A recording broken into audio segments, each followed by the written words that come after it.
Say it clear. Say it right. Say our name. Built this nation with our bodies and brains. You benefit, don't give us credit, say our name. We FBAs, foundational black Americans. You want us to fight every time you in pain, but when it's time to vote for, silence remains. Yeah.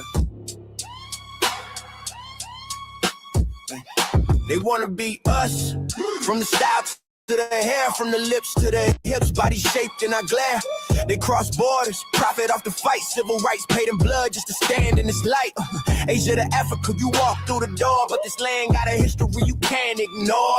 FBI fought it, still fighting today. Made room in the system that kept us away. You praise the same power that never chose you. Turn your back on the ones that broke chains just to move you. Say we don't know where we come from, that's wild. North to the south, this land raised my child. Built this nation with our bodies and brains.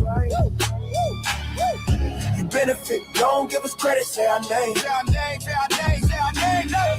We FBAs, foundation law, black Americans.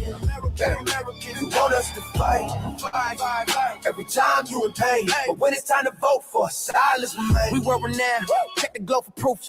Streetwear in Japan still mirror our roots. K-pop chase the caves, study how we move. Rap a world language, everybody fluent.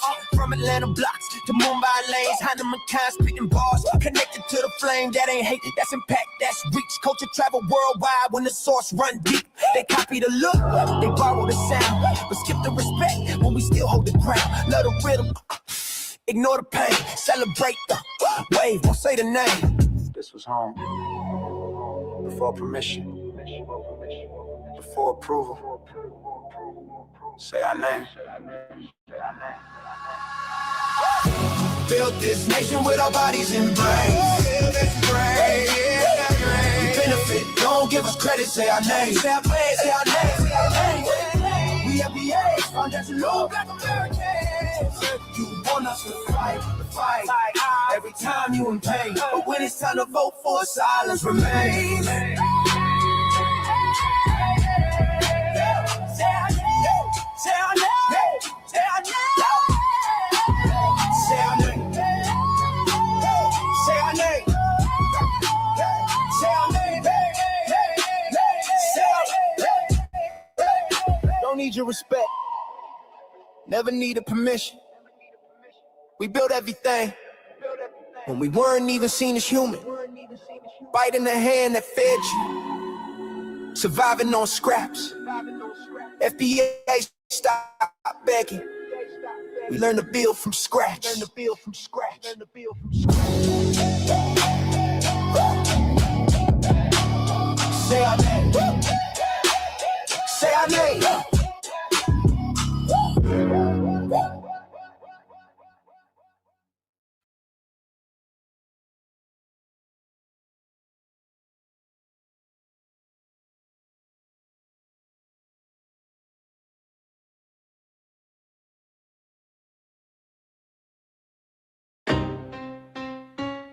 Y'all don't hear us.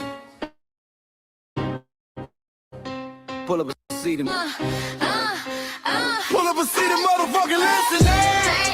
Pack your bag, time to go home. Talking crazy on our soil where our blood and bones grown. This our grind, we outside on it. While y'all fools on the outside looking, y'all show no respect to black America, so leave. Hey. Y'all don't get it, so it's time to go home. Get the hell up out of America, take your district and just fly on. Y'all don't get it, so it's time to go home. Get the hell up out of America, take your district and just fly on. You landed on the tarmac, fresh off the boat. Talking about y'all building nothing, man, you choking on the note. My ancestors the reason that this country even breathes. Picked the cotton, built the White House, planted the seed. Jim Crow laws, redlined the map, we was the target. You think that struggle's a costume, man, you can't mark it. We fought the wars, we bled the blood, we died for our future's chance. And you come here and give our legacy a side eye while throwing shade on the guard. While you benefit from doors we kicked down with our last breath. Now you spit on the architects who stared down death. Disrespectful, that's Disrespectful, ungrateful, a slap in the face to only people who gave a fuck. So let me show your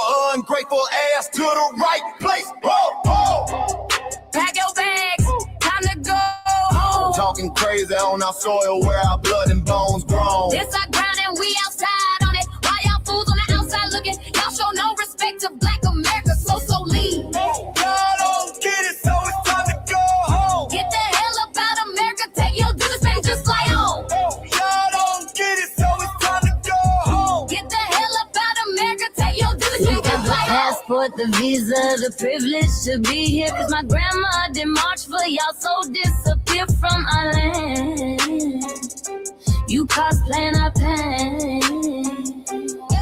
Think it's a trend you can borrow, but you ain't inherit the ghosts of our sorrow. We the foundation, the bedrock, the soil, and the root. You not no branch on our tree, and unproductive people always cosplaying me. Talking about we ain't do nothing. You lost your mind. We built this from nothing, time after time. From the beginning to now, we been the backbone and muscle. Why you look down on the struggle and cause a whole tussle? The energy spat with disgusting is whack. So let's make it clear, there's no turning back. This land is paid for in full. In blood, sweat, and tears, and dreams deferred. You don't get to come into a house we built from the dirt and telling Black America y'all ain't worth nothing. That's a violation. Facts. Pack your bags, time to go home. It's our soil on our soil where our blood and bones grown. Show respect, this our ground. Y'all just tenants on a leash. Oh, get the step. Show no respect to Black America, so leave. Don't get it, so it's time to go home. Get the hell up out America, taking your business, I can just fly home. Don't get it, so it's time to go home. Get the hell up out America, taking your business, I can just fly home. Yeah, fly little birdies. Fly on back to where you came from. This ain't for you. The soil is sacred. We said what we said. It's time for y'all to go home. So fly a little birdies fly. So fly a little birdies fly. So fly a little birdies fly. Far, far away from here. So fly a little birdies fly. So fly a little birdies fly. So fly a little birdies fly. Far, far away from here. So fly a little birdies fly. So fly a little birdies fly. So fly a little birdies fly. Far, far away from here. So fly a little birdies fly. So fly a little birdies fly. So fly a little birdies fly. Far, far away from here. Bye bye, little birds.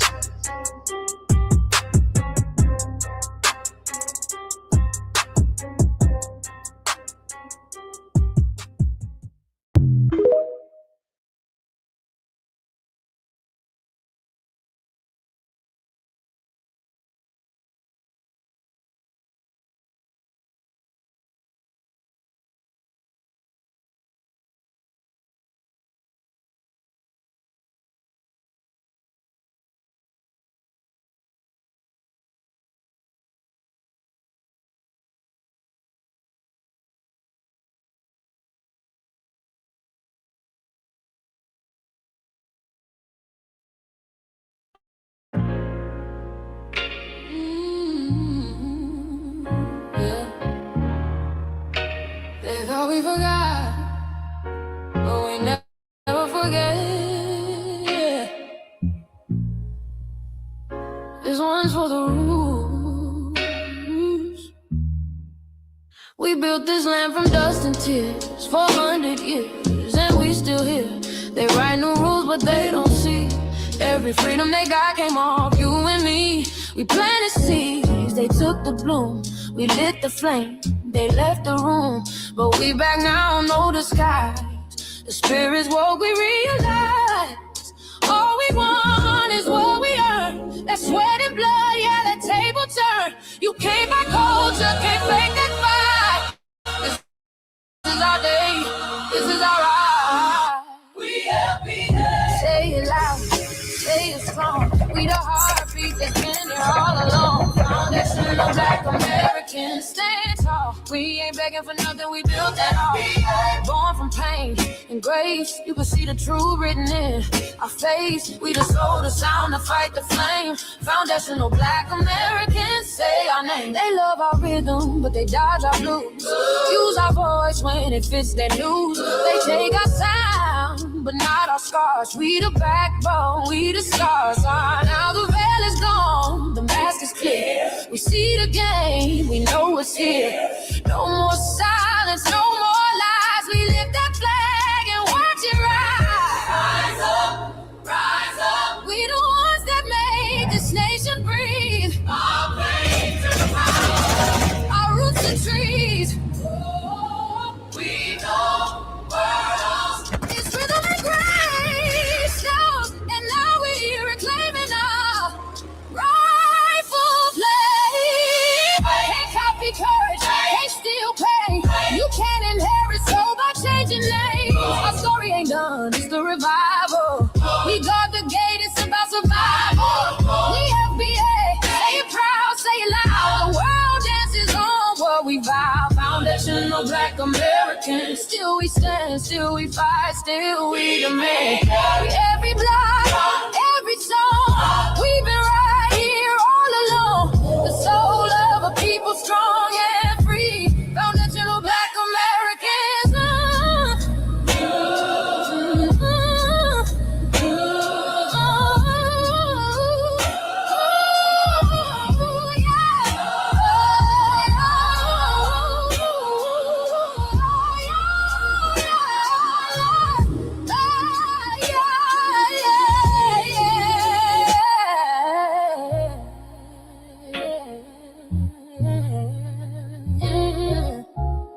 We the first, we the root, we the fire. Still rising, still here. Foundational Black American. We set the tone and they copy the cadence. Dance to our drums and deny the foundation. Wear the style but don't honor the source. Smile in the crowd and you distance and force. Say you not us but you rap like we breathe. Take the rhythm, then fuse the receipts. I ain't mad, I'm just holding the glass. Showing the mirror, now answer it back. I ain't here to cancel nobody. Just keep it honest, keep it solid. If you eat from the table we built, don't act surprised when we guard it. Do you like that? Do you like that? When I flip your sound and I ride like that. Do you like that? Do you like that? Do you like that? Cause that's how it feel when you borrow my culture. Then act like we never matter. Hip-hop.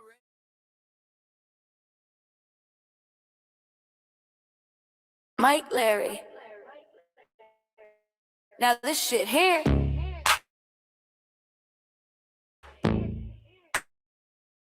It's what I see it is. We're not battles. We're not carrying your fear. We're not lending our history to people who erased us while we were here. Just cause you're born here, don't make you FBA. That makes you a citizen, learn the difference today. This is lineage, not a look you can wear. Not a costume you borrow when it benefits you there. You used our culture like an access card, backstage pass, a straight facade, but now the mirror's in your face. No disguise, and you're uncomfortable looking truth in the eyes. We didn't leave our land to beg for a chance. We stayed, we fought, we took every advance. That's the separation, that's the line you cross. We paid the price, you learned the cost. You waving your flag on our soil, but fighting not to go back home. Waving your flag on our soil, building comfort on a foundation you didn't own. We waving our flag, red, black, and gold. Stood our ground, never sold. You waving your flag on our soil, scared to build what you claim you love. Our humor, our style, the way we move, the smoothness, the sound, the things we prove. Music we birth, language we shape, innovation forged under constant escape. Warrior spirit means stay and defend, not flee your land and rewrite the end. You call it success, but don't confuse the two. Ease came after what we went through. You abandoned your land and called it strategy. You wait return to build your legacy. That contradiction tells the story for you.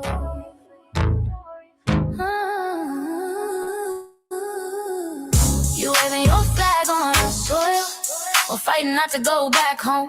We waving ours where we were forged, every inch earned, every brick known. We can't be deported, and that truth changes everything.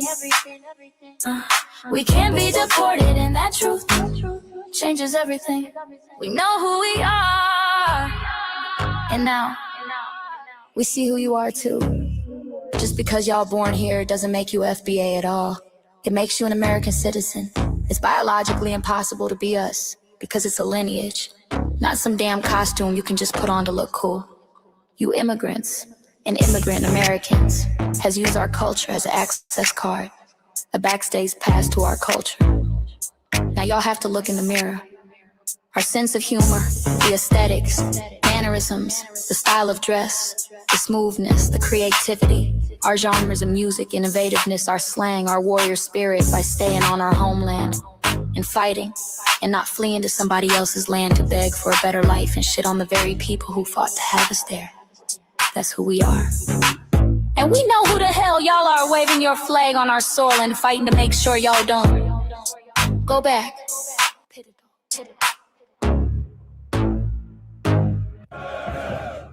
You can't leech off our culture anymore. Beat it!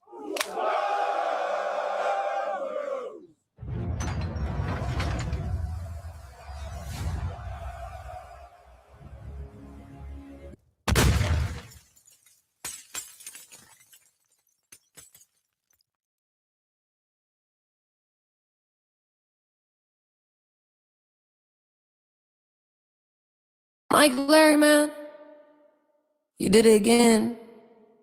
We really making history. Let's go. Do you like that? Do you like that? Flip your sound. How you like that? Do you like that?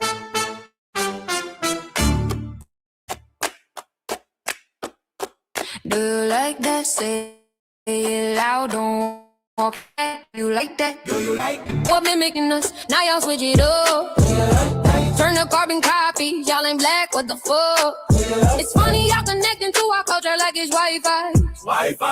Surfing on our waves of our culture, no more agua. Stealing my culture for all these years. Look how time flies, all these colonizers in disguise. Hate y'all still hate us outside. Study dope, trip vampires, suck the blood of our guilt. They copy the flavor, sip the juice, love the results, hate the truth. Who? Do you like that?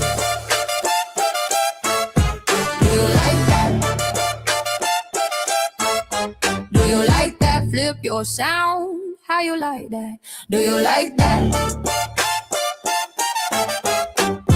Democratic shields, talking points, the road they fill. Fish and chips, agent on the mic, judging FBAs, but ain't you half white? Talking like you one of us, we need a poo face. The agent type, the prune face, like 50 and Jim. It's a cold game, throwing stones cause we built our own lane. I'm joking, kinda, but I mean it. Smile calm, pressure intact. Y'all proud where y'all from, where they flag, beat they drum. But when it's us, tone switch fast. Same pride, but it's too much. FBA pride, lineage solid, you can't put this on, can't try it on. Built here, stayed and fought, that's the difference. That's the car. Do you like that?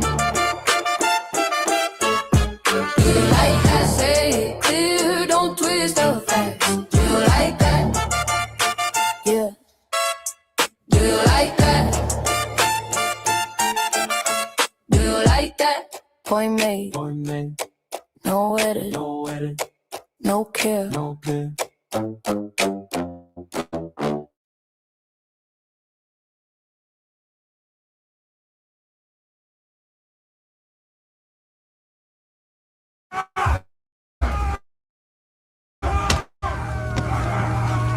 You know, erasing history is something that you have to do when it comes to conquest, domination, and destroying a people. If people knew who they were, and what they were capable of in the past, they will understand what they have a possibility or a likelihood of doing in the future.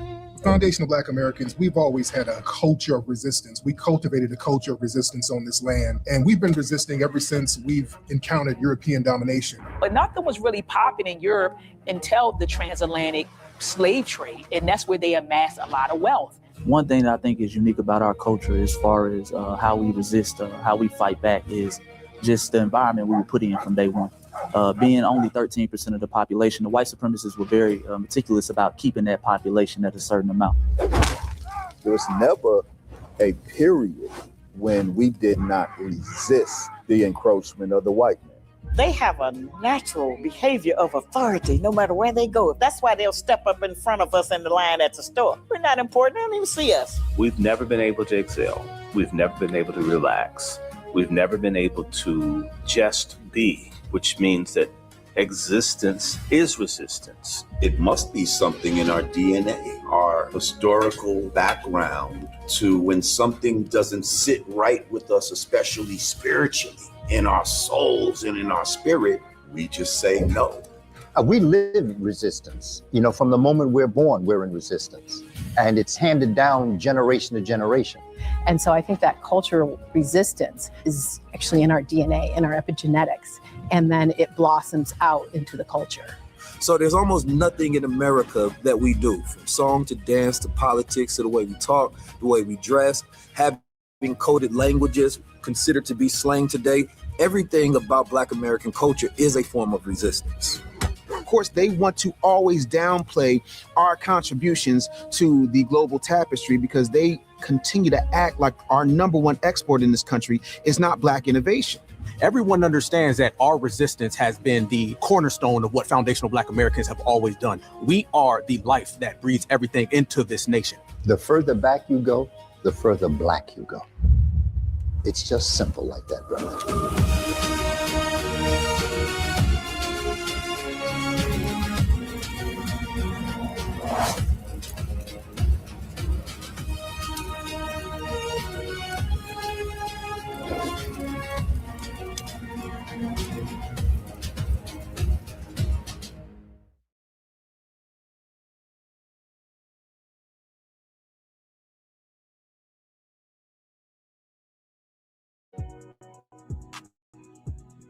Introducing the B1 Rolodex, the easiest way to search for and support FBA and B1 businesses.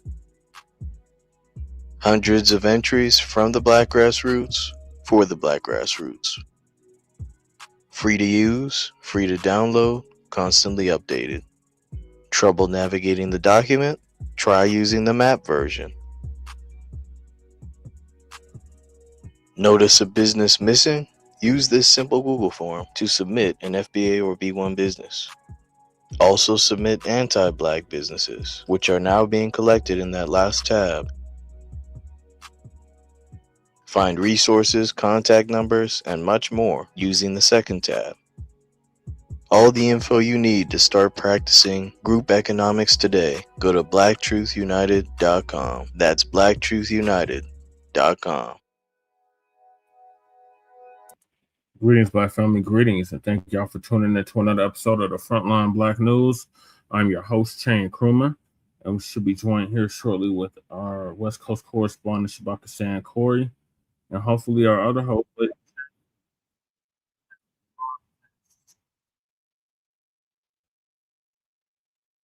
And on this season 6, episode 37, or Tray 7, part 3, part Tray of the Frontline Black News, we'll be discussing several topics we didn't get to in continuation part 1 that we didn't get to in part 3, and that is the Unhoused neighbor news, the illegal migrant news, the local Denver/Aurora news. FBAs are frustrated with the Democrats, but we still have to practice surgical voting to benefit us. Then we got Iran versus U.S. cyber threats to power grid. Outsmarting smart downtowns, sundown towns for the family reunion. Racist Mexican disrespects foundational Black Americans and loses everything. Next, Mexican Chud the builder Copycat gets immediate wake-up call in Texas. Tuskegee bands Bonnets and Durags, Will It Matter? And we're based out of East Denver, North Aurora, Colorado. Get a new smart frontline and Blacc First perspective. We are part of the New Blacc Media and also the signal boosters of the New Blacc Media. We have been around for 6 seasons now and counting, and we have several platforms that are part of the Frontline campaign. Frontline Black News, the first one, which we started back in 2020, 2021. And Shabaka's Black Experience Enhanced, which we just had, is based off the 50th anniversary of the founding of the original Black Panther Party for Self-Defense. We started on Blog Talk Radio back in 2016 and have been around for 12 seasons now. Shabaka's Black Experience Enhanced covered the Black experience from the beginning of time until 10 minutes ago. It is also part of the Frontline campaign and has recently, within the last 2 to 3 years, moved from Blog Talk Radio to StreamYard. Please make sure y'all like and share the broadcast, family. Remember, family, hit that like, share, and subscribe button. Please join us on StreamYard, YouTube, Frontline Black News. The links to all of our channels are in the description, including Frontline Black News. Frontline Black News 2, our backup channel. Make sure y'all sub to that. Just in case they try to take Frontline Black News down again, we have backup. Then we got my personal page, Just a Paris, aka Terran Crumman. That's where we stream all the city council meetings for both Denver and Aurora. The local community events, Black events for both Denver and Aurora. And the Sunday morning food bank, which I've been consistently doing for the past 10 years. Then we got Lady Chase Seduction Doll backup channel. Make sure I sub to that so Lady Chase can start going live on that YouTube channel. She needs 4 more subscribers. So make sure I subscribe to Seduction Doll 5991. The link is in the description. Then we got her main channel, the RBA, the Revolutionary Agenda. Make sure y'all sub to that as well. The link is in the description. And she should be dropping the RBA this week. So make sure y'all stay tuned for that. Make sure y'all check out a previous episode she did last week. Then we got Shabaka's YouTube channel, Jeanette 1. Shabaka needs 2 more subscribers, y'all. 2 more. And he can start going live on YouTube. So make sure y'all sub to Jeanette 1. The link is in the description. Then we got our Cuzzo, our Lokester off the Bay Area with Cracking TV with Jay Militant. Make sure y'all sub to our Cuzzo, Jay Militant's YouTube channel. The link to his channel is in the description. Then we got our brother Kukizi off the Mile High, Bellside, Montbello. To be exact, make sure y'all sub to his channel as well, Kukizi 5100. He used to do the intro track for the Frontline Black News, and now he's doing the FBA culture reports.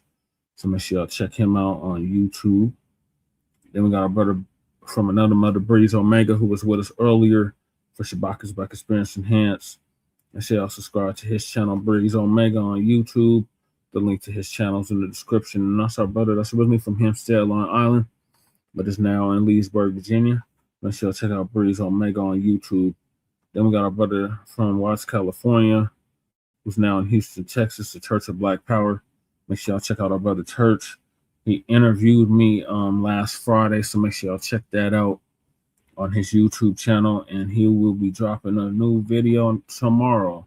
So make sure y'all check that out. He's going to be going in on Roly Poly Martin. So y'all definitely don't want to miss that.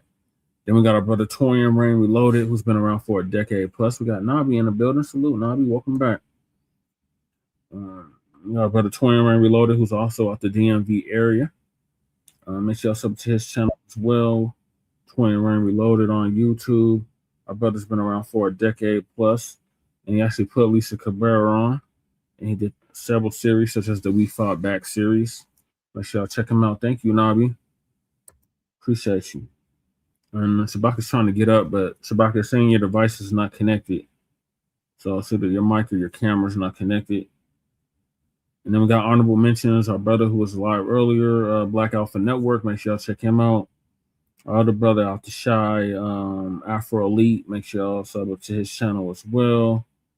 Our sister Lisa Cabrera. Our other sister Vicky Dillard. Our brother Great Black Shark.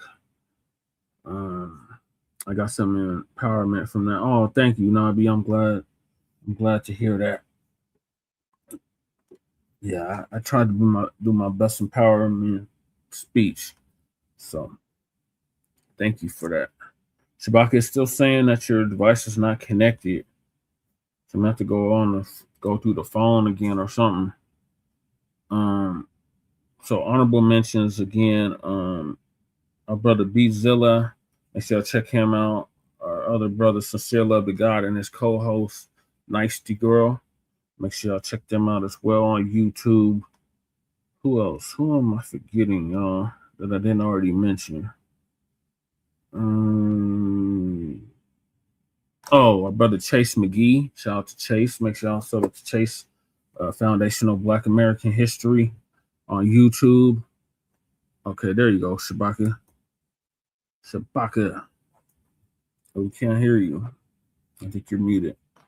But we can see your video.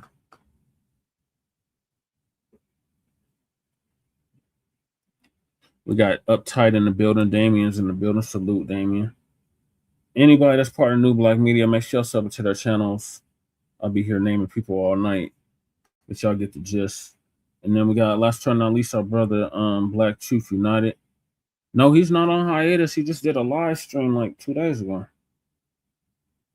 No, he's still doing videos. Oh, we can see you, Shabaka. Flip your camera around, Shabaka.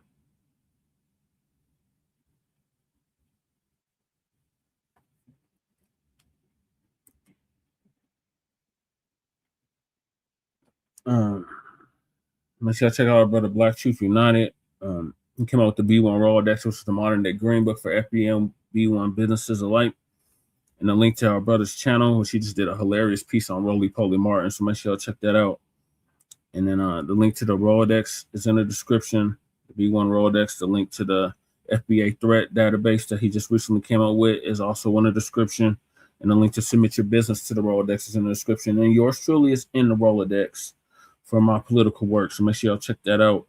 Then we got the Freeman Reparations Party merch. Make sure y'all check that out, that church put together. Then we got Council of the Congressional Black Caucus. Yeah, you got sub to Chase. It's the foundational Black American History. I believe is his name of his YouTube channel. Yeah, definitely sub to him. Our brother Chase McGee is heavy. Salute to him. That's our brother out the ATL. Council of the Congressional Black Caucus and create a foundational Black American caucus. Make sure y'all sign that petition if you haven't already. Then we got our sister Brooke. Okay, there you go, Shabaka. Yeah. How you be? All right, we briefly able to see you, so I don't know what you want me to do about that, but it was only for a brief period. Okay, wait a minute, hold on. Okay.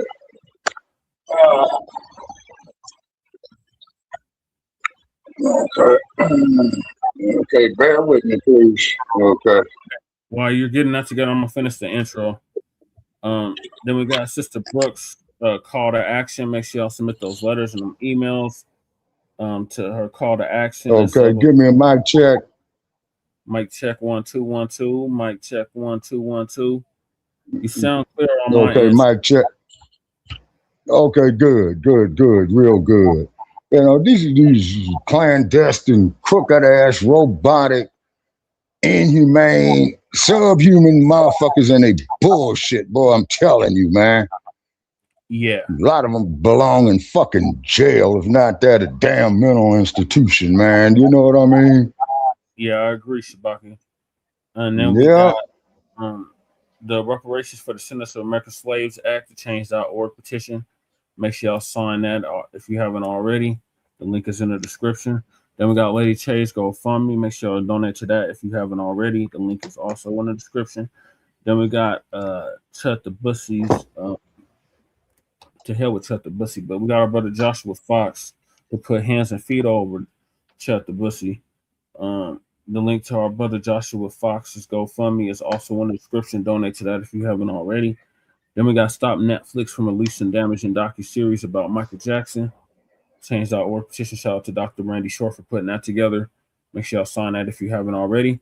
And then if you could tell from if you couldn't already tell from the background, I am a candidate here in the state of Colorado for State House of Representatives for House District 8. And the link to the website that is put together is in the description. And the election is November 3rd. And we got copyright disclaimer under Section 107 of the Copyright Act of 1976, allowing information for fair use for purposes such as criticism, comment, news reporting, teaching, scholarship, education, and research. And I do not own the rights to the music.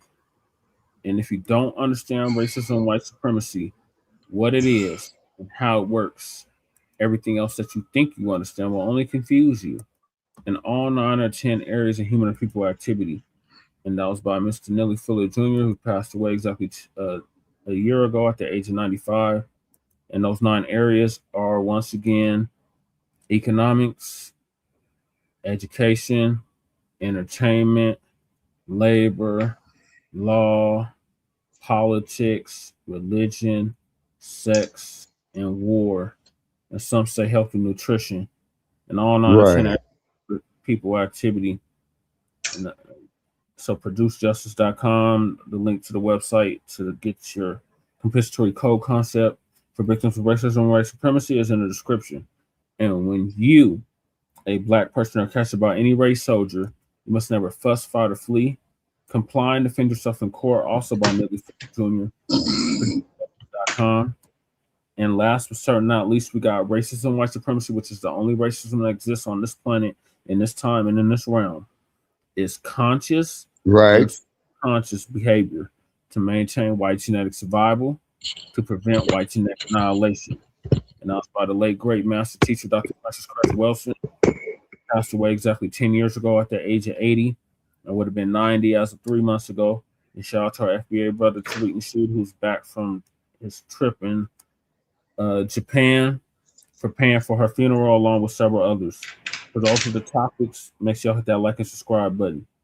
All right, Shabaka, we got our brother Uptight, Damian Reeves, in the building. And we got Goddess. Hey, greetings, Uptight, greetings, Goddess. You know what I'm saying? I'm operating under some primitive electronic conditions, you know what I mean? Because StreamYard is playing games with me because I haven't been be able to do the show off the laptop. What is now going on now, Brother Che? About a month and a half now, right? Yeah, almost a month. Yeah. Yeah. You see, so therefore, so I got to get some background information on that. And the person I know who knows about this stuff, I try not to bug him. You know what I mean? And what have you. And please, we need those donations to come in so we can expand this platform. And anybody making donations, of course, we'll give you recognition. And even Mad Dr. D had said years ago, we need to have some type of complimentary gifts and what have you. So we're going to try to get that there, offering and making as well, too. But please donate, you know what I'm saying? And we will definitely let you know what your money is being spent on. And so the previous donations, we appreciate, but it's also to upgrade our equipment, also to, to keep our browsers up, and then trying to make a very, very strong internet presence. Right. And Nabi, I put the link to Brother Chase McGee's channel in the chat as well. So I'm going to hop right into it, Shabbat. Okay. Topics, because they've been getting pushed to the back burner, and we can't have that. So we got our Unhoused neighbor news, our illegal migrant news, and our local Denver/Aurora news. And then we got some other topics after that. We'll do these topics first. Okay.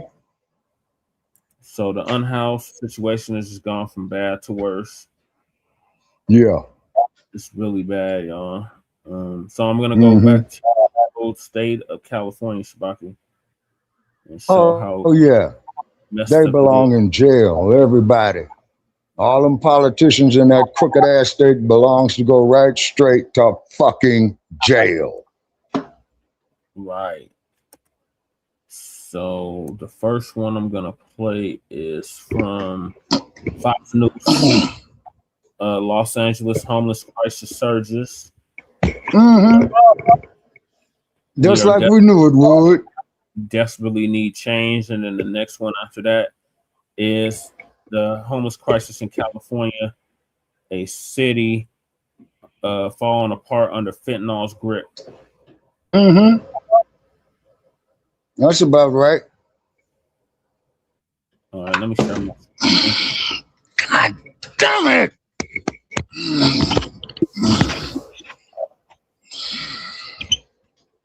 Don't worry. We begin this hour with the Fox News alert. A homelessness crisis like no other in Los Angeles. More and more tents are popping up on the streets, with a new report revealing that the homeless population has increased over the past year by 3%. You're welcome, and Navi. city residents are feeling the consequences. Over on Skid Row, the City Journal found a homeless shelter that is giving out meth pipes. This is a meth pipe. I didn't get it from a drug dealer. I got it from a government-funded nonprofit in the middle of Los Angeles for free. It opened last year with a mission to do harm reduction. That might sound nice, but in reality, they're handing out drug paraphernalia. Yeah, and the only thing with that shit is, man, is set motherfuckers to go to the slammer. Period. Yeah, actually, it's a form of entrapment. Does that make sense, Brother Che? Reportedly being bankrolled by your tax. Yeah, I mean, because they're going to charge you with the drug paraphernalia when you get caught with the shit. Yeah, then not to mention the shit that you do get caught with. You know what I mean? Yeah, especially that fentanyl. If they catch you with, this even if they catch you with less than a gram, you go to prison for that shit. Yeah. Yeah, they've been doing the same thing here in Colorado too with their harm reduction. Me and Lady Che have over the years them handing out. They give out free crack pipes, free meth pipes. They give out Brill. What else? Yeah, so the motherfucker go out there and give you free shit to get you a goddamn criminal case, as opposed to giving you a damn decent place to live, decent food and housing and medical care. But they're gonna go out there and give you some goddamn drug paraphernalia. You know, man, fuck your goddamn city of Los Angeles and fuck the state of California and that shit. You know, the crackheads used to be kind of discreet with their crack pipes and shit. Now you got them down the street with whole crack pipes in their mouth. Yeah. I seen that shit. You see what I'm saying? Why you walking around with a crack pipe like that? Like just into your mouth, you just out there. Like you just make shit up. Yeah. You would think. And then, like, reports, quote, the campus is listed as a federally funded health center and reportedly pulls in around $26 million a year in local, state, and federal dollars. Saturday in America has reached out to both the center and Governor Gavin Newsom for comment. The center has not yet responded, and a member of Newsom's team directed us to another press email. Fuck Gavin Newsom. Did not respond to our request for comment. All this coming just months after Spencer Pratt called this out right here on Saturday in America. Anybody with eyeballs in the state of California or Los Angeles knows that there has not been a reduction in one homeless person. Actually, there's been an increase of naked drug addict zombies in front of every kid's playground, every kid's school, every coffee shop. Joining me now, California Republican gubernatorial candidate Steve Hilton. Steve, good to see you. We have to talk about that video from the City Journal. It is astounding to people. It has to be, maybe not surprising. It's just, I mean, it's astounding that they're giving out meth pipes and other drug paraphernalia at this homeless shelter, and they're doing it with our tax dollars. What changes if and when you become governor, Steve? Yeah. Well, this is an example of why we so desperately need change in California, because year after year after year, decade after decade, these problems get worse. I'm not surprised by those scenes at that place, because I was there just a few weeks ago and I tried to go in and film that and bring that to the attention of the public. They wouldn't let us in because they're embarrassed, because they know it's a disaster. And if you look at Los Angeles, $2 billion in a lawsuit that was established, $2 billion spent with nothing to show for it. Across the state of California, the state auditor found $24 billion spent on homelessness with nothing to show for it. Why? Because of incompetence and corruption and ideology. Number one, the ideology, they call it housing first, harm reduction. You can't require homeless drug addicts to get clean and get on a pathway to recovery. You just have to let them do their thing, and you put them in what they call permanent supportive housing, $1 million apartment units, out in the middle of the Mojave Desert, where they put someone who's addicted to fentanyl. Yeah, right. And you're gonna put the motherfuckers out there in the middle of the goddamn desert. Man, you ain't fooling me with this bullshit. Fuck you. Homeless street addicts. No, they're already doing that. Like, that's what they're doing in my building. Like, my building, both the buildings I've lived in, Shabaka, that's exactly what it is.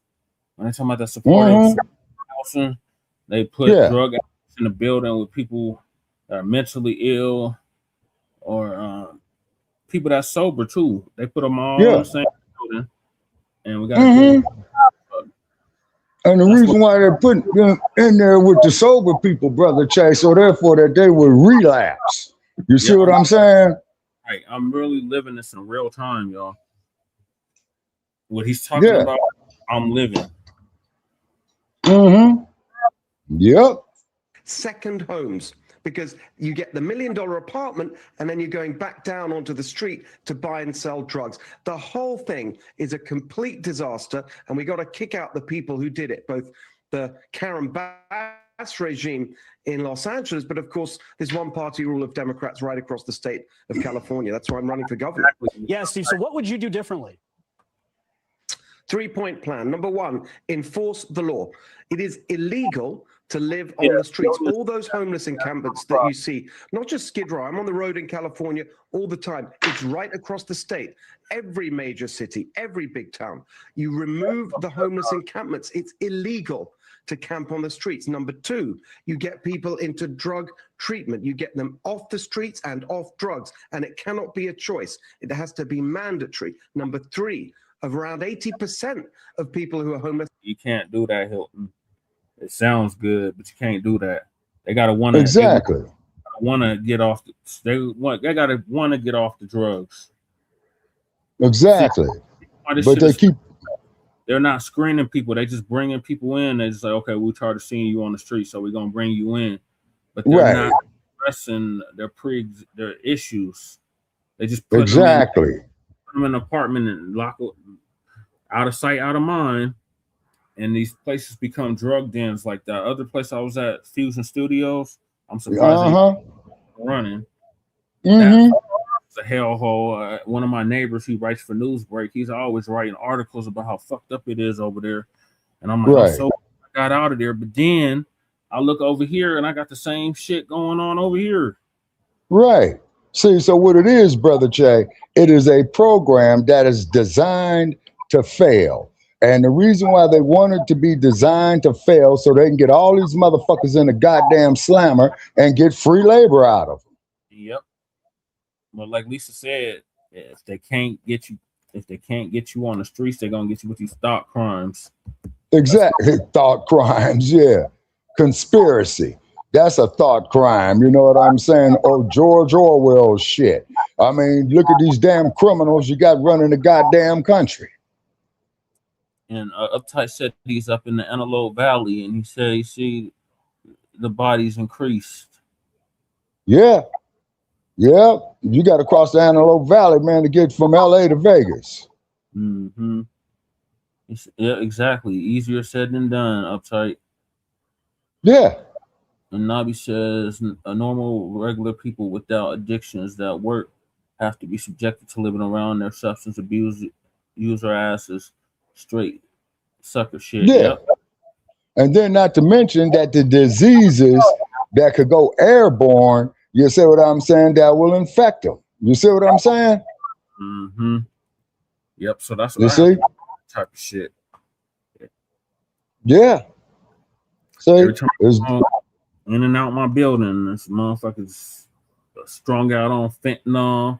I remember I had to call the people on one of them because he was so fucked up in the damn alley. We didn't know if he was still breathing or what. This motherfucker was so fucked up. White. Yeah. And they sent. And I told you. They sent all kinds of for him. Yeah. I was like, yeah. If this was a black person, they wouldn't have sent all these people. Exactly. All I said was a white man. I said, white man passed out in the alley, and they sent like the ambulance, the fire truck, 3 police. Mm-hmm. Mm-hmm. Free labor and fucking off allocated money to help the homeless. Exactly, because these nonprofits are just pocketing the money. I see that exactly. Here. Yeah, all these damn nonprofits that's supposed to be helping out the unhoused neighbors, my term, and they're not doing nothing but pocketing the money. Yeah. You know what I'm saying? Yeah. Yeah, it is pure evil. Yep. Yeah. Yeah. On me. Motherfuckers know not to run up on me. But yeah, I gotta pass these motherfuckers that be all strung out and shit. Sometimes they be begging for me. Oh God. Yeah, like one motherfucker gonna tell me, man, ask me for some money. Well, yo, OG, mind if I check your pocket? Hey, man, is your medical insurance paid the fuck up? Yeah, that's hella disrespectful. How the fuck you gonna tell me? Yeah, and his mouth fell open, you know? Mm-hmm. Check my pocket. Check his hand. Exactly. Because like I said, man, because if you make a move, man, I'm going to break something, man. They're going to need an ambulance to carry your ass up out of here. I wish a motherfucker would tell me some shit like that. I need to check your pocket. Shit. We checking these hands. Yep. Hey, triple jab, right cross, left hook, right uppercut, left hook, overhand right. Hey, you sting like a B combination. On mental health treatment, so you get people back on track. It's actually just common sense. But these incompetent ideologues in California aren't doing it. So we talked about the numbers. The homelessness rate in LA has increased under Mayor Karen Bass. Now she is blaming President Trump, saying that the Trump administration has driven up the cost of living, gas, groceries, and rent, pushing more families to the edge. What's your response to that? I mean, this is all they ever have to say is blame Trump. Who's pushed up the cost of living? Excuse me, we have the highest cost of living in America. President Trump is also president in 49 other states where the cost of living is much lower. It's Democrat policies in California that have pushed up the cost of living, the highest gas prices, the highest housing costs, the highest utility bills, groceries, the most expensive in the country, all because of the policies of the Democrats. And my opponent, Javier Becerra, who's an even bigger disaster than Gavin Newsom, wants to double down on the same policies that have brought us to this point. My plan is very simple. Cut all that bloat and bureaucracy and taxes, $3 gas, cut utility bills in half, your first 150 grand, tax-free. $3 gas, motherfucker. I wish the hell I can give me some goddamn gas at $3 a gallon. For decades, regardless of what party is in power, what would you say to that? Well, no, they've been in power for decades. That's the problem.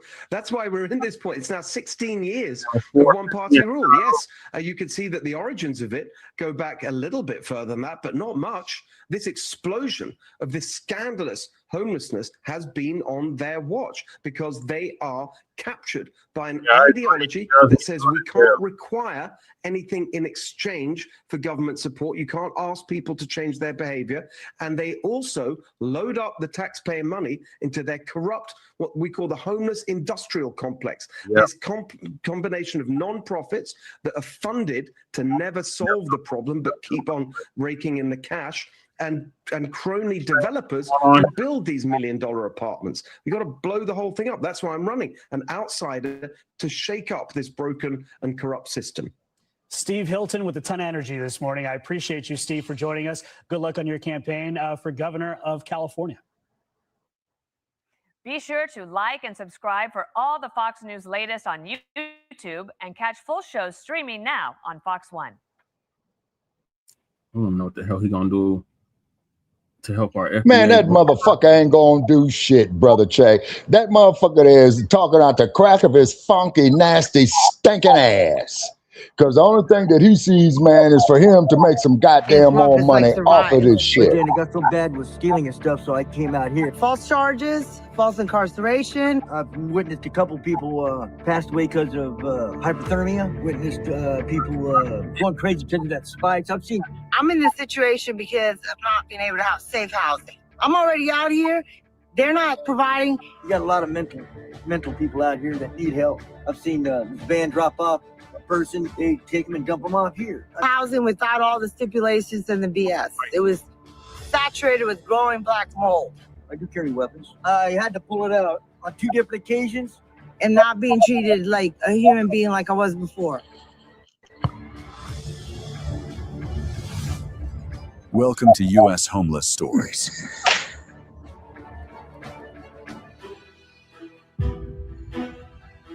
California is home to some of the world's biggest fortunes, most valuable companies, and most iconic cities. Yet it is also home to America's largest homeless population. Yeah, she has a black fan. Recent counts recorded more than 180,000 people experiencing homelessness across the state. From Los Angeles to San Francisco, tents, sidewalks, vehicles, and makeshift shelters have become part of a reality that millions of visitors never expect to see. How can one of the richest places on earth still leave so many people without a place to call home? On U.S. Homeless Stories, we go beyond the statistics to uncover the human stories behind California's homelessness crisis. Stories of loss, survival, addiction, rising housing costs, and lives searching for a second chance. Stay with us until the end, because understanding California's homelessness crisis means confronting a reality that challenges everything people think they know about the American dream. If you believe these stories deserve to be heard, subscribe to U.S. Homeless Stories, like this video, and join the conversation in the comments. Frontline Black News. Exactly. Yeah, from Diego to the Bay. You right about that, Uptight.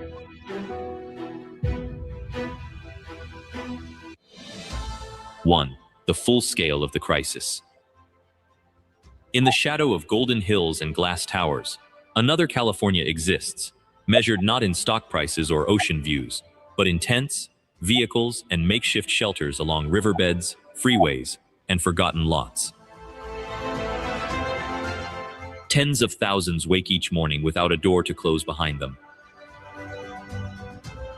The latest statewide count placed the homeless population near 181,900. California accounts for roughly 30% of the nation's unhoused population, while holding only 12% of its residents. Because people from the East go out there to be homeless, man, to avoid the weather. Approximately 73,040 people, while the city total reached 45,194, with nearly 29,115 living outdoors. Some sleep in vehicles that have become their last asset. Others live in tent clusters or move between shelters and the open air. Their experiences differ, but all lack a stable place to rest and protect what remains.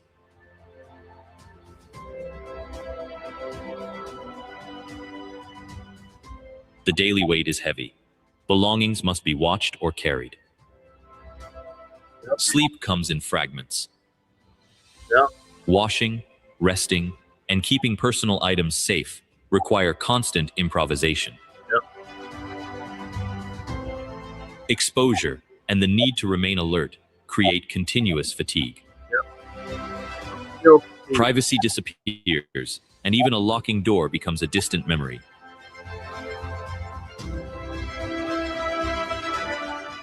The crisis also reaches households still housed but close to the edge, where one unexpected expense or reduced work schedule can erase their remaining security.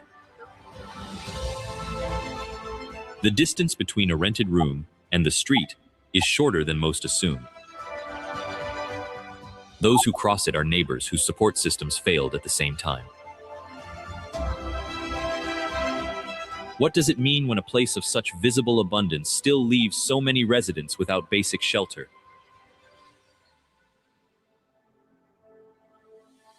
These numbers reveal both the scale of the crisis and the burden carried by those with nowhere else to go.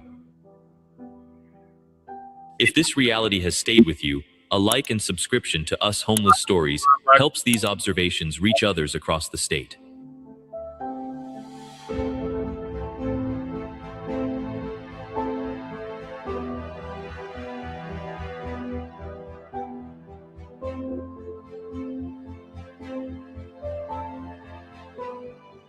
Two, why the richest state still struggles.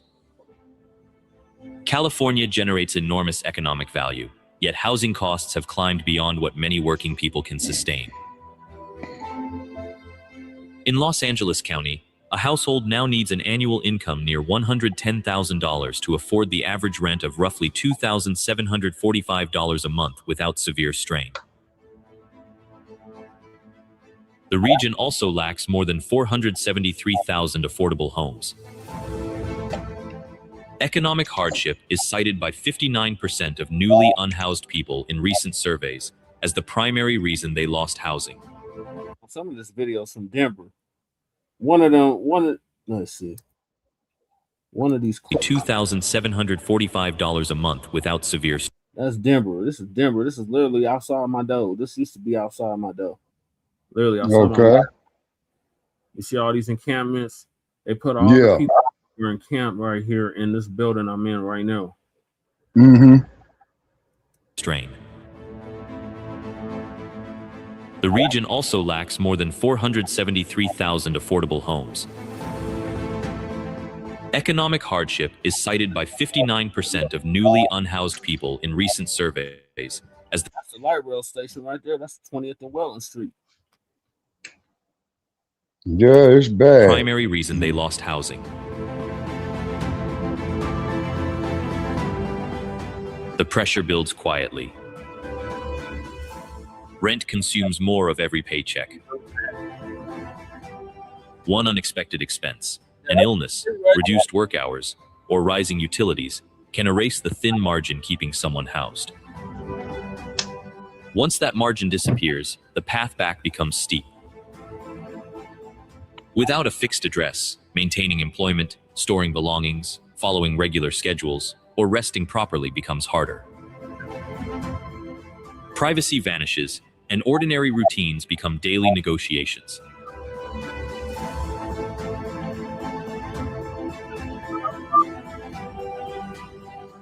These conditions also affect people who remain housed but live close to the edge. The distance between a rented room and the street is shorter than it appears.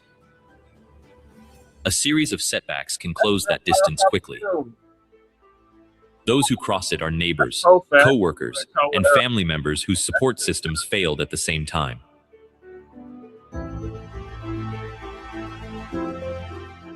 The result is a persistent gap between the state's wealth and the number of people able to secure stable housing. High costs push people out, while limited affordable units make returning difficult. Next to my building. Progress in reducing outdoor homelessness shows that focused effort can work, yet the imbalance between income, rent, and available homes remains the core problem. How does a place of such visible abundance still leave so many residents without basic shelter? California's crisis reveals both the scale of the challenge and the human burden carried by those pushed beyond the edge of housing.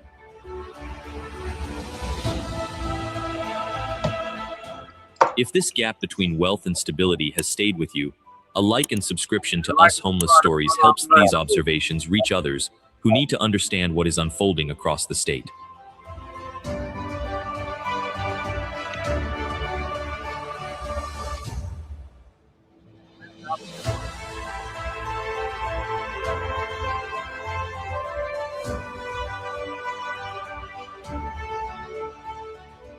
Three, the spread of tent communities across the state. From the Bay Area to San Diego, temporary shelters made from canvas, plastic, and scavenged materials have become part of California's everyday landscape. They appear beneath overpasses, along riverbeds, beside freeways, and on vacant lots. In some places, they form fragile communities where people try to create order while knowing they may be forced to move at any time. Caltrans crews have removed more than 19,000 encampments from state right-of-way in recent years and collected approximately 457,600 cubic yards of material. Outreach teams connected to these operations have offered services to more than 70,000 people. Yet new sites continue to appear because clearing one location often shifts the problem elsewhere when stable housing is unavailable. In Los Angeles, the growing number of people living in cars and recreational vehicles has added another visible layer to the crisis.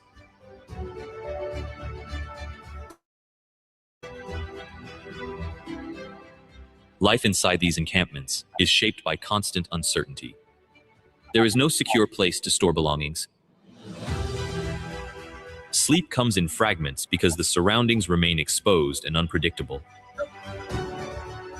Washing, resting, and keeping personal items safe require daily effort. Privacy disappears, and the body carries the exhaustion of always needing to stay alert. A person may spend the morning searching for a safer place, the afternoon protecting what little they own, and the evening trying to rest without ever fully relaxing. Without a stable place to return to, nearly every hour becomes focused on immediate survival.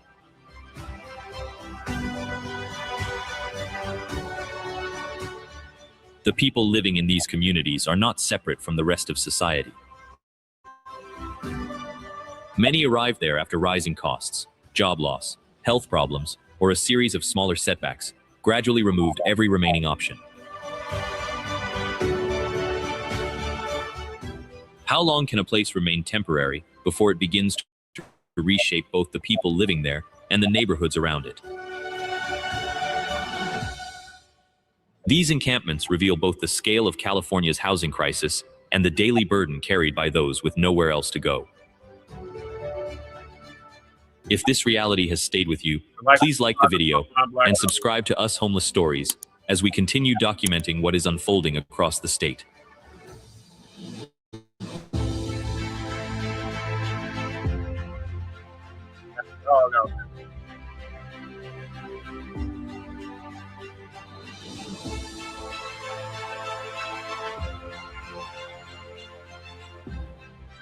Four, the expanding fentanyl challenge.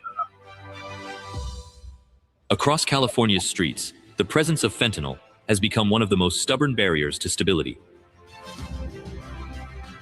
This powerful synthetic substance moves easily through open-air markets and temporary living sites, creating a constant undercurrent that disrupts daily routines and weakens the ability of people to hold on to any form of shelter once they find it. In Los Angeles County public health tracking showed that fentanyl's share of substance-related incidents among people experiencing homelessness climbed from a small fraction in 2018 to more than 70% by 2023. That shift changed the texture of life outdoors. Simple tasks, keeping a shelter bed, meeting a caseworker, storing belongings, grow harder when the substance is cheap, potent, and widely available. People describe the daily calculation, the need to stay alert for safety, the difficulty of sleeping through the night, the way even short periods of use can erase hard-won progress toward housing. Yeah, tell me about them short periods of sleep at night. Outreach teams report that many individuals they meet want help yet struggle to remain consistent with appointments or treatment plans once the substance is part of the environment around them. The result is a quiet erosion of That's how you know the program is designed to fail. A person may accept a temporary room only to lose it again within weeks because the surrounding pressures prove stronger than the new foundation.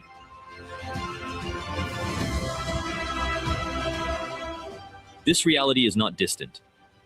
Housing insecurity and substance pressure feed each other. When rent consumes most of a paycheck and savings vanish after one unexpected expense, the street becomes the only remaining option. And once there, the availability of powerful substances makes the climb back steeper. Anyone living paycheck to paycheck or carrying untreated stress can find the ground shifting under them faster than they expect. What does it take for a person to stay steady when the very air around them carries constant temptation and disruption?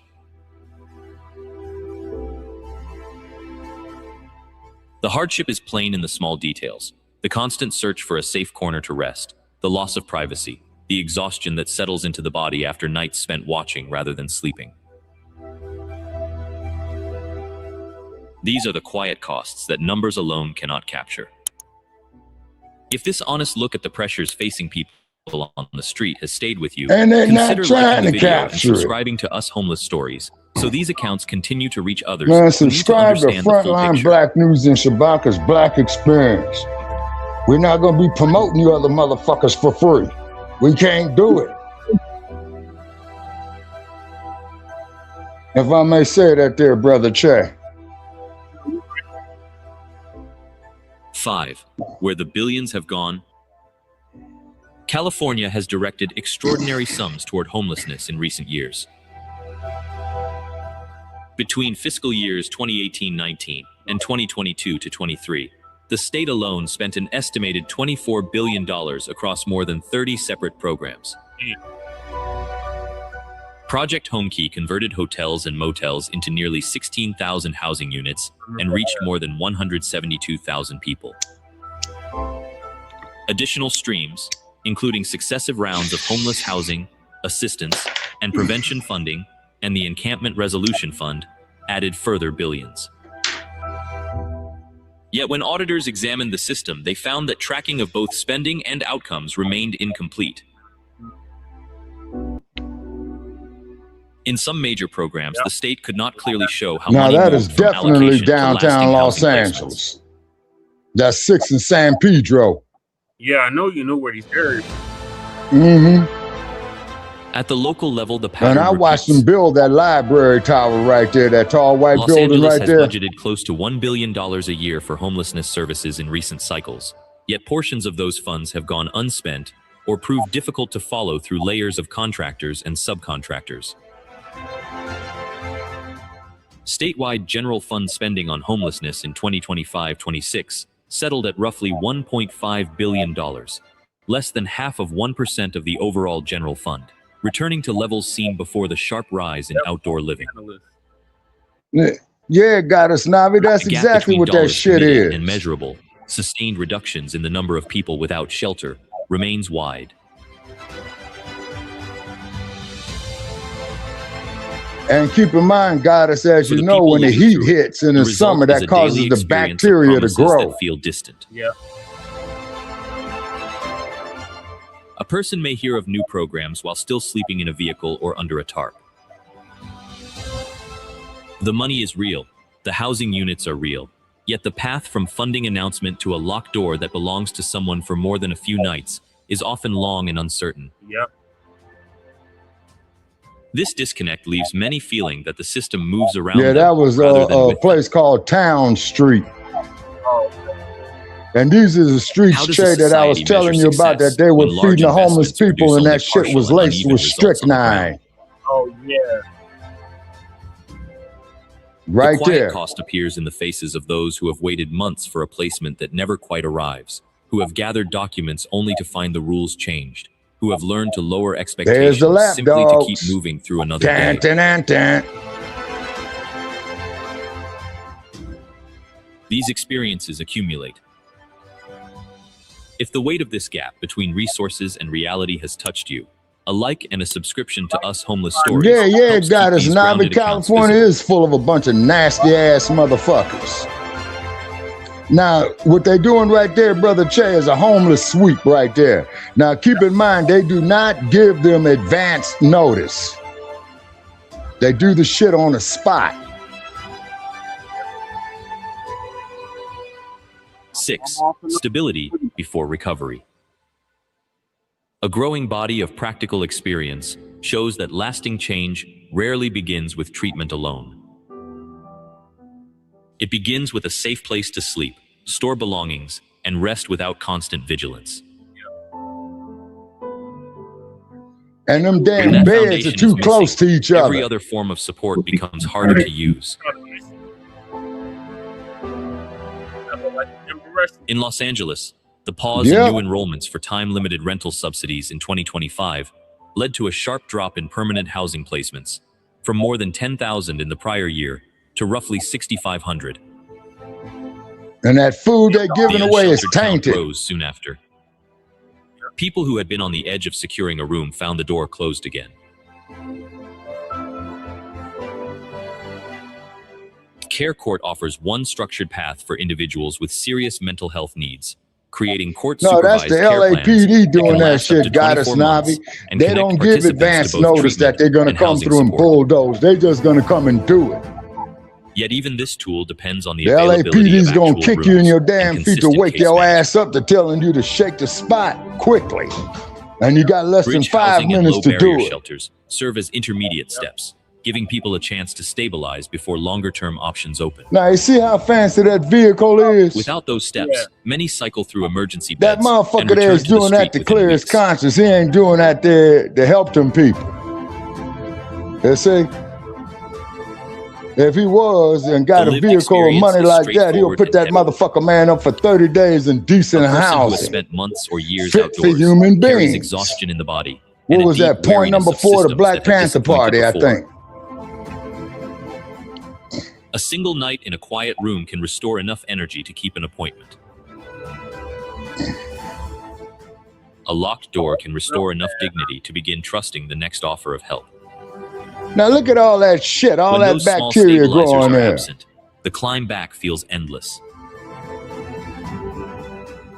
What changes inside a person the first time they sleep through the night Goddess knowing no Navi, one this will shit move is them before bad. morning?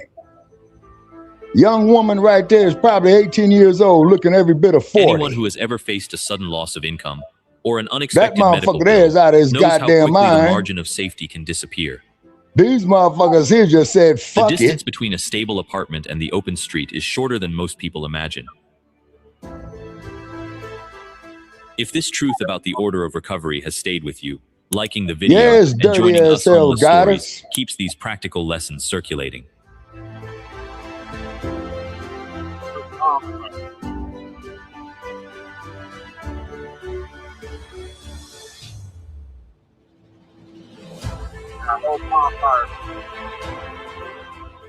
Seven, models that are producing real The change. Harbor Freeway.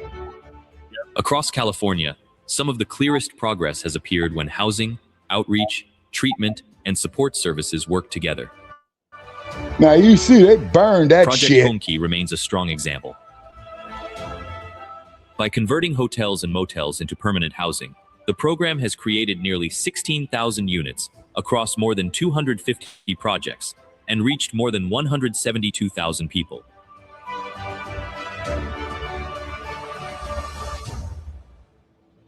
These are secure rooms where people can store belongings, sleep without constant disruption, and begin rebuilding a normal routine. Okay, where do they bathe at?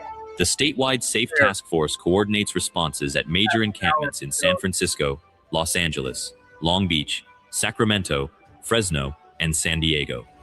Yeah, all up and down the I-5 corridor. Instead of focusing only on clearing tents, the work combines shelter offers, outreach, site management, and service connections.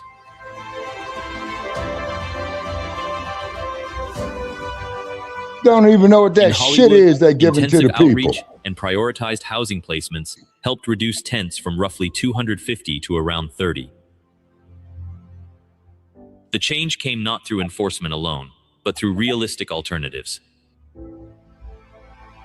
Yeah, it is, Goddess Navi. Permanent supportive housing also produces stronger long-term results than shelter alone. Yeah, exactly, Goddess When Navi. housing That's is how paired with disease case management, spread. mental health care, addiction treatment, and practical support, people are more likely to remain housed. Proposition 1. Funding is expanding behavioral health facilities and supportive housing See, across them the state. beds is too goddamn close. Yeah.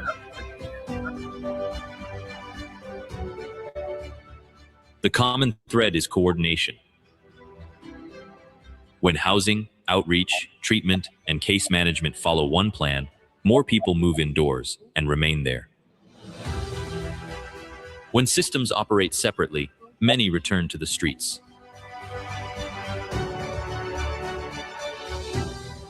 For those entering these programs, the difference is immediate. A secure room provides rest. A consistent case manager provides follow-through. Nearby Who's treatment got a provides backlog continuity. up the ass? The exhaustion of carrying belongings and searching for safety begins to ease.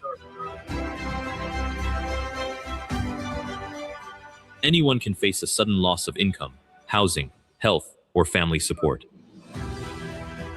Those benefiting from these models are Oh, people very whose stability disturbing, collapsed Goddess and who Navi. are finding a It's path giving back me through systems that work flashbacks. together. Which deserves the greatest attention: rapid housing conversion, coordinated outreach, or permanent supportive services.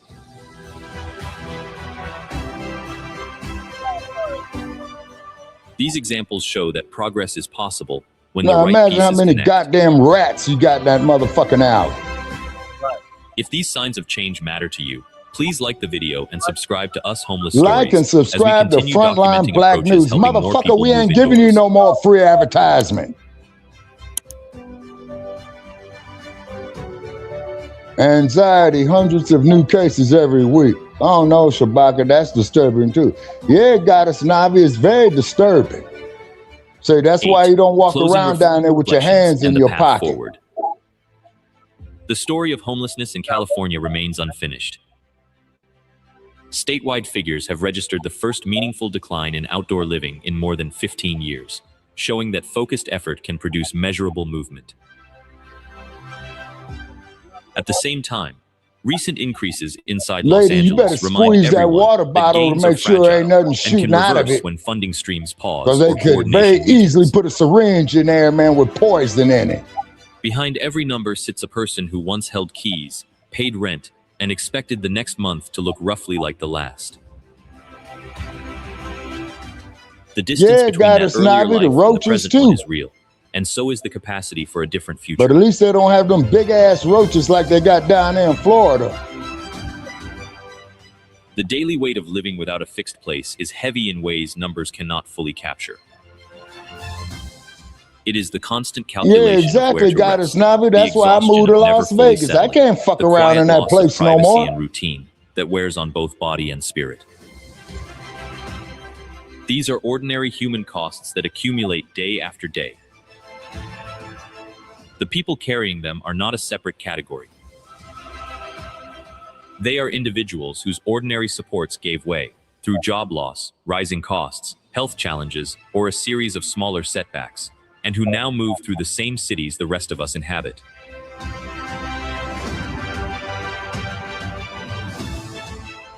The work ahead is practical rather than mysterious. Expand the supply of housing that ordinary incomes can reach. Strengthen the treatment and case management systems that help people stay housed once they arrive. Track results with enough honesty that resources can be directed toward what actually works. Keep meeting people where they are, with consistent offers of help, rather than one-time gestures. These steps are already visible in scattered places across the state. The question is how widely and how steadily they can spread. That's San Francisco right Anyone there. watching these accounts can recognize the shared ground. A sudden drop in income, an unexpected That's bill, Los or the Angeles. loss of a shared living arrangement can push a household past the edge of housing faster than most expect. Understanding that shared vulnerability is the beginning of any lasting response. Trashadena. I know that's right, Goddess. What kind of community do we become when we refuse to look away from the people living this Scandaldina. reality among us? Yeah. Thank you for staying with this account until the end. Your time and attention matter. The full picture only becomes clear when viewers remain present through every section. Now, how that motherfucker gonna have that damn Seville down there May like those living that? without a home tonight find rest, safety, and the steady support that allows them to rebuild. May they be met with dignity, practical help, and the quiet possibility of a locked door and a place that belongs to them again.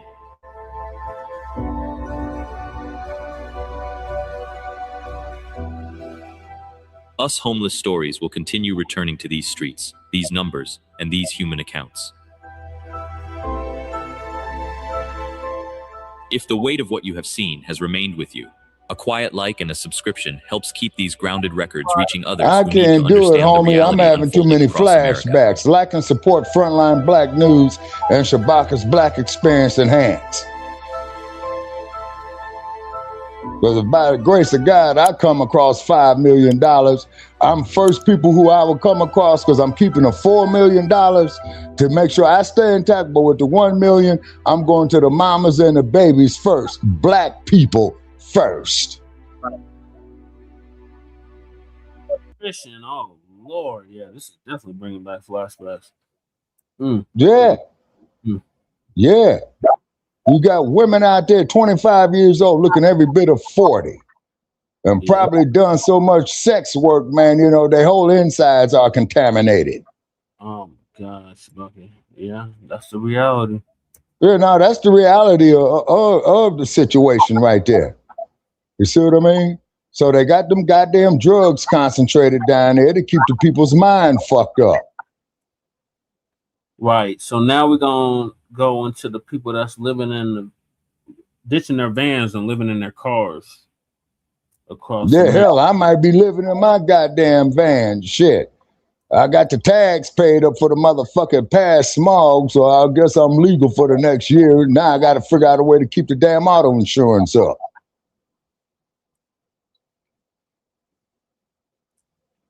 Something has been shifting quietly across the American homeless population over the past 12 months. A growing number of experienced full-time vehicle dwellers, particularly those who have been on the road for more than 3 years, have started selling their converted vans, Sprinters, and Class B motorhomes and buying, in their place, ordinary used passenger cars, Toyota Camrys, Honda Civics, Subaru Outbacks, Ford Focus sedans. The shift has not been reported by any of the major van life content channels on YouTube. It has not been mentioned by any of the mainstream homelessness advocacy organizations. And it has not been picked up by the traditional news media that periodically writes about American vehicle dwelling as a growing housing crisis. But inside the population that is actually experiencing that housing crisis, the shift is real. It is accelerating. And it is based on a series of practical observations that anyone who has spent more than a few years living out of a vehicle can independently verify. This video is about the 8 specific reasons the population is making the switch. Every one of them is grounded in publicly verifiable data. None of them appear in the mainstream van life content ecosystem for reasons that will become obvious by the end of this video. Every one of them contradicts what the largest van life YouTube channels, sponsored by van conversion companies and off-grid equipment manufacturers, have been telling their audiences for the past decade. The community that has been through it, in some cases multiple times, has independently arrived at a conclusion that flatly contradicts the industry narrative. And nobody on YouTube is going to tell you what that conclusion is, because doing so would collapse the sponsorship ecosystem that the largest channels depend on to survive. Now, the first reason is the stealth parking advantage. In every major American city, and particularly in cities that have enacted the vehicle habitation ordinances discussed later in this video, a person sleeping in an ordinary passenger car can park almost anywhere overnight without attracting attention, complaints, or enforcement action. A person sleeping in a converted van cannot. The difference is not written into any law. It is a function of visibility, of pattern recognition, and of what neighbors, security guards, and passing police officers interpret when they see the vehicle. A Toyota Camry parked overnight on a residential street looks, to everyone who passes it, like an ordinary car whose owner is home for the night. A converted Sprinter parked in the same spot looks, to everyone who passes it, like a homeless residence. The Camry receives no attention.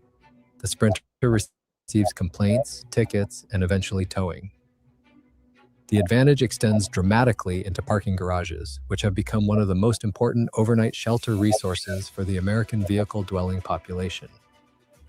Multi-level parking garages attached to shopping centers, office buildings, hospitals, universities, and casino properties provide climate-controlled, camera-protected, well-lit overnight parking that is functionally invisible from the street.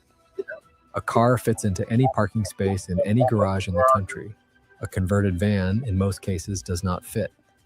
Garage clearance heights are typically 6 feet 8 inches or 7 feet, and the majority of full-height converted vans exceed those limits. The population that sleeps in cars has access to essentially the entire American parking garage inventory. The population that sleeps in vans has access to essentially none of it. That single infrastructure gap, once you notice it, changes the calculation of which vehicle actually serves the function of long-term vehicle dwelling. Cars can park in structures, vans cannot. and every parking garage in every American downtown is functionally closed to the van-dwelling population, completely open to the car-dwelling population. The stealth advantage also extends to the specific parking behaviors that vehicle dwellers rely on for security. A car can park under a streetlight in a residential neighborhood without triggering complaints. A car can park in the far corner of a Walmart lot without being singled out by security. A car can park in front of an all-night restaurant without being asked to move. In every one of those scenarios, a converted van would attract complaints, security attention, and eventually removal.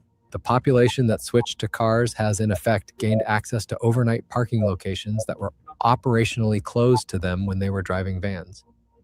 And in cold weather cities, the parking garage access alone is often enough to justify the switch, because the difference between sleeping in a heated garage and sleeping on an exposed street is, in the coldest months of the year, the difference between comfort and hypothermia. Now, the second reason is the insurance. A standard used car insurance policy in the United States for a driver with a reasonable record costs on average between $500 and $800 per year for basic coverage. That's pretty cheap. RV or van conversion insurance policy for the same driver on the same coverage tier costs between $1,200 and $3,000 per year, and in some cases, substantially more. That is a difference of, at the low end, around $700 per year, and at the high end, well over $2,000 per year. For a person living on a fixed income, that is the difference between having a monthly grocery budget and not having one. RV and van conversion policies are underwritten with less data, higher assumed loss rates, and specific exclusions for the exact activities that full-time vehicle dwellers actually engage in. The population that has been through both has done the math and concluded that the insurance savings alone justify the switch. The insurance calculation gets worse when you factor in the specific exclusions that recreational vehicle and specialty conversion policies contain. Standard car insurance covers the vehicle wherever it is parked, without significant location restrictions beyond basic legal parking requirements. Specialty recreational vehicle and van conversion policies routinely contain language that excludes coverage during full-time habitation, that limits coverage during boondocking or unauthorized camping, and that requires the vehicle to be registered as recreational rather than residential. A vehicle dweller who declares full-time habitation on their insurance application faces significantly higher premiums or coverage denial. A vehicle dweller who does not declare it, you see, this shit that is designed to fail. This is shit designed to keep a motherfucker homeless. Misrepresentation. Exactly. Standard car insurance, by contrast, does not typically distinguish between recreational use and residential use of the vehicle for coverage purposes, because a car is not expected to be habitable, and therefore no policy language addresses the possibility that it will be lived in. Now, the third reason is the municipal ordinance environment. Over the past 5 years, cities across the United States have enacted a wave of ordinances specifically targeting recreational vehicles and van conversions used as residences. Portland, Los Angeles, Denver, Seattle, San Diego, Berkeley, and dozens of smaller cities have passed variants of what municipal codes call oversized vehicle restrictions, RV camping bans, or vehicle habitation ordinances. Almost every one of those ordinances is written to target vehicles that are visibly configured for living. They target vehicles with rooftop solar panels, external ladders, roof vents, and the specific silhouette of a converted Sprinter or Ford Transit. They do not, in most cases, target ordinary passenger cars parked overnight in the same locations. A homeless person sleeping in a Toyota Camry on a residential street in Los Angeles has, under the specific language of the current municipal code, substantially better legal protection than a homeless person sleeping in a converted Ford Transit on the same street. The vehicle habitation ordinances were written to target vans specifically because vans are visible. Cars are not.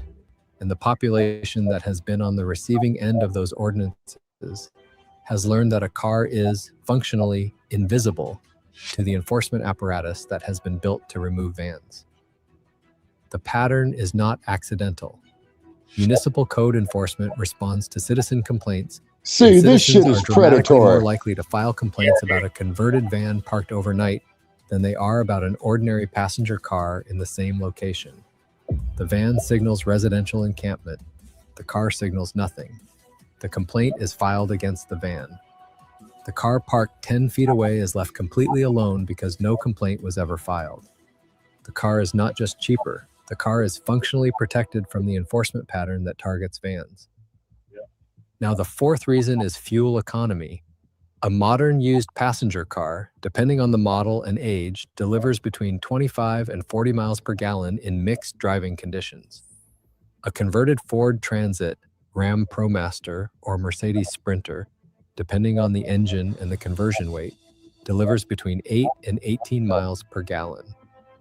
For a person driving even modest annual mileage of 12,000 miles, the difference between a car that gets 30 miles per gallon and a van that gets 12 miles per gallon comes out to over $1,800 per year in fuel costs at typical American gas prices. They're more likely to A person driving higher mileage, which is common in the vehicle-dwelling population that has to move regularly to comply with parking restrictions, can see fuel cost differences of $3,000 per year or more. That is the equivalent of 6 months of paid campground rent at a typical state park. It is the equivalent of 2 months of rent in most American cities. And it is money that the van-dwelling population has been quietly hemorrhaging, while the van life content ecosystem has been telling them that vehicle dwelling is a low-cost alternative to conventional housing. The fuel economy problem gets worse when you factor in specific van lifer behaviors. Running the engine at idle for climate control adds significantly to fuel consumption. The additional weight of solar panels, batteries, and interior build-outs reduces fuel economy further. Community reports suggest that the real-world fuel economy of a full-time lived-in converted van is often 30 to 40% worse than manufacturer specifications suggest. That means the $1,800 annual fuel cost difference is in practice often closer to $2,500 to $3,000 per year. Now, the fifth reason is the police interaction pattern.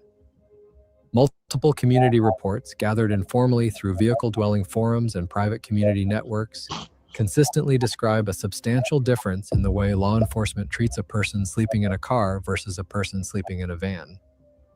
The specific pattern is that a car parked on a residential street or in a commercial lot, with a person visibly asleep inside, is typically interpreted by responding officers as a traveler resting or a rideshare driver on a break. The car is left alone. The person is not asked for identification. The vehicle is not searched. A van parked in the same location with the same person asleep inside is typically interpreted by responding officers as a vehicle habitation code violation. The person is asked to move. In cases where the person cannot move immediately, the officer may issue a citation, require identification, or in some jurisdictions, initiate impoundment proceedings. The pattern is consistent across cities. It is not written into any official law enforcement policy. It is a social pattern based on how officers interpret what they see. And the community that has experienced it from both sides of the vehicle divide has learned that the same person, sleeping in the same location, receives different treatment based entirely on what vehicle they are sleeping in. Now, the sixth reason is the theft targeting pattern. Organized vehicle theft crews, which operate in nearly every major American metropolitan area, have developed sophisticated understanding of which vehicles carry high-value contents overnight. A converted van signals, unambiguously, that the occupant is a full-time vehicle dweller carrying laptops, cameras, tools, valuable outdoor equipment, batteries, and solar components inside the vehicle. Insurance industry loss data supports the observation that converted vans are broken into at rates substantially higher than ordinary passenger vehicles in the same parking lots. An ordinary Toyota Camry parked in the same lot signals nothing about the occupant. The theft crews scanning the lot at 3 in the morning look at the Camry and see a car. They look at the converted Sprinter next to it and see, in the shorthand of their trade, a mobile pawn shop. The van gets hit. The car does not. And the population that has had their vans broken into and their possessions stolen has independently arrived at the conclusion that the visible signaling of the converted vehicle is in itself a security liability that no amount of interior locking mechanisms can offset. Organized crews have been documented tracking converted vans across multiple parking locations, following them from truck stops to Walmart lots to residential streets, and hitting them when the vehicle is in a location with limited surveillance. The scouting behavior is possible only because the van is visually distinctive. A generic passenger sedan is indistinguishable from thousands of other sedans. This is not a small operational difference. A van in a major American city is being evaluated as a potential target every day, while a car in the same city is being evaluated by essentially nobody. Now, the seventh reason is the maintenance cost profile. A modern used passenger car purchased in the $2,000 to $3,000 range will typically deliver reliable service for 1 to 3 years of full-time use, with maintenance costs averaging between $500 and $800 per year. A converted van carries substantially higher maintenance costs because the vehicle systems are more complex and the parts are more expensive. A single major mechanical failure on a full-size van can cost between $2,000 and $5,000. Transmission failures on older Ford Transits routinely cost over $4,000 to repair. Diesel Sprinter engine issues can cost over $8,000. For a homeless population operating on tight budgets, a single mechanical failure can end the vehicle dwelling arrangement entirely and destroy any savings they had accumulated. Cars fail too, but they fail less often, they fail cheaper, and they can be replaced faster if the failure is catastrophic. The community that has experienced multiple van breakdowns has learned that a car represents a substantially more manageable risk envelope. Now, the eighth reason is the resale flexibility. A used passenger car in reasonable condition can be sold in most American cities within 7 to 14 days through Facebook Marketplace, Craigslist, or CarMax buyback programs. A converted van takes substantially longer to sell because the buyer pool is smaller, the pricing is harder to establish, and the interior modifications create legal and mechanical questions that most private In other buyers words, do it's not want all to deal with. game. Community reports consistently describe converted vans taking It's all 2 to 6 fucking months to game, sell man. at fair market value. I don't see not with many one owners bit of eventually taking humanitarianism substantial in losses to this move the shit. vehicle quickly. The only fucking thing I see is the For profit a motive, homeless which person who is may need to greed. liquidate their vehicle rapidly to cover a medical emergency, a legal fee, or a first month of rent on a permanent housing opportunity, the difference between selling in 1 week and selling in 6 months is not a small logistical detail. It is the difference between recovering the vehicle's value and losing it entirely. And it is a difference the community has learned about, in most cases, only after they have tried to sell a converted van under time pressure and discovered that the market they thought existed does not, in practice, function the way the mainstream van life narrative implied it would. Now step back and look at what all 7 of those reasons combined actually produce. What the population of experienced vehicle-dwelling Americans that has switched from vans to cars over the past year has concluded is that the entire mainstream narrative around Yeah, van got life, us, Navi. as This is a promoted by the plan that is largest YouTube designed to channels, the fail. largest Instagram influencers, and the paid van life course industry, is based on a set of assumptions that do not survive contact with the actual conditions of full-time vehicle dwelling by someone on a tight budget. The narrative assumes that vans are cheaper. They are not. The narrative assumes that vans are safer. They are less safe in most measurable dimensions. The narrative assumes that vans provide better long-term flexibility. They do not. And the narrative assumes that the visibility of a converted van is a positive social signal that indicates freedom and adventure to observers. In practice, that visibility is a negative social signal that marks the vehicle for enforcement, for theft, for insurance discrimination, and for higher maintenance costs. The population that has been through it has, one household at a time, run these numbers and reached the conclusion that a $2,000 used Toyota Camry with a bed pad in the back is a better housing solution than a $15,000 converted Sprinter with solar panels and a composting toilet. The Camry costs less to buy, less to insure, less to fuel, less to maintain. It is easier to sell. It is less likely to be ticketed, broken into, or to attract police attention.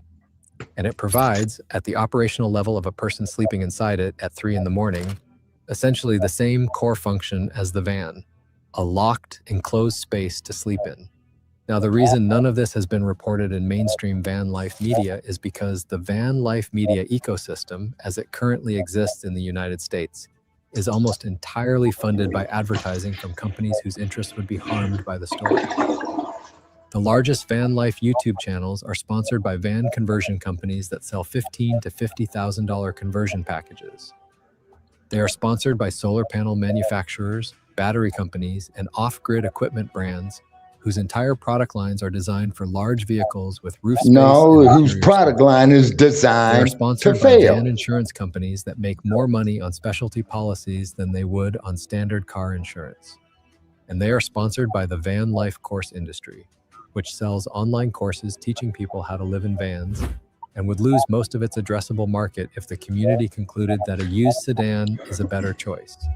Every one of those sponsors has a direct financial stake in continuing to tell the audience that vans are the smart option. And every one of those sponsors has, so far, continued to make that case, while the population that has actually experienced both vehicles has quietly reached a different conclusion. Meanwhile, this country continues to spend tens of billions of dollars per year on defense budgets, corporate tax cuts, stadium subsidies, Right. and foreign military aid. And there's your while the fucking Federal problem right Department of there. Housing and Urban Development spends only a small fraction of what would be required to actually house the population currently sleeping in vehicles across the American West.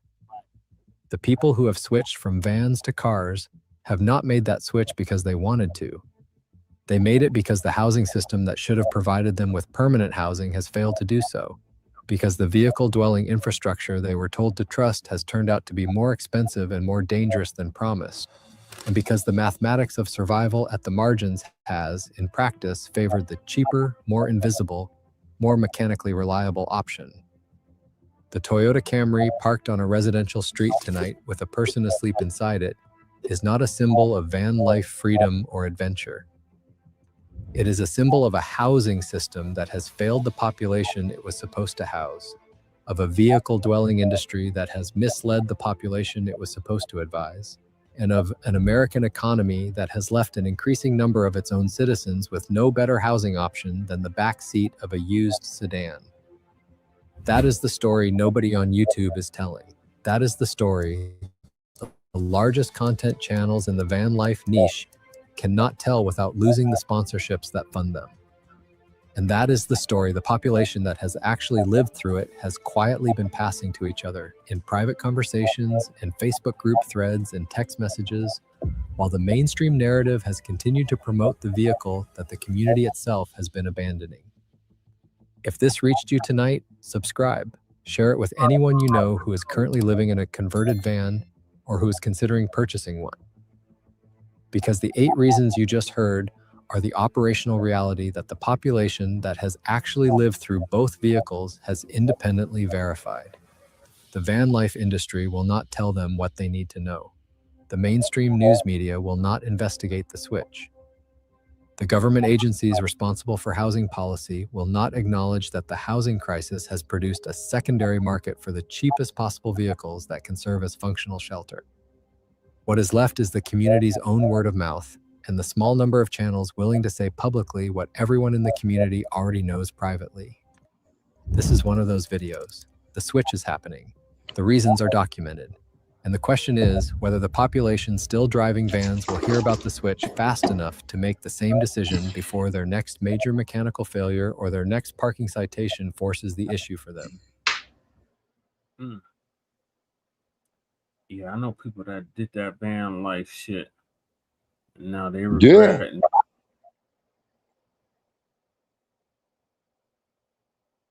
Yeah, exactly. Got us, Navi. It's about dollars for these sons of bitches. You know what I'm saying? And I bet you, if you take one of them buster ass moist motherfuckers and trade places with them, brother Chad, the shit that you and I had to go through, man, that motherfucker wouldn't last 24 hours out there. Right. But yeah, they always promote that van life, like, oh, it's freedom.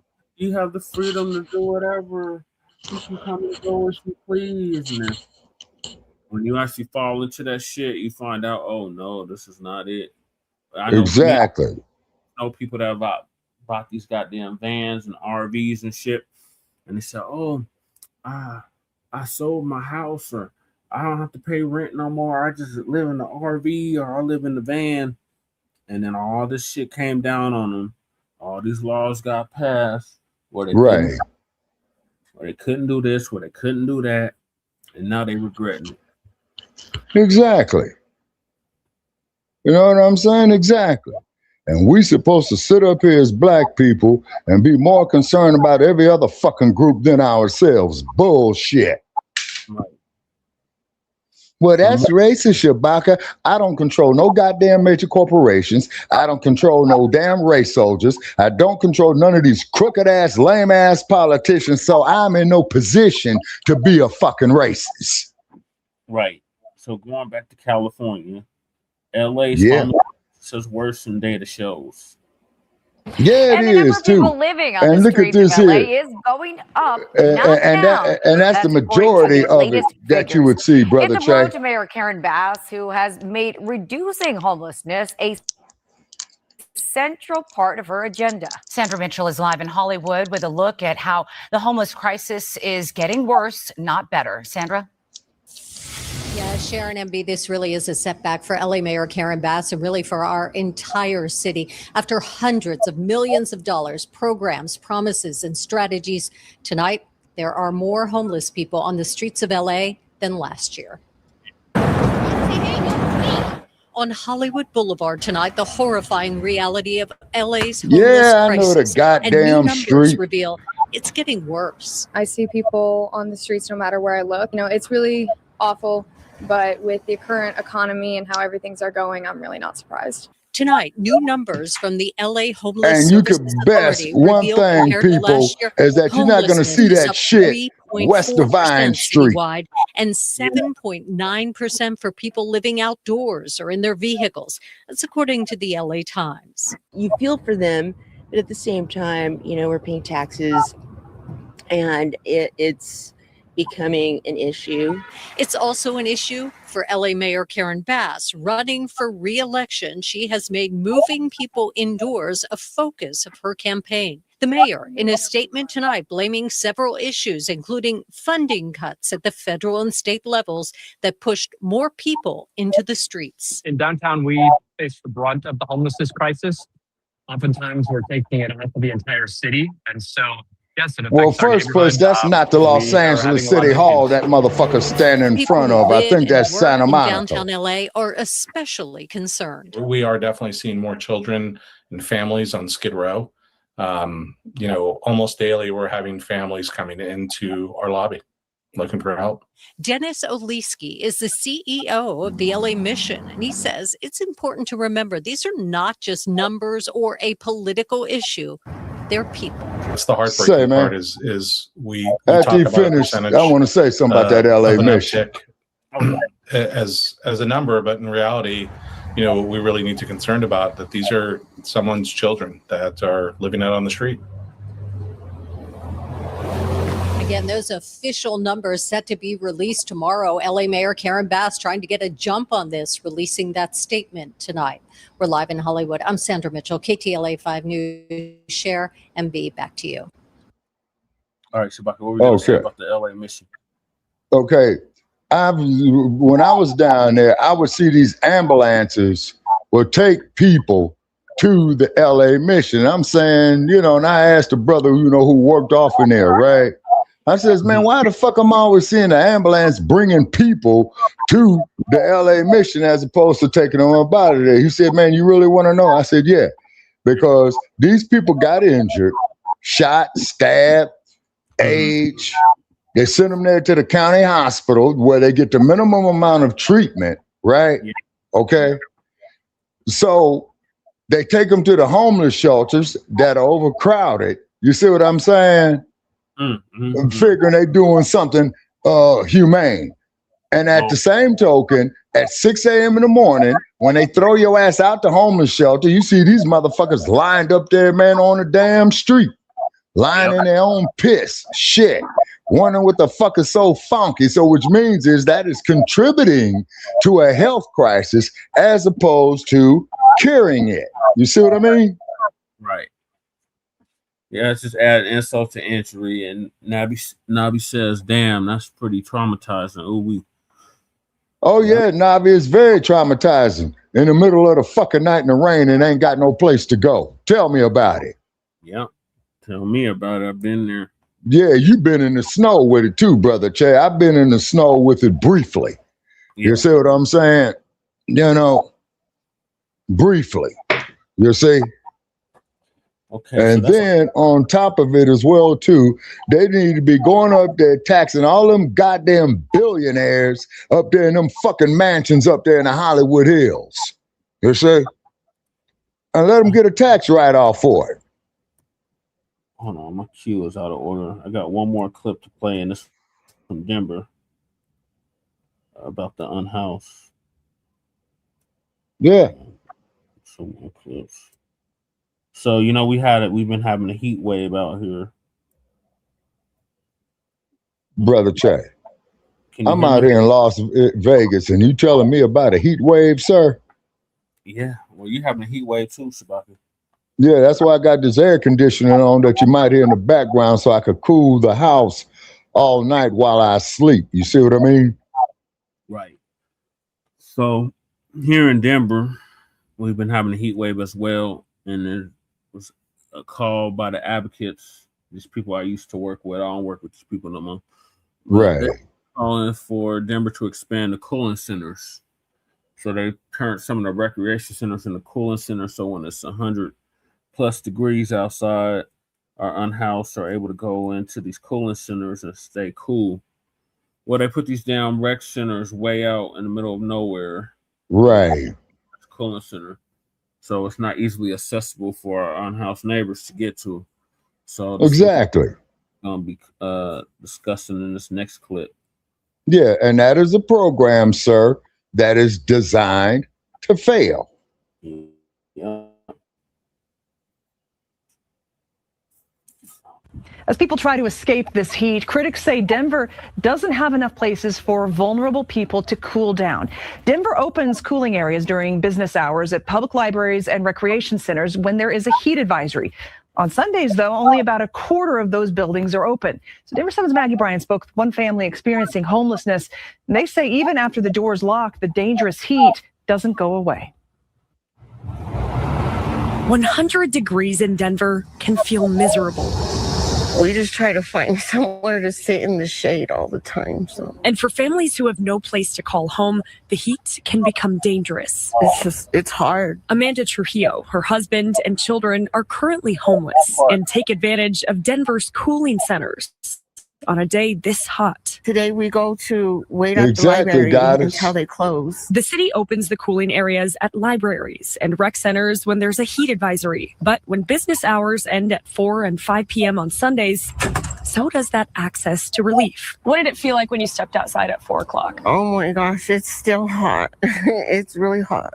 Hard to breathe? Yeah, when they're shut down at 4 or 5 and no one has nowhere to go or access to water or anything, it's hard. It's really hard.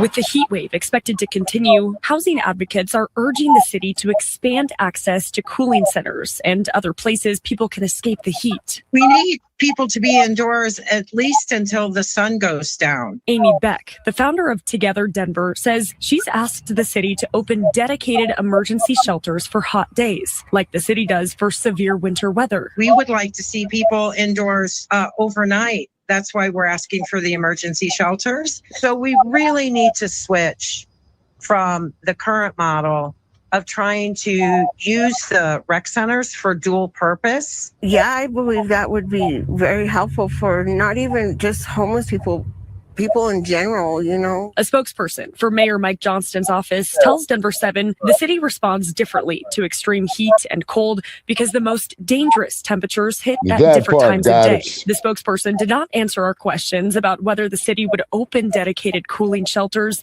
and directed those questions to the city's housing stability and health departments. Advocates say they will continue to push for immediate relief from the city, while families say they're stuck waiting for the sun to go down. It's too hot to be in the sun. In Denver, I'm Maggie Bryan, Denver 7.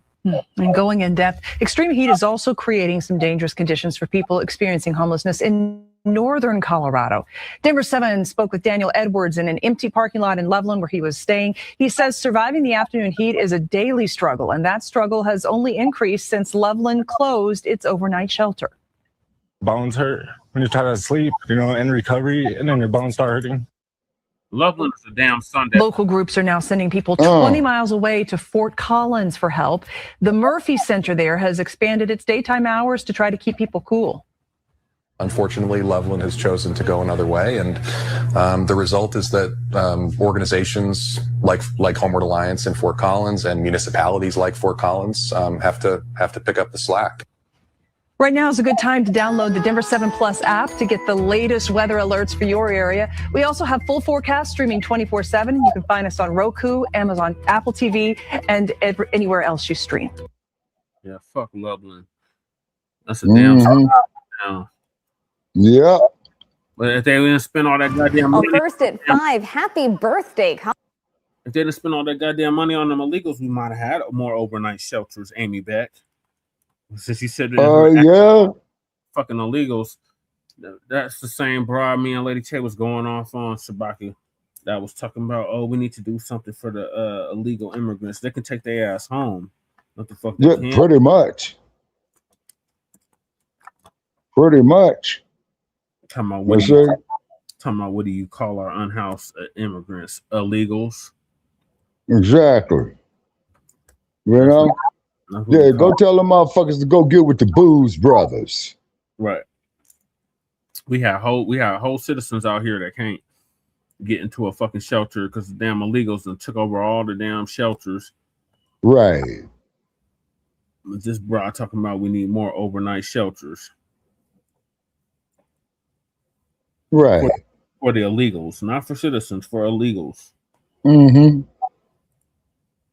Yeah. Colorado, 150 years ago today, then yeah, that's President your state Ulysses S. capital. Grant proclaimed Colorado the 38th state in the Union. And what a beautiful day for a celebration. Thank you so much for joining us. I'm Shalima Maharaj. Aside from beautiful, it was definitely balmy out there with those triple-digit temps, and that is something else that we are. I think she took some of them illegals in her house too. They got a whole house where they have the motherfuckers' house right now. Yeah. We need overnight shelters.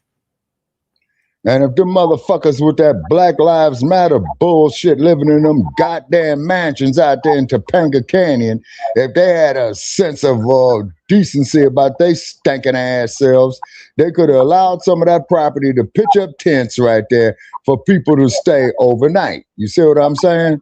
Right. But they would have to keep it clean. Then they would have to do hygiene, wash clothes, stuff like that. Bathe on a regular basis is because one of the main killers of bacteria is bathing properly. Yep, soap and water. Exactly. And you don't go shower with other men. No. Keeping that's an eye pushing on it the right hidden now. agenda. Taking a live look outside, the heat will be so intense that 9 News is calling a weather impact day Sunday and Monday. And it comes as we set a record for the most 90-degree days for the month of July. We sat above 90 degrees for 28 of those 31 days last month. So with that in mind, it's time to bring in 9 News Chief Meteorologist Kathy Sabin. And Kathy, it's so tempting to go outside right now. It's beautiful, but maybe not for too long out there. Yeah, today's not that bad, actually. I mean, we've got a mostly sunny sky and 93 degrees. Tomorrow and Monday is really kind of the apex of the heat wave. And we have a weather impact alert and heat advisory for record high temperatures. Not much in the way of cloud cover today or showers to cool us off. And today will be the coolest day of the next 3 days. So So 92 currently in the city, 95 in La Junta, 102 this hour in Grand Junction. Heat advisories cover much of the northern Rockies, the west and southwest, and those heat advisories will include Colorado starting tomorrow. We start tomorrow and go all the way through Monday for temperatures in the triple digits, and the air quality is not great. Another air quality alert out through 4 o'clock tomorrow for high levels of ground Yeah, for ozone. real, guys. Humidity values are coming down, and the wind is picking up in some areas. Not a big feature for us tonight, but something to consider. The radar's not entirely quiet, which is always a good thing. We have a few showers that we're tracking outside of Pueblo, Alamosa, Walsenburg, nothing severe. Storms are tracking south with a bit of wind and lightning along that Colorado-New Mexico line, but here in Denver, not a lot to show you. Maybe been doing this since I was a kid. She's been doing the weather out here since I was a kid. Her? Damn, well, she's got to be a millionaire. Yeah. A few clouds drifting in the afternoon, but tomorrow will be the warmest day of the next 72 hours. Low temperatures tonight will bottom out in the 60s, and our high That's a temperature damn tomorrow cold will probably wave to come me. very close to the record of 103 degrees. We're going to have that heat advisory in detail, along with a cooler weather trend and chance for showers. That's part of your extended forecast coming up. Right, thanks so much for that. Well, the heat advisory from the National Weather Service has now triggered the city of Denver to open cooling centers for the next 2 days for people who are unhoused. But advocates say that the city's response still leaves people living outside with not enough resources to escape the heat. 9 News reporter Ria John joins us live now. And Ria, what are advocates telling you right now? Yeah, Shalima. So the city of Denver is opening Denver recreation centers as these cooling centers. And the reason that advocates have a problem with it is because tomorrow is Sunday. And by this time tomorrow, all of those recreation centers will be closed. And it's hot right now, and tomorrow is going to be even hotter.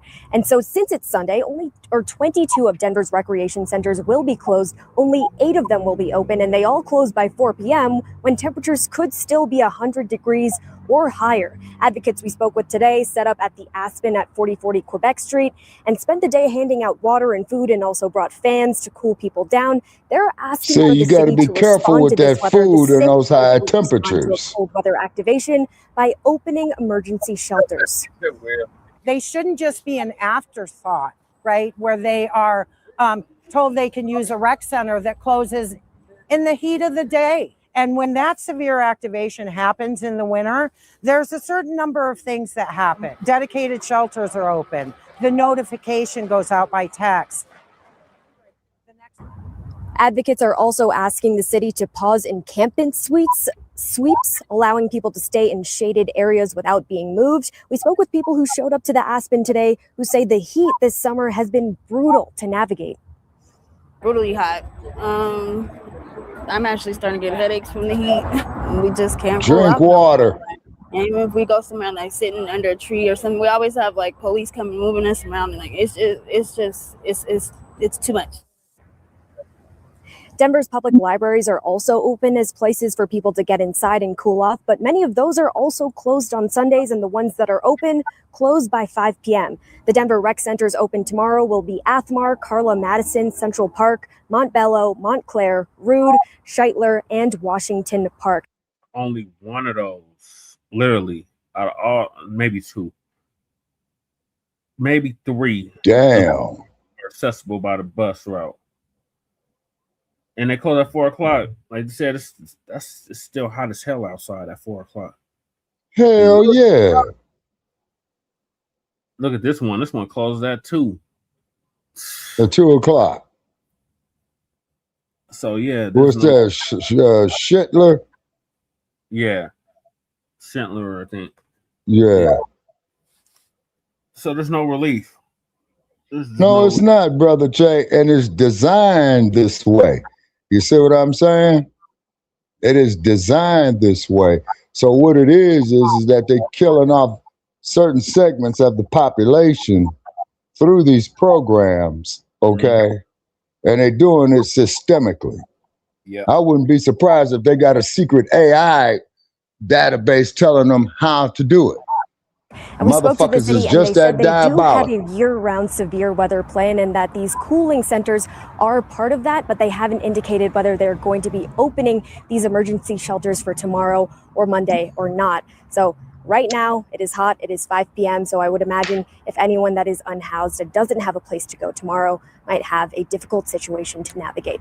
Reporting live in Denver, Ria Jha, 9 News. All right, an important story. Thanks so much for your reporting, Ria. It was 103 degrees that day, too.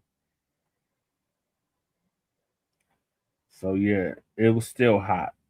It didn't cool off until damn near midnight. Exactly. And this motherfucker here, man, is still at 105 degrees. Oh, hell no. Well, the only relief we had was yesterday. It was in the 70s. That was short-lived. Okay. All right, so now I'm going to switch gears to the migrant news. Order. She was like out of order. It's cute again. So, the Haitians, as you know, are getting deported. Mm-hmm. So I got like 2 clips on that. The first one's from Lisa. She's going to give us an update on the Ohio Haitians are told to wear an ankle monitor. To wear an ankle monitor? Or leave with $2,600. Well, fuck the ankle monitor and fuck the motherfucking money just to tell the motherfuckers to shake the spot. That's what they're saying. They're saying they can shake the spot and get $2,600, or they got to wear an ankle monitor. Damn. Let's queue on the order.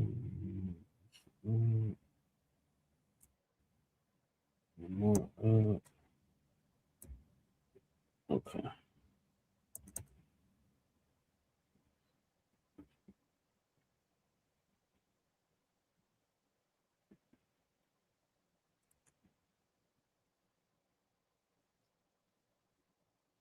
What's up, world? Let me tell you about this beard growth oil I got from 12 tribes on Earth.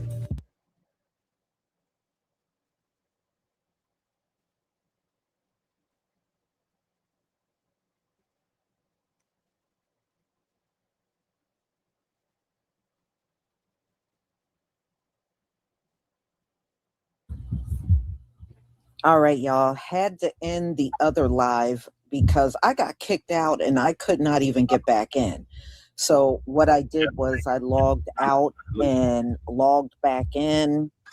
I had to shut my laptop all the way down and come back in and it let me in. So sorry about that, but that's okay. We're not going to give up and we're going to move forward with this subject matter of the Haitians being under an ankle monitor, or another word, a shackle. And I'm just taking notice how they're doing this to the Haitians, but nobody else. And we all know the Haitians and the Syrians lost their TPS status on the same day when the Supreme Court made the decision, but nobody is shackling down a Syrian up in here. So yeah, I see a lot of racism in this, and it's very selective. And like I said, if you're gonna shackle somebody, why not shackle them damn Somalians that have taken billions of dollars from the government, scamming and lying and putting up fake businesses and getting millions and millions of dollars for their fake business. You didn't put nary shackle on their asses. That's true. So y'all, let's get into it. Hopefully people will come over and get caught up. Let's try this again.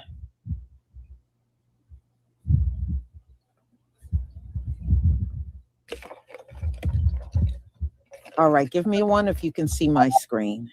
Yes, let's see if we can see your screen.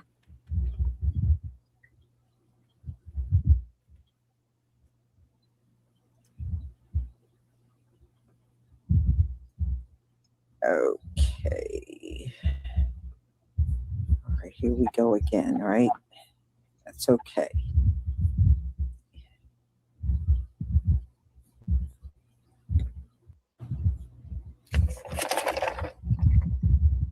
Well, the damn phone ain't heating up this time, Brother Che. That's good.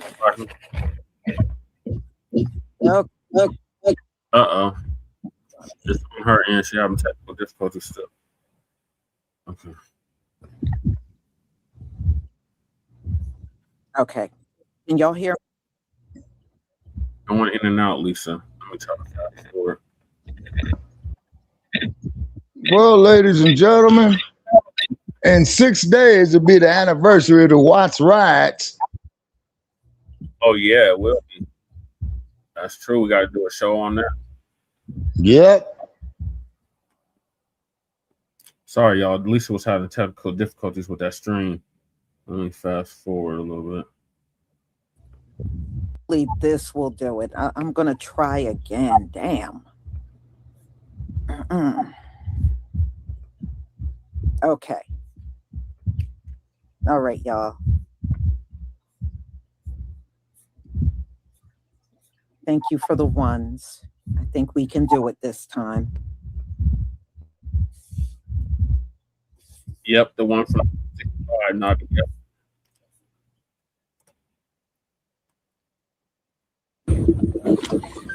Okay, can you services? Okay, good. Mm-hmm.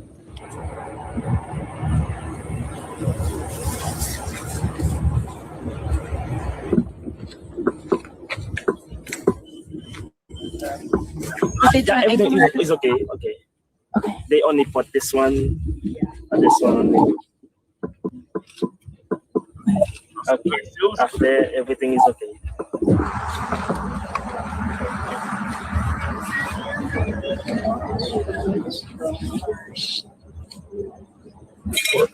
For Black people, shackles have a meaning that most of us as white people don't understand. But this brings back the feeling of being enslaved. It's okay. Yeah. Yeah, if they can call, they will be able to reach me out too. Yes.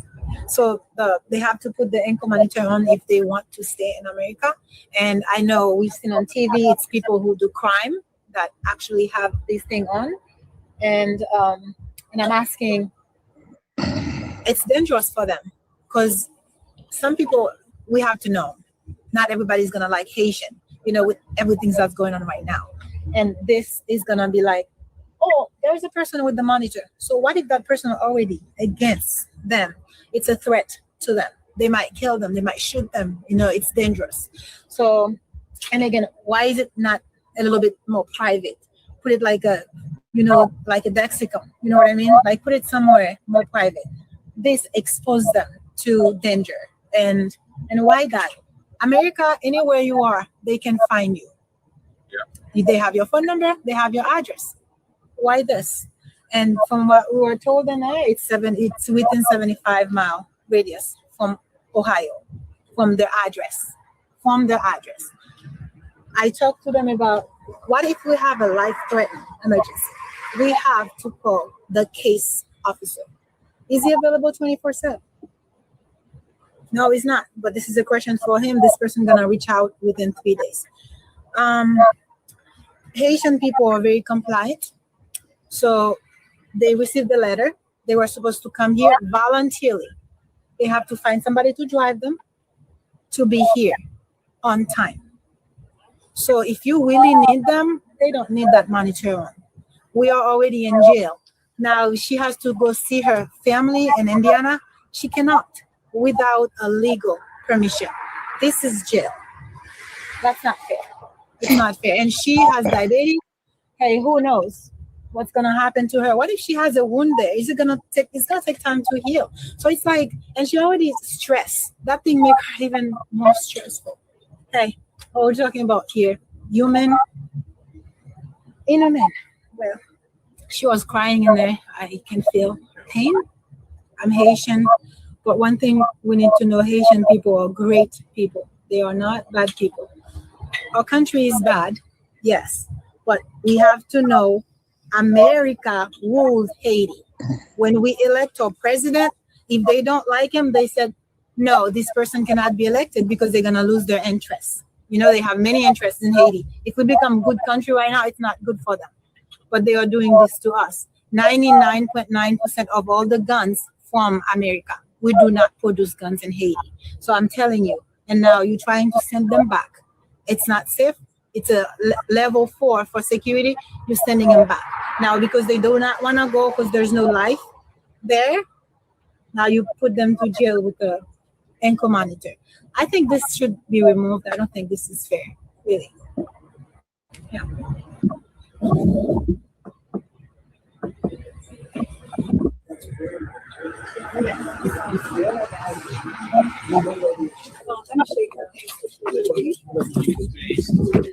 Yeah, we're gonna give you some space here.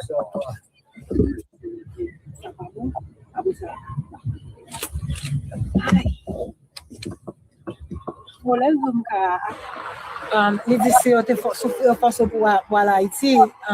Donc, l'arrivée à Haïti, qui problème tout à bien. The country is not safe.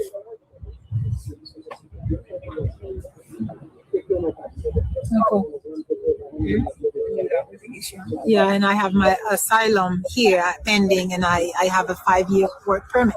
I just can imagine why I should go back to Haiti while I can work here. So she already has asylum in place? So she asylum, yeah, she has an asylum pending, and she said she went to court on July 6th. Mm-hmm. Yeah. Sorry. Sonia, is there anything else you'd like to say? I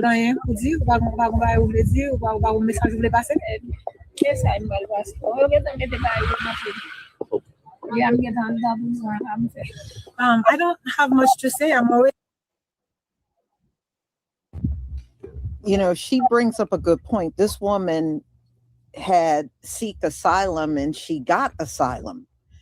Now, I was also hearing online that even the Haitians with legal status here, they're even trying to figure out a way to go after them.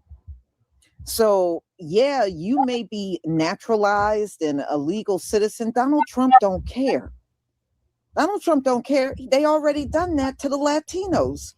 Some of them were naturalized citizens and they still nabbed them for deportation. And they are trying to do the same things to these Haitians, even the ones that are legal. So you can see they don't care. They do not care what your status is. They want you out of here. This is why many of you Haitians online, you need to stop trying to attack us. Right. Because this is a decision made by Donald Trump in his administration. And this shackling that's going on, this is coming from Stephen Miller. Yep. That's where this garbage is coming from. Stephen Miller. So I don't know why y'all are so mad at us online. I think I understand why. You're not going to go after the people that are really doing this because you fear them. Mm-hmm. You do. So we are, in a sense, being scapegoated online by y'all. Yep. But you're attacking the wrong people for real. They put an ankle monitor on her. I don't want to hear nothing. Already in jail, and they put monitor in my ankle. So, could you spell her name again? Sony, Prenice, Prenice.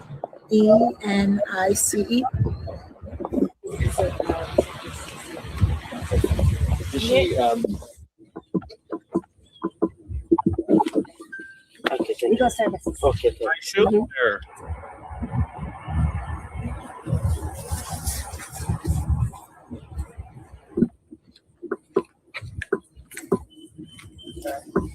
Everything is okay. Okay. They only put this one. This one. Looks like he got a Christmas out. Okay. After everything is okay.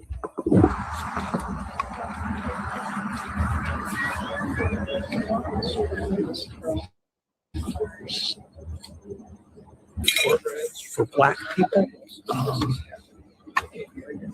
shackles have a meaning. that most of us as white people don't understand. Oh shit! Let's go. But this brings back the feeling of being enslaved. It's okay. And I have beautiful children and teenage girls who attend my church. Right. And they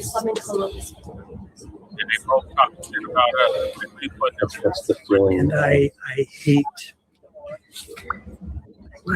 to think of what could happen. Especially in Columbus. No, Black Santa. Ice, of course. Antes. Antes. Yeah. Ella vive en San Francisco y podría ser que ella pueda llamarte y hacer una entrevista por celular. Okay. And as Haitians, we know that human rights is a thing in the 21st century, but it seems that it's not the case for the U.S. anymore. Actually, I really feel. Lord, the only reason why human rights is even a thing is because of FBAs. There wouldn't be no human rights anywhere on this planet if it wasn't for FBAs. We fought for human rights for all these other groups, and y'all sitting up here talking shit online. So the pity is only goes so far. It's just like, Yeah. You see? I really feel ashamed when I look at those mothers, those fathers, those young people, and I just have a picture on my phone of a yes, he does. 20 years old young lady just like graduated from high school, and they put that anchor monitor on them. So it's unbearable. It's really, I don't know, but this is insane. If I am open for any type of court hearing, I think that this type of treatment of putting an ankle monitor is just like trying to bring back the memory of slavery. People are not living on plantation anymore, and it's really a shame to see this administration is doing this to people. Actually, one of the things with Haitians, they do not like to hide because they know that they're not doing anything. And this is one thing. Exactly, not for us. When you're hiding, you set the signal that you've done something wrong. And this is why you see that they're not afraid to show up, because they know that they have the right to appear before a judge, and the government has the full power. If they want to deport them, they can go ahead and do so. After a court hearing, they can decide that they don't want to keep them here anymore. They can still do whatever they want to do with them, because they might be afraid to go back to Haiti. Let me tell you something. This ain't gonna keep these people here. You got to think about this government. Don't tell the truth about nothing. And we know Donald Trump, he ain't about no truth whatsoever.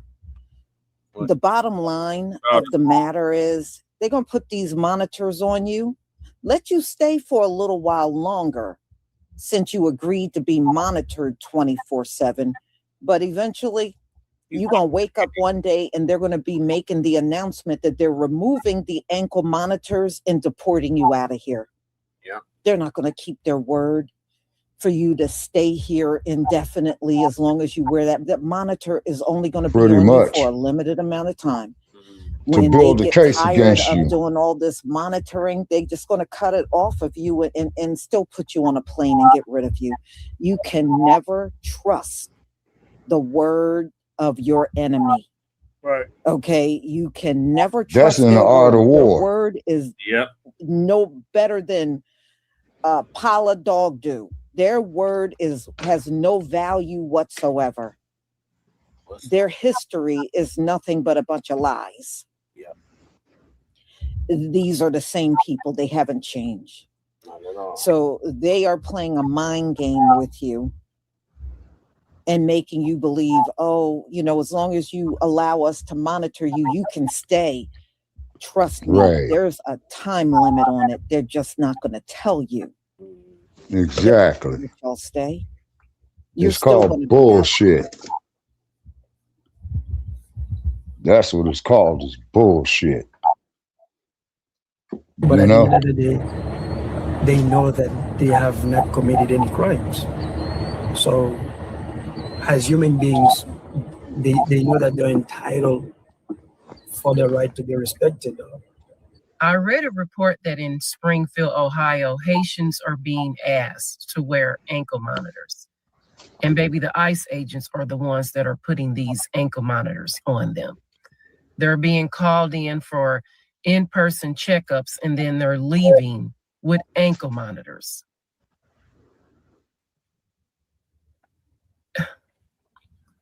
I'm speechless. I don't even know what to say. I'm not. It's called bullshit. Right. Ankle monitors. Yep. And then too, Brother Che, they're gonna start doing that shit to you, to people like you and I. Something with this administration. Yeah, I wouldn't be surprised. This is absolutely horrible. Yeah. So I get why the people are protesting in Ohio right now, because that's just inhumane. If you ask me, that's inhumane. It is. It's disgusting. Totally. You'll get no argument from me. It is. And the thing is, y'all, they can't even travel 75 miles outside of where they live. If they go more than 75 miles from Springfield, Ohio, ICE track them down and they automatically get deported. So if they got family in another state or something happens to a relative, if they are over 75 miles away, they literally can't go. It could be their own parent that passes on. And if they go over 75 miles outside of that limit, it's an automatic deportation. Man, this place, America is like a police state. Yep. It really is.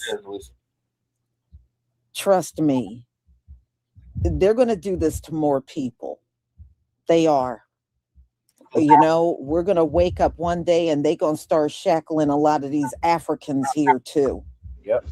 And they're not going to just stop. If they can get away with doing this to the Haitians, you think they're going to stop? No, they're going to get these other immigrants as well. They're going to get them too.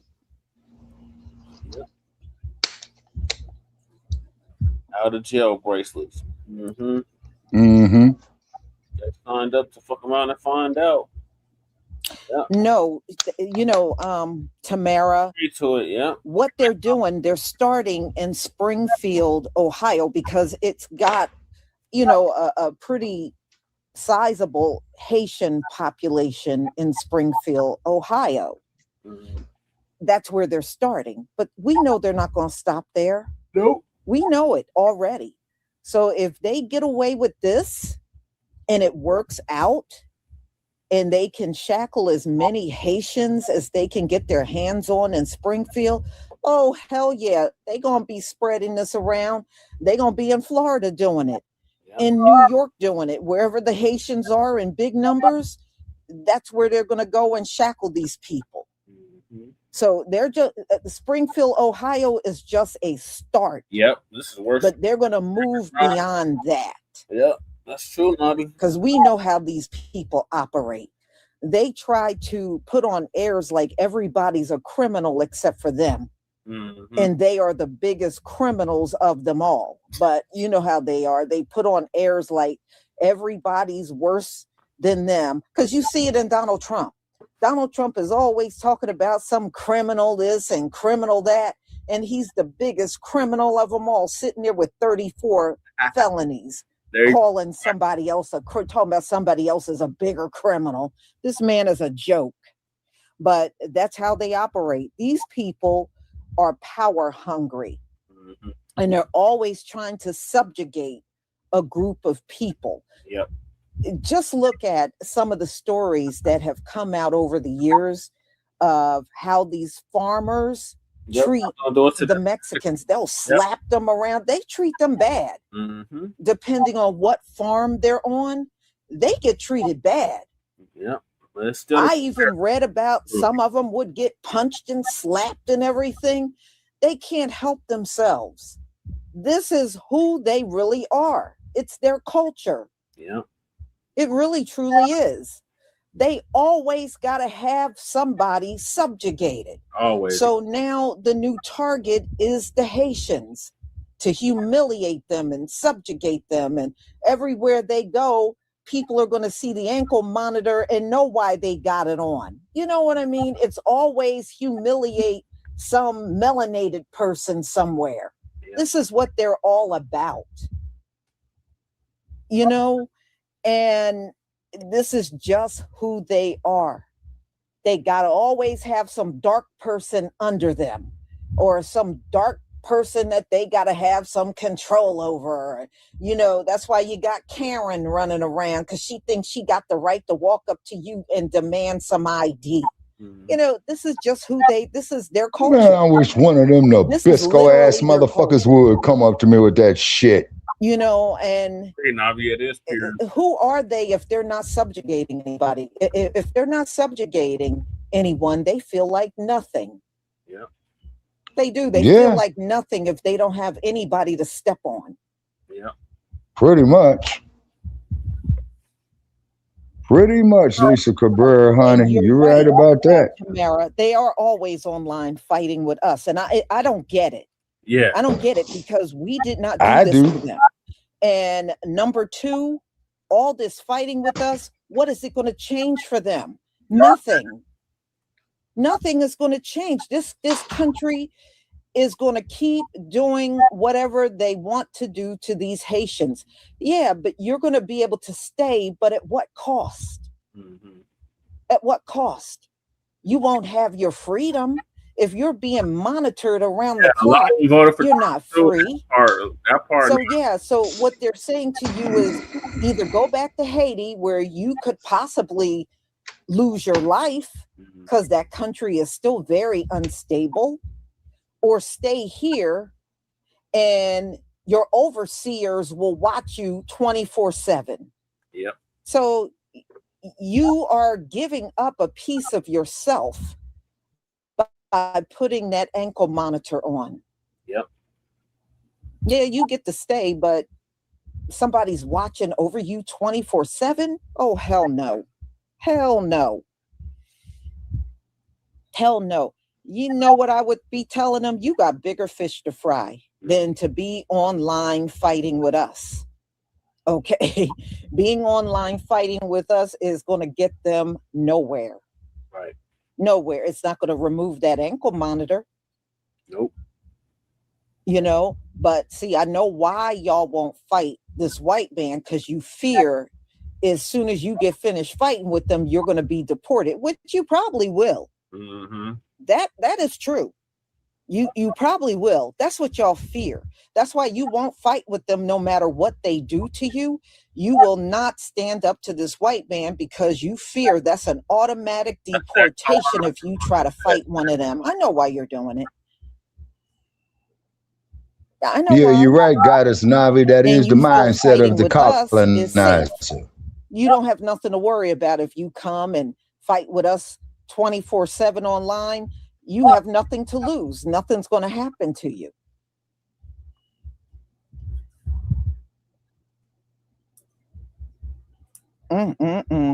Yeah, Tamara, they're not going to do no 1804 on ICE, are they? Nope. They're not going to try to do no 1804 on them. So y'all, I'm going to go ahead and conclude. Thank you so much for being here. Thank you for your support. Don't forget to pick up your hair products, y'all, and be on the lookout for my lives. I do have a couple of things I'm looking at for tomorrow, but I thank you each and every day for your support and being with my channel, because some of y'all have been here for the long haul, and I deeply appreciate it. You're welcome, Lisa. Shalom, family. Shalom. All right, so now they got the Haitians ankled up. Yeah, pretty much. Now, my question is this, okay? When are y'all gonna ankle up these motherfucking Trump supporters? He partnered Now, now, when remember? when you all gonna ankle up the Booze Brothers? When are you gonna ankle up that cross-eyed, parrot-looking, drunk, stinking ass motherfucker by the name of Cash Patel? Never, Sprocket, in a perfect world. I know, brother Che. I know that there's a point that I was making. You know what I'm saying?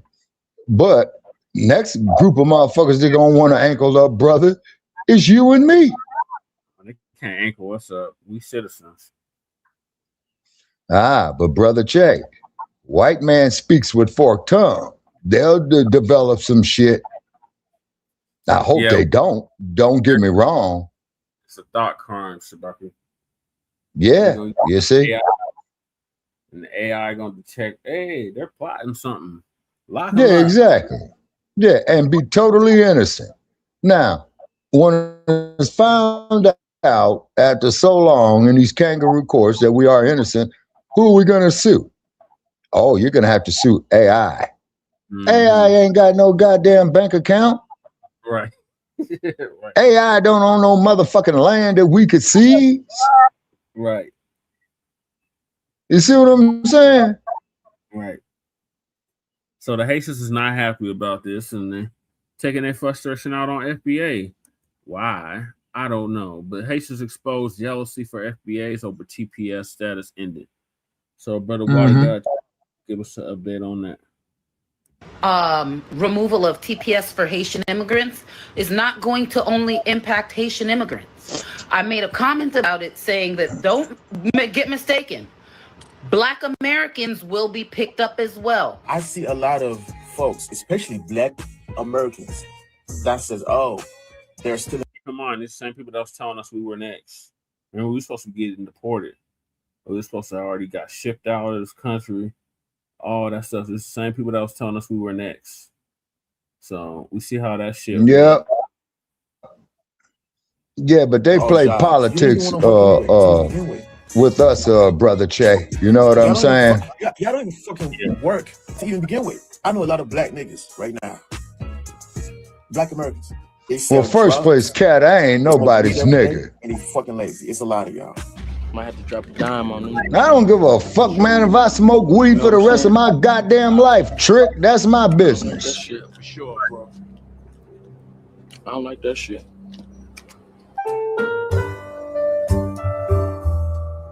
Little Richard, Ida B. Wells, Billie Holiday, Ali. Back with another video, man. Y'all know how we do. Always pushing help, wealth, and a better understanding of self. So check this out, y'all. In this video, we're going over how the Haitians are disrespecting foundational Black Americans, and they do not have the same smoke for the YTs who's running this player. Okay, this been happening over and over. We've been seeing the same talking points from, Caribbeans in general. And not all of them. We ain't trying to say all of them, but it's enough of them that we gotta put this out there and let them know that how ignorant they sound. I'm gonna go over some of what they were saying, and I'm gonna bring it to y'all attention. I want to know what y'all think in the comment section. Make sure y'all hit that like button, subscribe, and push me on the algorithm. Like and subscribe to Frontline Black News and Shabaka's Black Experience Enhanced.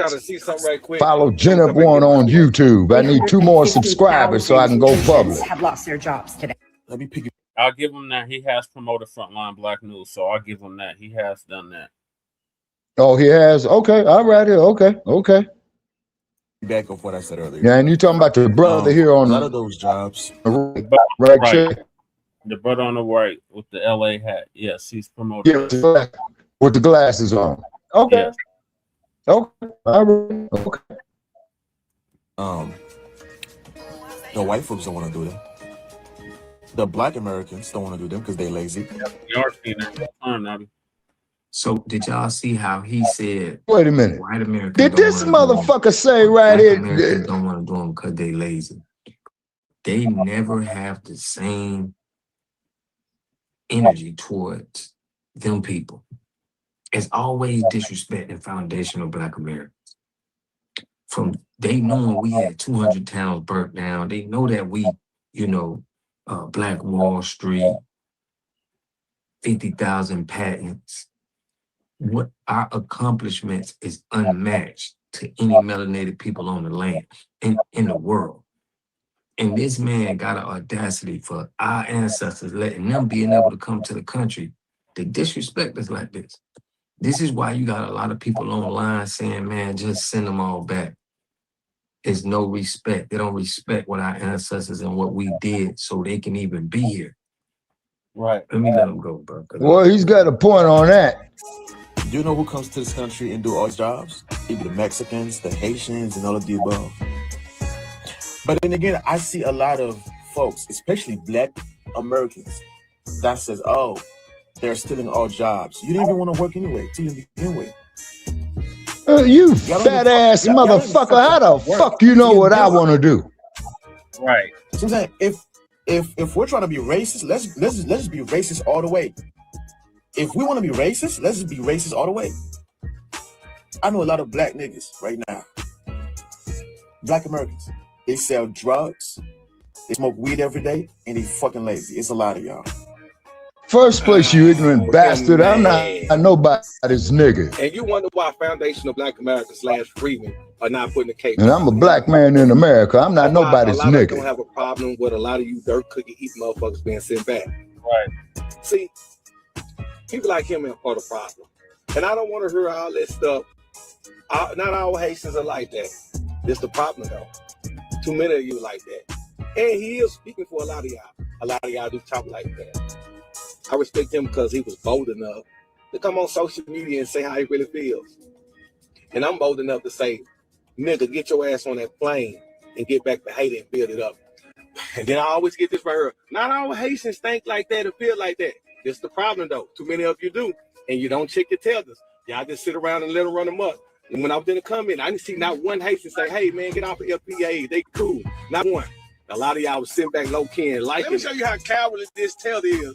You notice he wouldn't say anything about the people who actually sit in the back, the people who don't want him in this country. He went into straight attack mode on Foundation Black America. Real hatred, yeah. It's jealousy. They're like, damn, man, we got to go back. Man, them FBAs so lucky. They get to stay under white daddy and white mommy. Damn, white daddy and white mommy. I want to stay over here. I work hard and I listen and I mind. I don't try to buck the system. Damn, I hate you, FBA. White daddy and mommy, you send me back. That's what that's really. Tell you something, Mr. Tether, man. They can't send us nowhere. This is our country. We are foundational to this country. That's what we try to tell y'all. And that's what y'all hate. Okay, so I'm starting on my For You page, right? And I'm scrolling and all these videos are popping up with Jamaicans, Dominicans, Bahamians, Black Americans, all like Exactly, Navi. talking about they don't want Haitians in their country, like Haitians need to go back to Haiti and all these things. And that generally had me thinking like, I want to know what the fuck we did to y'all. Maybe I'm missing something. You don't see the Black Americans is lazy. You don't see all these statements that your people making. That's, somebody gonna have to stand up and say, we don't see no Haitians coming out and saying, man, listen, our people they tripping. They not appreciative of what y'all did in this country for us to be here. Now it's like, y'all want to talk like y'all did everything in this country so we can be here. We bring up 1804 with everything. Check this out. Maybe it's some type of history I don't know about. Because I'm trying to figure out, what did we do to y'all to make y'all hate us so much? To make y'all hate us so much. It's the YT people is controlling immigration. See, they don't even understand what's going on. Just like them people out there in Morocco that went to Spain. That was all organized.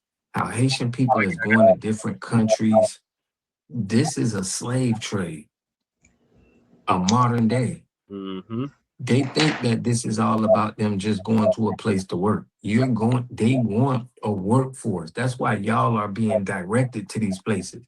Y'all ain't just doing that. Barbecue in Haiti is ran by them people.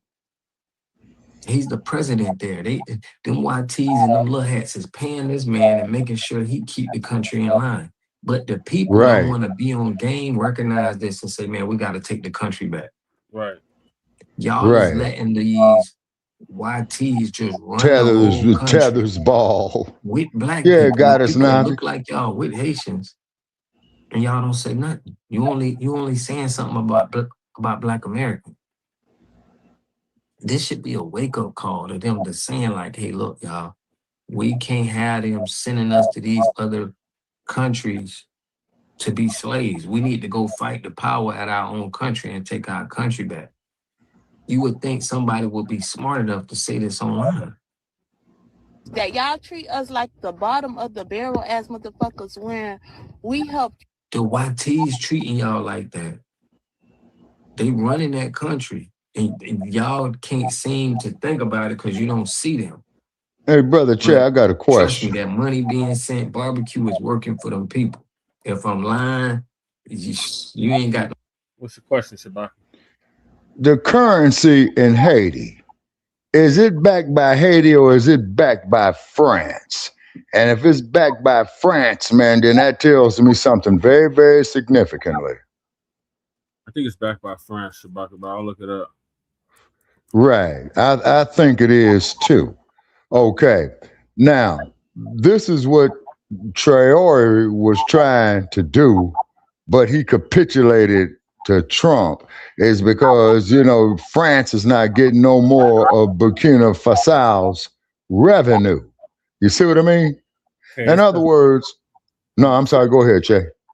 It says it's not backed by France. The Haitian Gold, I think that's how you say it. How is it spelled? Zourde. Zourde. Gourde. Gourde. Gourde. The Haitian Gourde is not backed by France. The Gourde is an independent fiat currency issued and regulated solely by Haiti's central bank, the Bank of the Republic of Haiti, or the Bacc de la République de Haiti. I think that's how you say it. It is a flowing currency, meaning its value fluctuates based off market demand, inflation, and economic factors, rather than reserves or guarantees from a foreign government. Very interesting. So which means is that is a currency, sir, that is designed to fail. Yep. If it hasn't already. Because I remember they had that quake damage down there, man. When the quake hit that motherfucker, man, I think about 95, 96, and that shit is still, 2011. Okay. All right. And they still got piles of all that damn Is it a 20 or 2011? Okay. So which means 16 years ago, and they still got piles of debris that they didn't do shit with. Correct. And remember the Clinton Foundation was all up in it. Right. And Bill Gates and all them motherfuckers as well, too. Okay. Yeah, that sounds about right. You know what I'm saying? Okay. Yeah, let me see. Yeah, 2010. It was January 2010. Okay. All righty. And then they had it in 2021. Okay. Let's not act like we didn't help you guys. We don't want who's. If it wasn't for Haitians, y'all would not be free. So I'm trying to figure out why do y'all. You can miss us with that bullshit. We freed ourselves. We were already having rebellions over here before Haiti was even a country. Yeah, that is true. I hate us. What did we do? Maybe it's something I don't know, and I'm genuinely want to have this conversation because I want to know. I'm open to understanding and I'm open to listening, but be respectful in the comments as well. Don't come on here. And I'm tired of this. Y'all wouldn't be free. They don't have this history. This has been debunked so many times. Right, family. In this country, we talking about real money. We talking about real wealth that was taken. We talking about 200 towns. We talking about having airplanes and real legitimate businesses. 20 million of farmland. We're talking about real trillions of dollars. How did y'all have anything to do with that? Over 50,000 patents. What that had to do with if y'all was doing that, why y'all ain't doing none of that? right. And then to make matters worse, the Louisiana Purchase, all that did was expand slavery further west. Yeah, and north. For the west and north, all they did was expand the slave trade in the United States. Yep. So they can miss us with that bullshit that they helped free us. Exactly. How many Haitians did you see there in Los Angeles in 1992? None. Sabaka, they wasn't coming here like that. I know, Jesse, that's my point. You say that's my point. You see what I mean? That's my point. And then the cold part about it is we go up here, get hit with fire hoses, police dogs, shot at, lynched, castrated. Where's the Haitians at on that? Nowhere to be found, Shabaki. Precisely my point. Our respect for the things we accomplish, and you sound ignorant.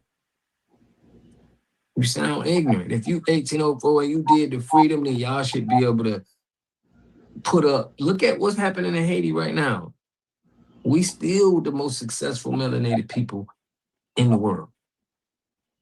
Clock it. Yeah, and Man, lose that goddamn LA Dodgers hat, man. let's have a real conversation. The floor is open. Can't stand the sight of that shit. And I don't give a fuck where they come from. We catch your style. We adopt your style. So why y'all explaining when you all know we adopt your style? You understand? They like to go inside your House of Parliament and try to change your constitution based on them. If you listen to the people in your country right now, they always challenging people of that country. Yeah. You never have to explain to nobody who you is. And I say, you're saying, so what's your background? That if you was a Haitian and you had an anchor baby, you was a Haitian. You understand what I'm trying to say? Yep. You don't have we don't care about nobody who come to your country and then start with. Don't be like the Bahamas right now. I talking about in a mass and fluff with these people. And we don't. And this nigga sound like, man, he's going after more white pussy than a little bit. Excuse my language, Goddess Navi. They always talk about this 18 or whatever, but nobody talk about the French came back. You understand? They ain't fight for shit. A lot of white boys tell them fight, but the French came back. And they was paying for their freedom. Don't let these people remix a motherfucker on y'all. Y'all hate if y'all is Americans and y'all claim y'all is Americans, then stand on that. You don't have to go to no religion and say this and that. When you see they talk, if they always tell you, oh, I'm Haitian. So you identify as Haitian, then okay, y'all is American, y'all is American. You understand? You don't have a shit. Y'all, they all start, but y'all ain't have no culture, right? Ask these motherfuckers where they get their style of dressing, where they get their style of talking, and because we used to watch y'all, them rappers from, New York, LA, whatever. And we catch that style. We catch that style. The whole Caribbean, I don't care if it's Jamaican, and I don't give a fuck where they come from. We catch your style. We adopt your style. So why y'all explaining shit when y'all know we adopt your style? You understand? Hello, friends. Just a quick reminder, since the racists are out here really getting crazy, if I make a comment, one, that the new removal of TPS for Haitian immigrants is not going to only impact Haitian immigrants. I made a comment about it saying that don't get mistaken. Black Americans will be picked up as well. It became an argument of, oh, you mean African Americans. No, I don't. That's a cultural distinction. I wasn't making one. And y'all see just the backwards thinking of them. Now, somebody they've been picking up people in Miami. These videos going around where they went at this a place where they was working at and picked up some Haitian on TPS. Why do they want to put us in it so bad? They just got so much, hatred. Check this out. One of those. I'm saying I'm including first generation Americans and African Americans. I'm saying if you born in this country, they taking your ass because you're black. Let me clock in for the motherfuckers in the shoe, right? The people in the bayous, the people in Louisiana. Your last name sound Haitian, don't it? Your last name is Haitian because it was settled with Haitian slaves. Because what you I'll don't never learn set about foot in that slavery goddamn is state again. they stopped in the Caribbean to break the slaves But and goddamn, then boy, bring them but here. I think that's that voodoo Only that you was 3 to telling me, 5%, brother Che. maybe 6% of enslaved people were brought to this continent. When I say black Americans is getting picked up, don't have a French last name. You're from Houston, your name. I know it's hard to hear this, y'all. It's just crazy. But this lady don't know what she talking about. And it's always, we got to hear about somebody. And I told y'all, they're using the Haitian people, listen, them little hats is there. Just like we seen how Morocco went over there to Spain, they're using this country and they're shipping people to different countries to work. It's been going on for a long time. Them white people got serious control over the mental. And Well, actually, brother Che, that's what that movie they made called Shaft in Africa was about. People at all. They just let them And I talk think that like was this. 1973 or 74, I think. This is insane.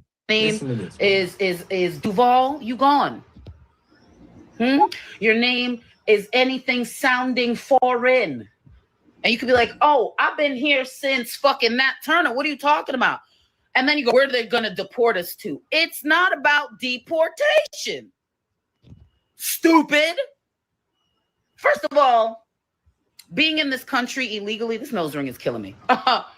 Being in this trying to fit in America so bad. The nose ring killing me. This is what I be saying to cosplaying. We ain't gotta, this lady is nuts. But what we trying to say, hey, they got a desert out there in Southern California called Death Valley. Them back, but they're crashing out because they only got this for Black Americans. This was crazy to a lot of people. It's like, what's your problem with us? Because we can stay here. Right. Is that the real issue? So well, gotta call it pig ring, huh? Man. Y'all know we got we pushing some black business, man, the True Soaps.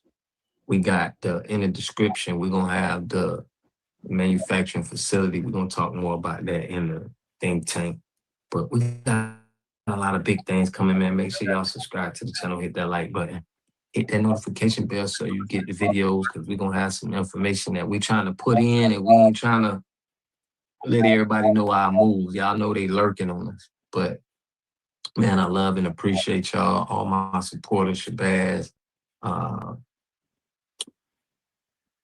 Bruce Warren, Fresh Always, the family, man. I got Random Drop for he got the app coming for us. We got a lot of things moving, man, and I appreciate everybody who's been holding it down. The mods, everybody who's been tapping in on the live. We're going live tomorrow, y'all. We're going to have a big one. But I love and appreciate y'all. I will catch y'all in the next video, family. Peace and love. A community must have three things to have a community in it. You must have a wholly independent economic structure that can provide goods, service, products, and things for your own people, and jobs and tax bases for your own people. You should at least control 4 basic things. You should be trying to control water, food, medicine, and energy to be able to survive and compete. Here we got Mr. Pollock. He had a cornfield. He took advantage of a free water test from us, and this is what we found in this water. We found sulfur, we found hardness. Damn. We solved these problems with an easy fix of 2 tanks. So get your free water test today. Stay blessed. Click the link below. Damn. Chris. But you know what else, though, Trey, as I think about it, you know what else could be adding to that man's contamination of his water? Doesn't have an What's that about him? The rain, the cloud seeding. the shit they doing with the atmosphere, of how they fucking around with the underwater ground wells. You know what I mean? All right, so I gotta go to the migrant situation in Spain. Mm-hmm. Forgot about that. So Tariq gonna give us an update on that. All right.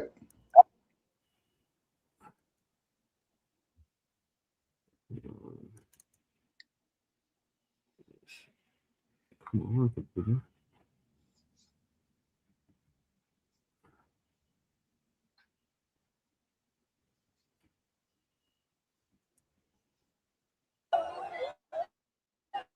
Increíble la situación.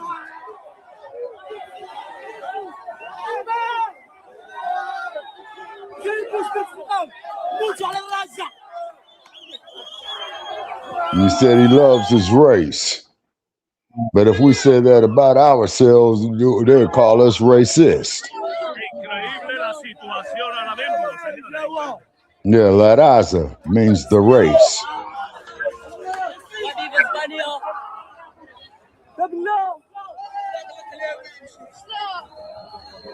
You know what I want to talk about? What we got to talk about first. All right, Che, I'm out after Tariq, man, because I'm having power supply issues on this phone. Okay. Africa in the Spanish territory called Ceuta.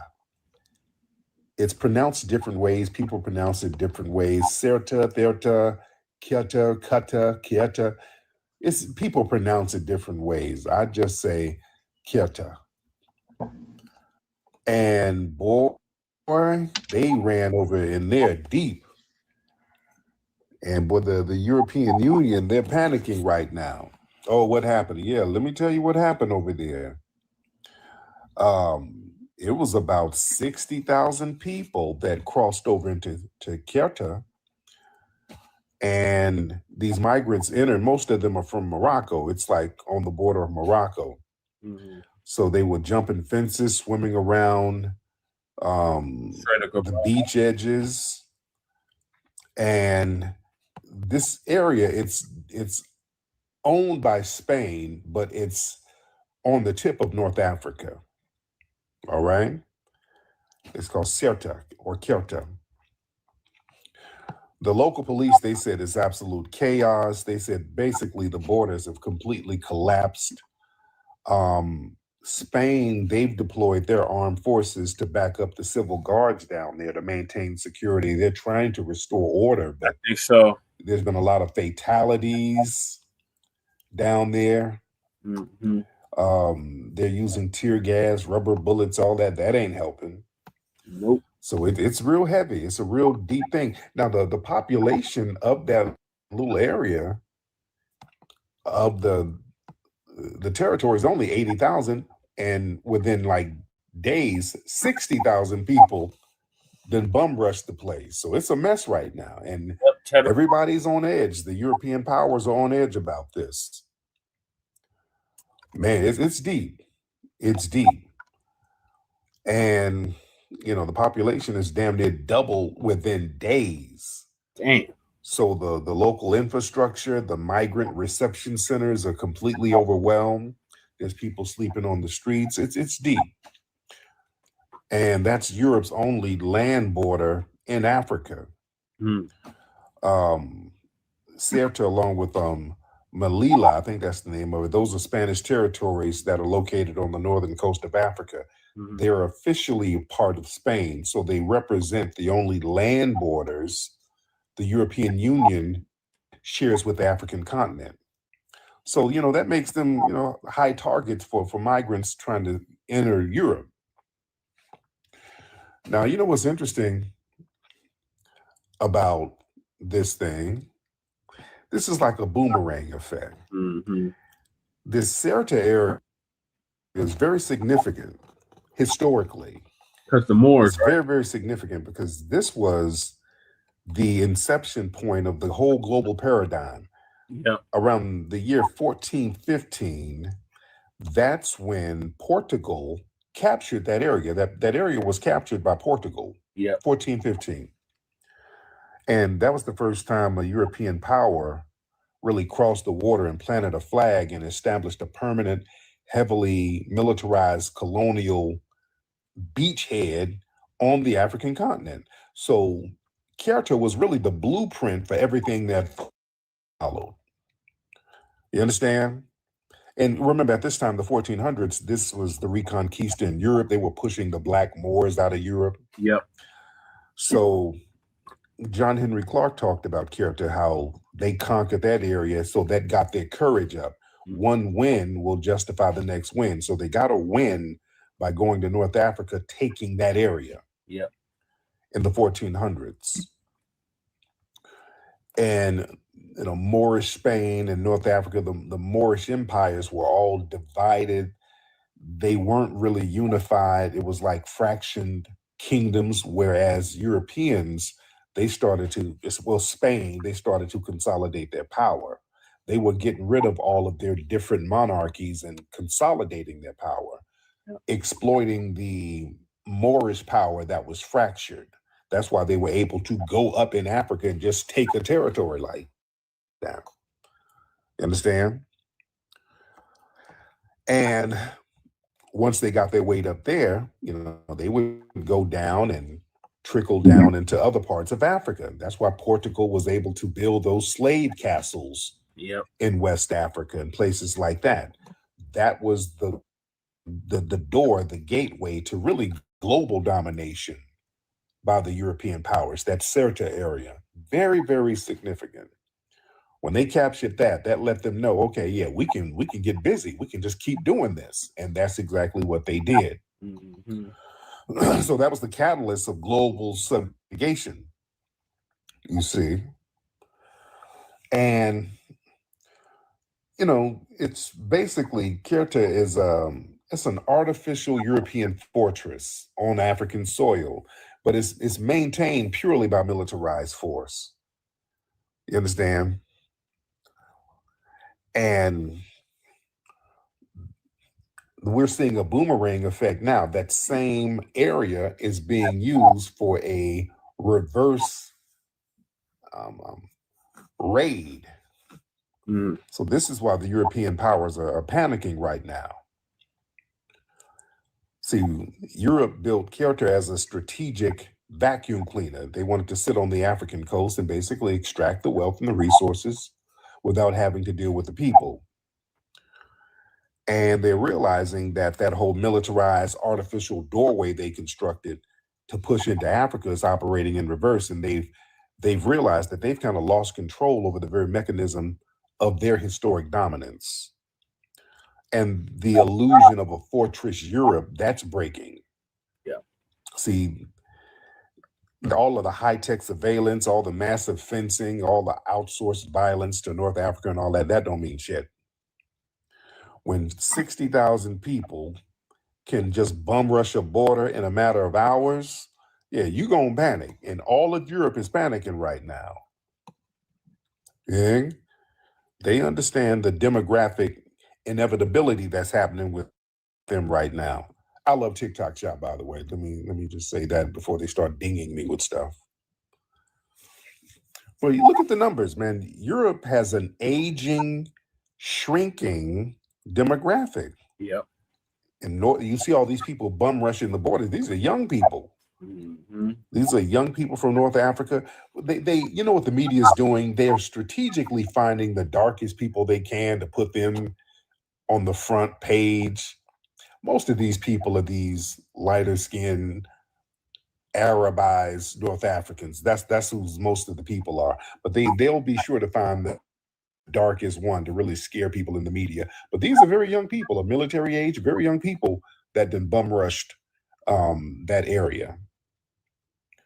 You understand? And Africa itself has a very young population. Again, I was up there a few months ago. I was over there in Senegal. I didn't see any elderly people. I really didn't see any elderly people. The population is extremely young over there. They got very, very young population. So they know that no amount of tear gas and razor wire, that's not going to hold back the physics of this demographic pressure over the long term. You see? So this Kirta situation, that's a spark that they don't want to blow up into a full flame. Yeah. You understand? Yeah, these people are coming for Europe. They're coming for Europe heavy. Mm-hmm. They know if they can just run up in the border like that, if they get on big enough boats, they can hit the mainland of Europe. See, and also they understand how they see that they're vulnerable to extortion. See, the European Union, they outsource their border security to Morocco. Chick name Stars. So they have to pay millions of dollars to Morocco to act as basic attack dogs for North Africa, for other people. So Morocco, they understand what that character situation represents. So when relationships sour, go left, Morocco just basically turns a blind eye and let the border collapse if they don't get what they want. Mm-hmm. You understand? The European powers, they've always had these little janky deals with Morocco. The United States had a little janky deal with Morocco. That was the first country that recognized the United States as a sovereign nation. Do y'all know that? The first treaty the United States signed was with Morocco. The Treaty of Marrakesh. Yeah, I think we did a story on that on Shabaka's Black Experience Enhanced, Jay. The first treaty the U.S. signed was with Morocco. Morocco recognized them as a sovereign nation, and they had a treaty with them. And part of the treaty was the U.S. Barbary Wars could do trade over there. Yeah. And the Moroccan government would not interfere with the slave trade. Mm-hmm. It was a little janky deal they had over there. It was a very little janky deal. But what we're seeing right now also is the collapse of European unity, because right now Europe is looking at each other like, hey man, the Italy and the Danish officials, they're threatening to isolate Spain and kick them out of that free travel zone. They're like, hey man, y'all got this, the block is hot, man. We might have to distance ourselves from Spain. They're talking about isolating themselves from Spain. Mm. Yeah. So the panic driven by the fact that this little border crisis in a tiny African outpost, that's causing the whole political architecture of Europe to turn on itself. And they're getting fractured from the inside out. Mm. Yeah. But this is also a lesson, family. This is a lesson about loose migration. This is a lesson we should learn over here. Now, I get it. Look, I think they over there, they should run up in Europe. I think they, right. I think they should do a Uno reverse on them. Whatever. But over here, no, we don't have that same kind of relationship with people. And over here, this was a nation built by foundational Black Americans, and people rushing over here, basically they side with the colonial powers against us, against the very people who built the nation, which I don't like all that massive migration over here. You understand? But see, this is the danger of outsourcing sovereignty. See, their border isn't controlled by Spain and Ceuta. It's controlled by Morocco. Mm. Spain pays Morocco millions to be the border guard. You see? And that's the trap that the U.S. has fallen into with Mexico and Central American nations. So when you rely on a foreign government to basically enforce your border, instead of maintaining the internal operational control, you're handing over your sovereignty. Yeah. So you're going to give a foreign nation a geopolitical loaded pew-pew that they can point at you whenever they want to negotiate something. You see? And understand how they weaponize a gray zone. See, what's happening in Ceuta is a masterclass in gray zone warfare. Morocco didn't declare WAR on Spain. I got to watch my words here. I love TikTok shop. Morocco didn't send an army. They just used human migration as a demographic weapon to whelm the whole infrastructure over there without firing a single shot. And I think there was something with the Supreme Court in Spain saying that it was some Supreme Court ruling over there saying that they will not send back migrants without the right due process. There was something like that they just declared. So that really opened the door for people to just bum rush the spot. But the U.S., they got to understand that mass unchecked migration, that's not just a humanitarian issue. That's a tool of asymmetric warfare. These adversarial nations and cartels and human trafficking networks and all that, they know that a relaxed border is a vulnerability that they can exploit, and they can destabilize American institutions. They can drain local resources. They can paralyze the political system from inside out. So you got to be very, very careful with that. Right. You see? So the lesson is, man, we just can't open the borders and just let anybody just shout out to the 37 viewers rummage on through all willy-nilly. That's a problem. 37. Yeah, and demographic physics, that can't be ignored. Okay. And in Kenya, Those 37 viewers, please follow the YouTube page. Jenna in one day. Man, that's an invasion. Yeah, that's a damn invasion. That is an invasion, and that shows the delusion of open border advocacy. You can't maintain a high function first world infrastructure, schools, hospitals, housing, emergency services, while you're simultaneously absorbing unlimited demographic pressure, just letting people all in willy-nilly, and that drains our resources. Right. That's just mathematically impossible to maintain. So a nation without a secure perimeter, you can't maintain internal cohesion. You see? It's very, very deep. But that's an invasion, dude. That's a damn invasion. Majorly, 60,000 people. And I'm hearing a couple of people that got poked with blades over there. There's all types of shit happening over there. It's deep. Man, now y'all, let's get the family in here. What's up, man? Free mind, respect. Y'all tap the screen. Let's get the family. Y'all, what's up, Nikki the God? I see you, beloved. Y'all tap the screen, ladies and gentlemen. Y'all tap the screen. Yeah, I'm hearing folks getting shanked. Oh, man, it's bad up there. And just imagine what might happen to the women up there in that area. These dudes, just a bunch of dudes who ain't subject to the rule of law, just popping over a border, just a bunch of dudes running around from another area, just hop over a border. So yeah, the women could be in danger. It's deep. It's deep. It's deep.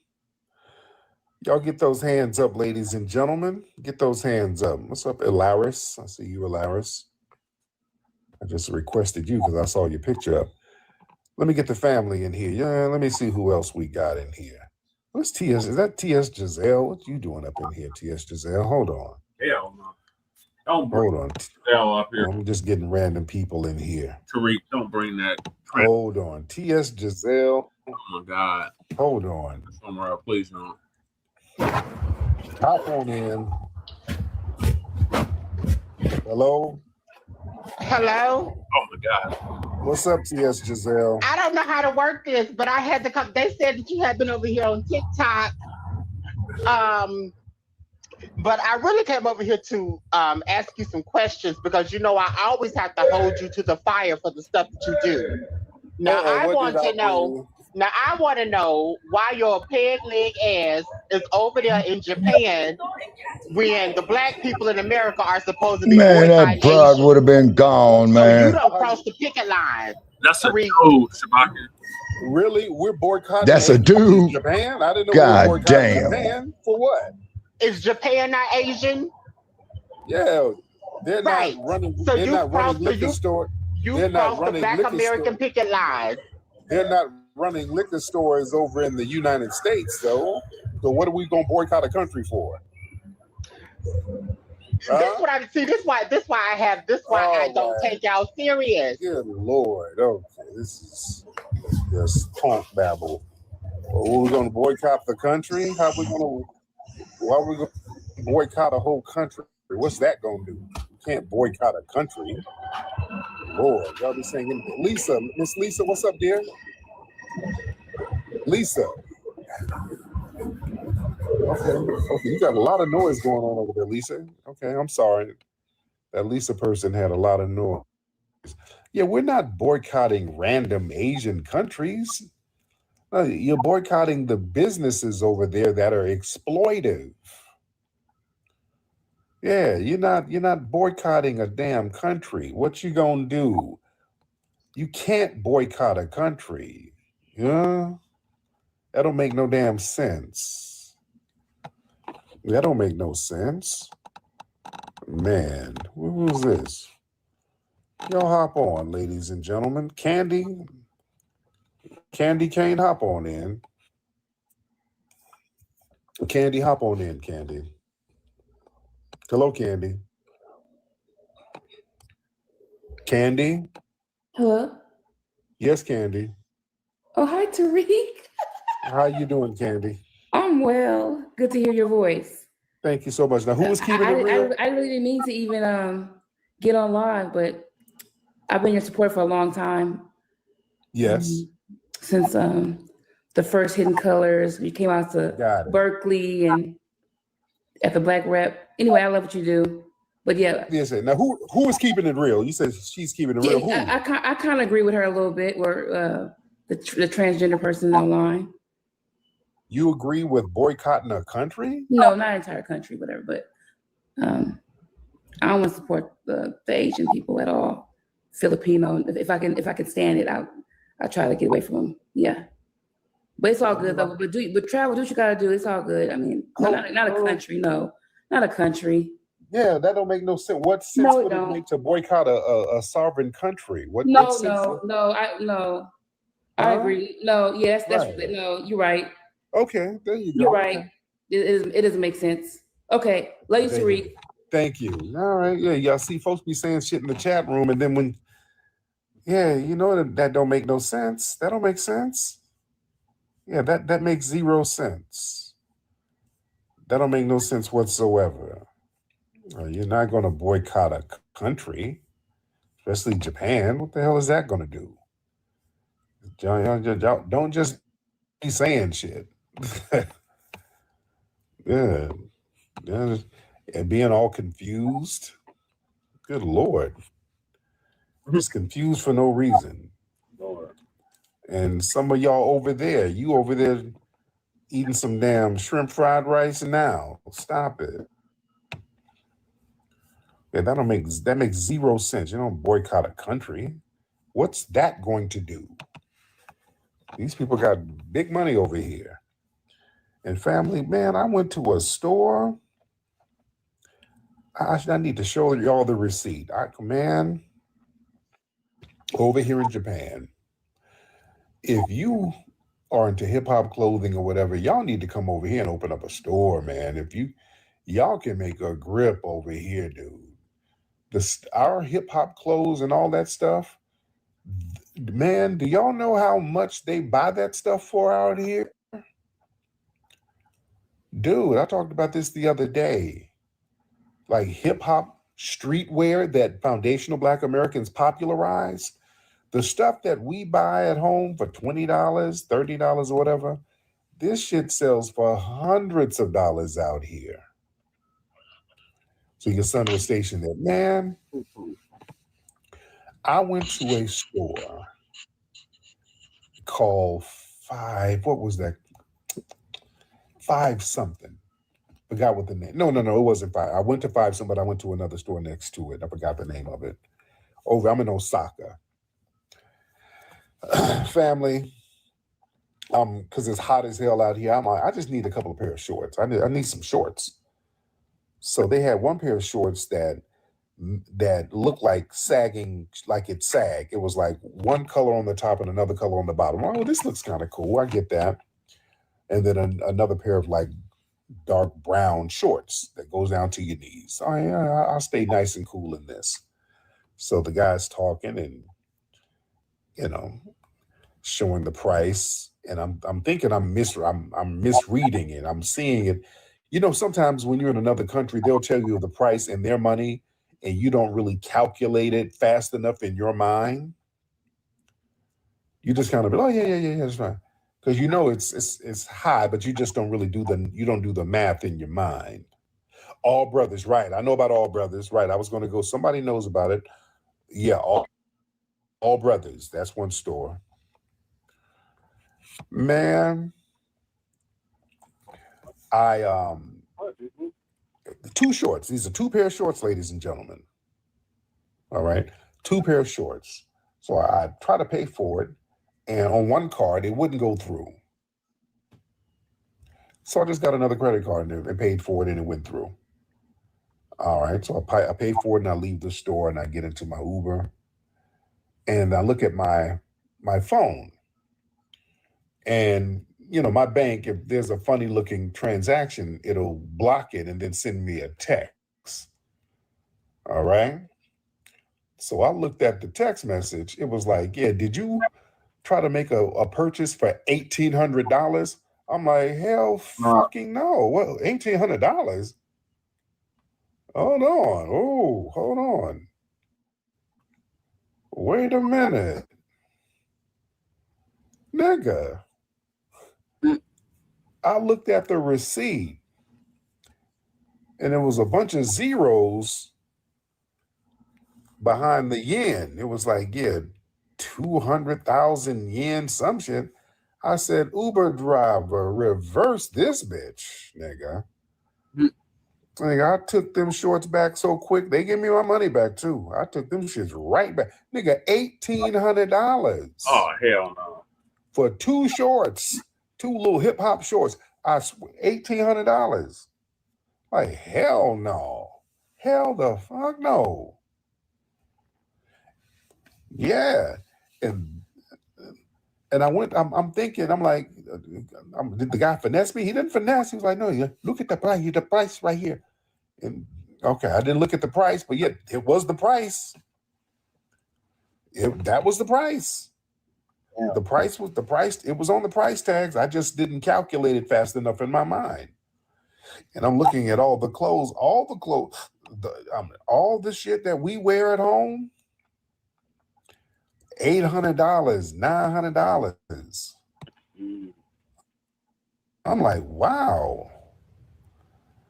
How these young people get this kind of money to buy this stuff? And I realize a lot of them, the young people, you know, these people still live at home with their parents. So they have a lot of disposable income because all these young Asian cats are walking around with this hip hop shit on.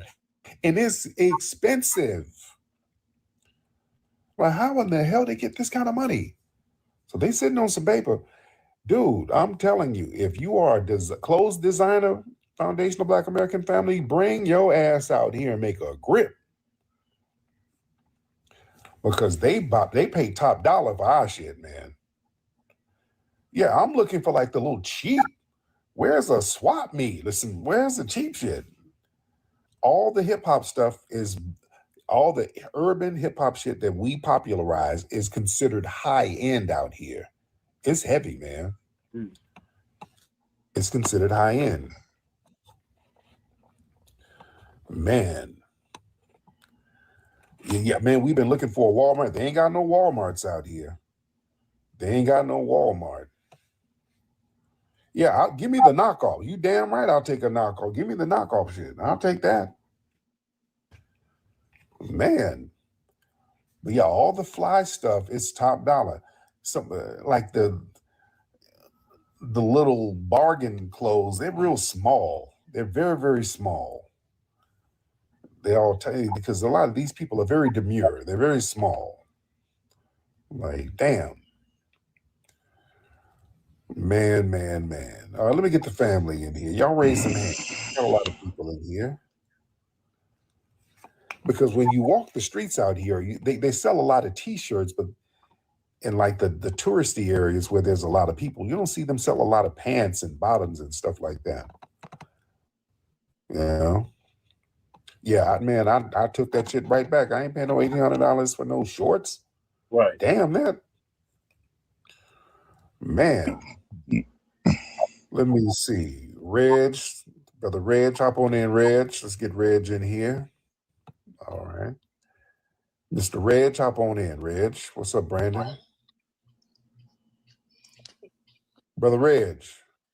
What's up, bro? How you doing? Is this I didn't get the subject matter. Is this a free-for-all questions? Oh, yeah, absolutely. What's on your mind, brother? Well, one thing I've been holding back for a while when you came out with it, there was a interview you did with this news reporter. Y'all was outside, and you were saying he did a quick buck when you mentioned white supremacy at the end. I don't know if you remember that or not. Which one? I've done so many interviews. Which one was it? He was outside with some brother. He was a news reporter, and at the end, you just dropped white supremacy on him. And you said he did a quick buck with his eyes and everything, and then ran away.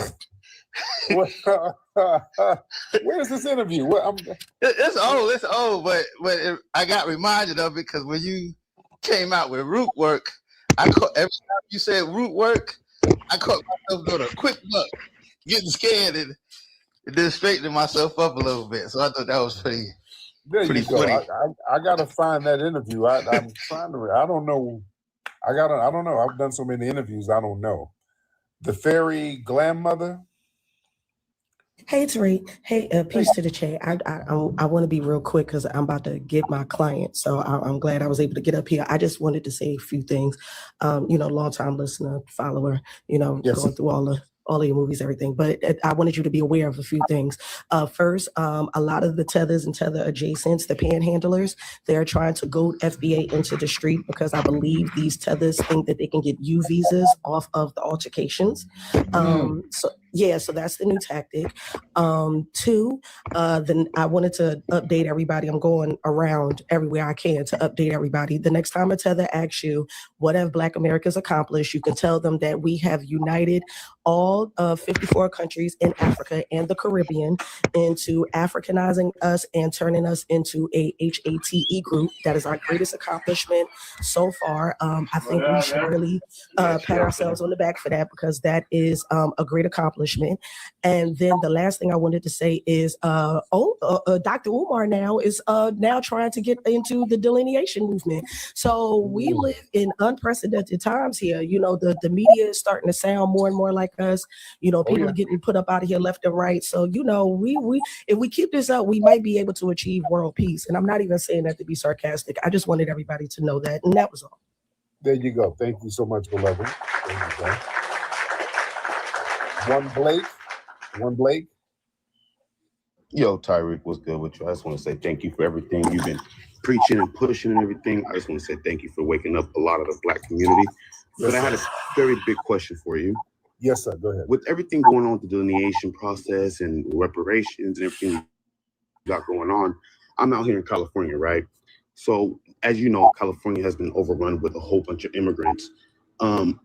With them attacking the programs for Black parents, would this not backfire on all how they're using the immigrant community to attack our programs here in California? But won't that also cancel out all of their programs that they have specifically if they rule that it's unjustifiable and it's a form of discrimination? Won't that cancel out all of their programs that they have just for immigrants? Yeah, we need to stand on that because what happens is they sit up and tell us what the hell they can't do for a specific group, but then immediately have hate crime groups for Asians and all that stuff. So we have to point all that out. It's up to us to make noise about that and show the contradictions and then point out when the Kamalas sit up here and tell us what she ain't gonna do for Black people, but they roll out the red carpet for these other people. See, we got to call that out and not be afraid. What's up, Jeff? Hey, what's up, Flex? How you doing? I'm good, man. How are you? I'm doing well. Hey, speaking of invasions, I think Roland got his pussy invaded lately. Hey, I posted something on your page, man. Tashi K allegedly said he was walking around with a thong and he was down with dog and his pussy invaded. I heard. Yeah, thank you.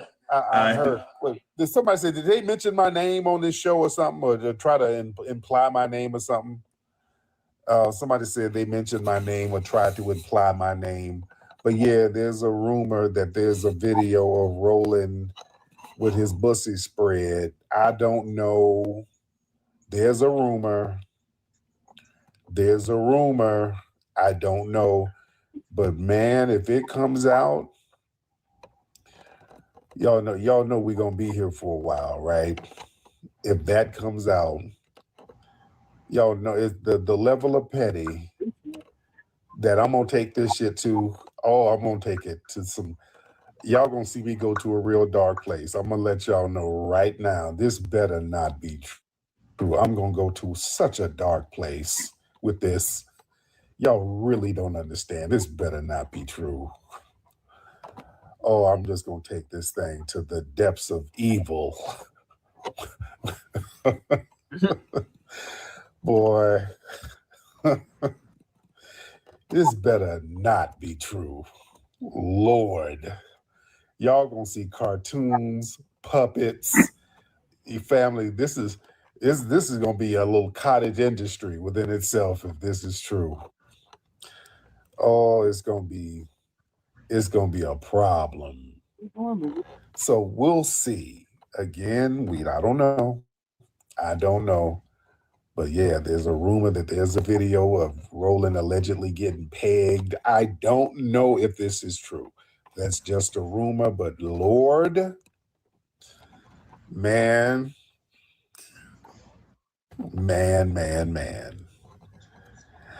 We'll see. We're going to wait it out and see.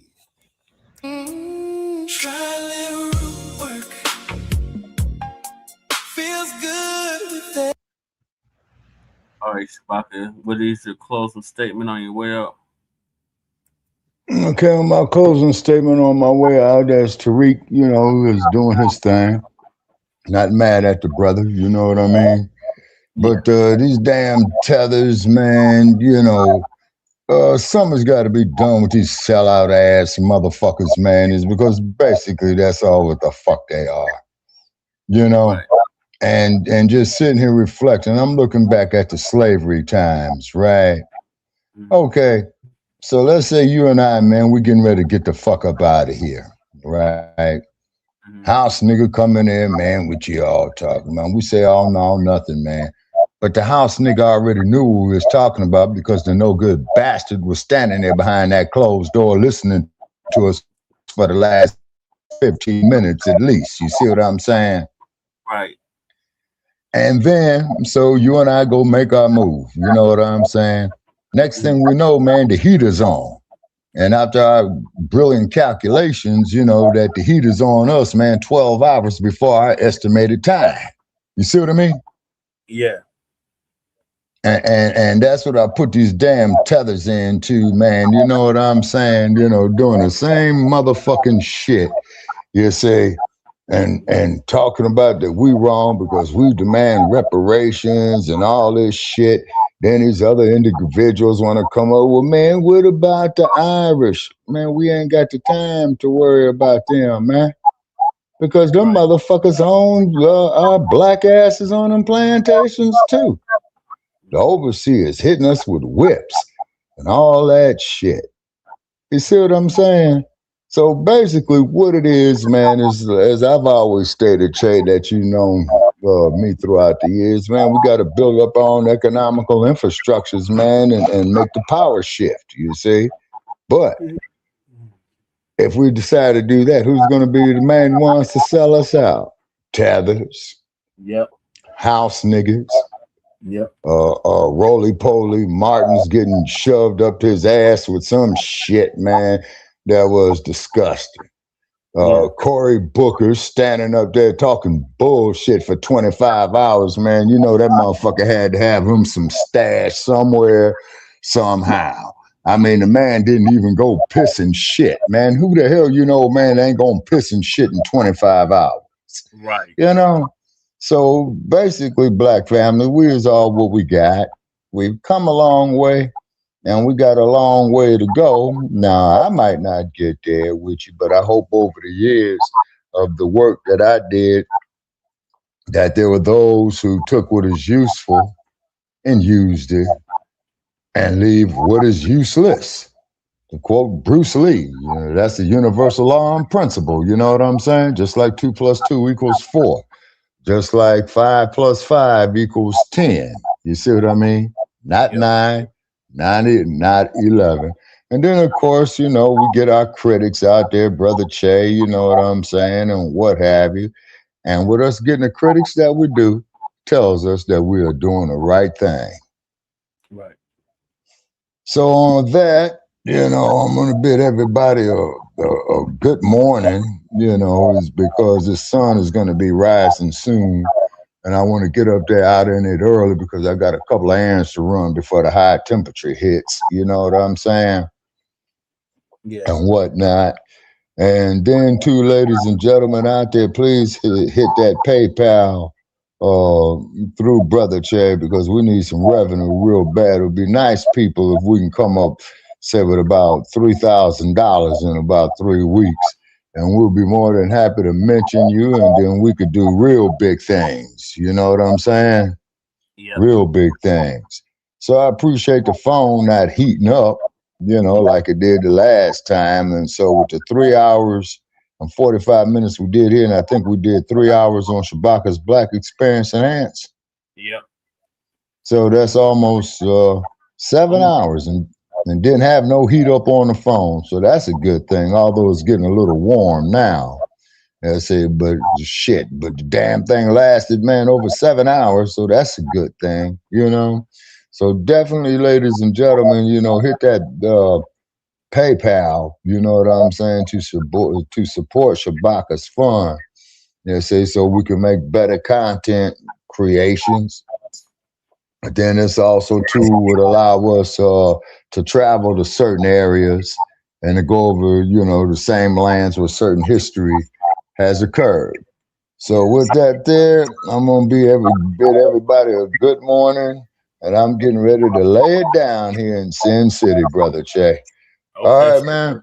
So I'll give you a call later on today, man, since it's tomorrow already, since we're after 12 o'clock midnight. Yeah. And please, people, we need, at least 4 more subscribers to the YouTube channel, Gen Up 1. Then, and what's that there, Brother Che? Then we can go live on there as well, too, right? Yeah. Yep. Okay. And then, of course, we most definitely will mention those, who made it all possible. You know what I'm saying? So I'm going to bid everybody a good early in the morning from Sin City. Come on, 7-Eleven, clack, clack. I'm out. Peace, Shabaka. Mm-hmm.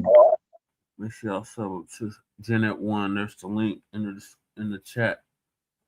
All right, so I'm gonna move on to the next video I have queued up, and that is Africans Abroad, Why They Don't Return. We always say, well, why don't you just go back and build their homeland up? Well, that's why they don't want to go back. So Lisa's gonna give us an update on that.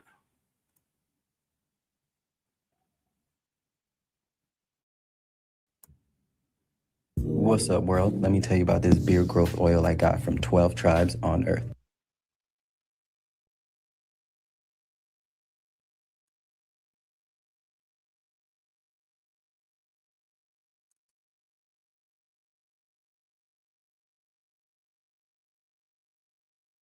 Shalom, family. Good to see you all here. Hope you're doing well. Well, Africans, many of them will come here and say, oh, they're just going to be here for a while and then they're going to go back home. And then they never go back home, y'all. Many of them, once they leave Africa, they never, ever go back home. Many of them don't even go back to visit. Okay. And they give a variety of different reasons. Number one, their governments are unstable. There are no job opportunities a lot of times where they come from, maybe a village or wherever they live, there's no real opportunity. And a lot of times, believe it or not, their own families don't want them back, especially if they're sending money home. They want them to stay working outside of the country and continue to send money home, and so when they lose their jobs, a lot of their family members will turn on them. They don't want to see them back at all because they see this as an opportunity for everyone to have money and to live better. And it's a lot of responsibility on many of them. And I watched a couple of videos, and some of them got to the point where they just flat out refuse to send any more money. You know, so I don't know, but it looks like the majority of them never go back, whether they're here or in the UK, Canada, they don't go back.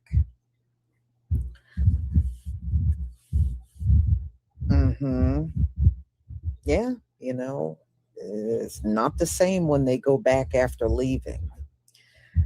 All right, so let me share my screen.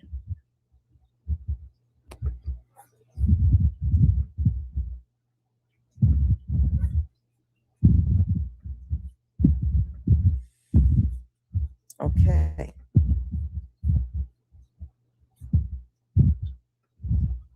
Dark Skin Brother, thank you so much for the super chat. Shalom, Lisa, my warrior sister. Keep up the amazing work, family. Thank you so much for your support. Okay, thank you for the ones.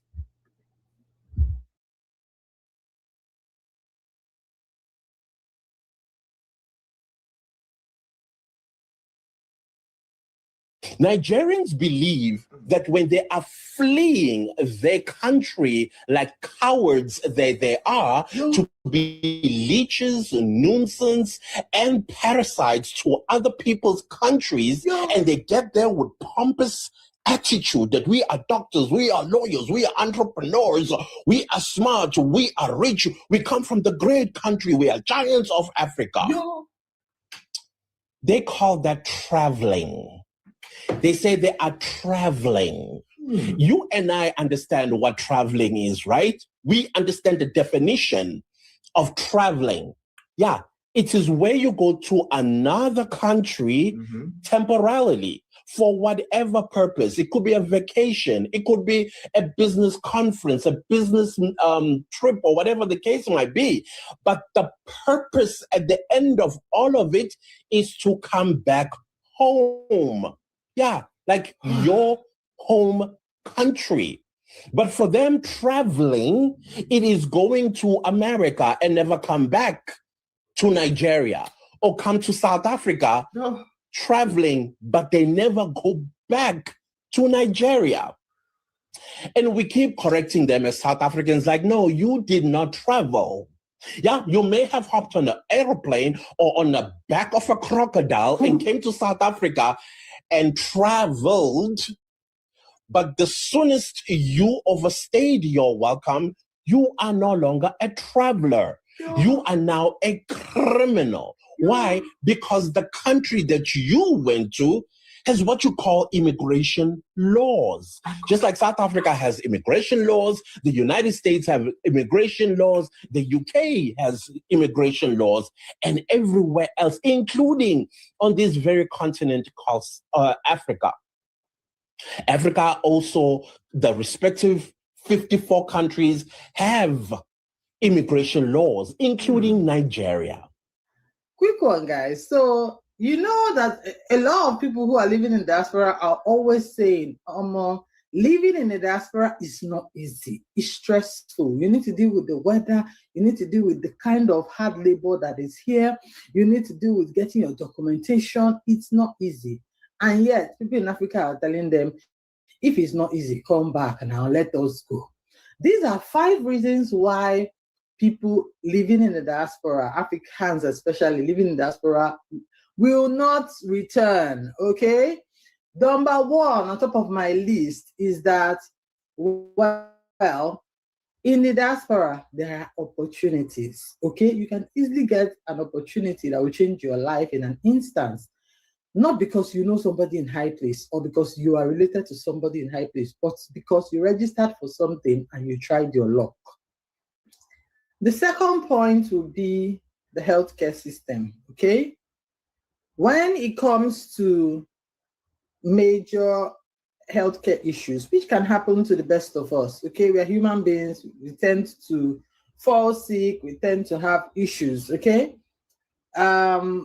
back in Africa, it's actually, this can deplete your savings. Like literally in Africa, I know a lot of people have savings, money kept aside for emergency purposes.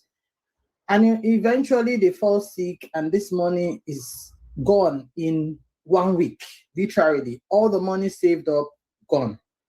In this part of the world, Europe especially, I can't say so for America, you here is subsidized, okay, for those who are working. Those who are not working is free for them. They will collect treatment.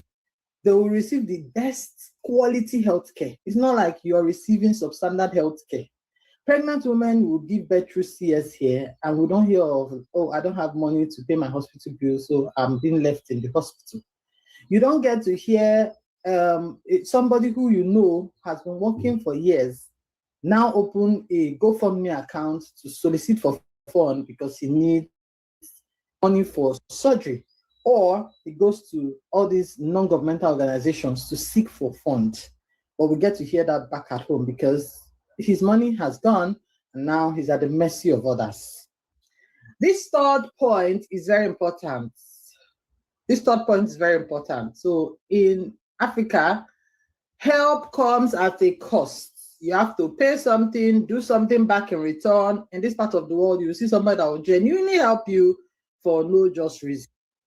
Okay, so this fourth point is real and true. You might be in Europe and you lost your job, you don't have anything you're doing, you're seriously struggling.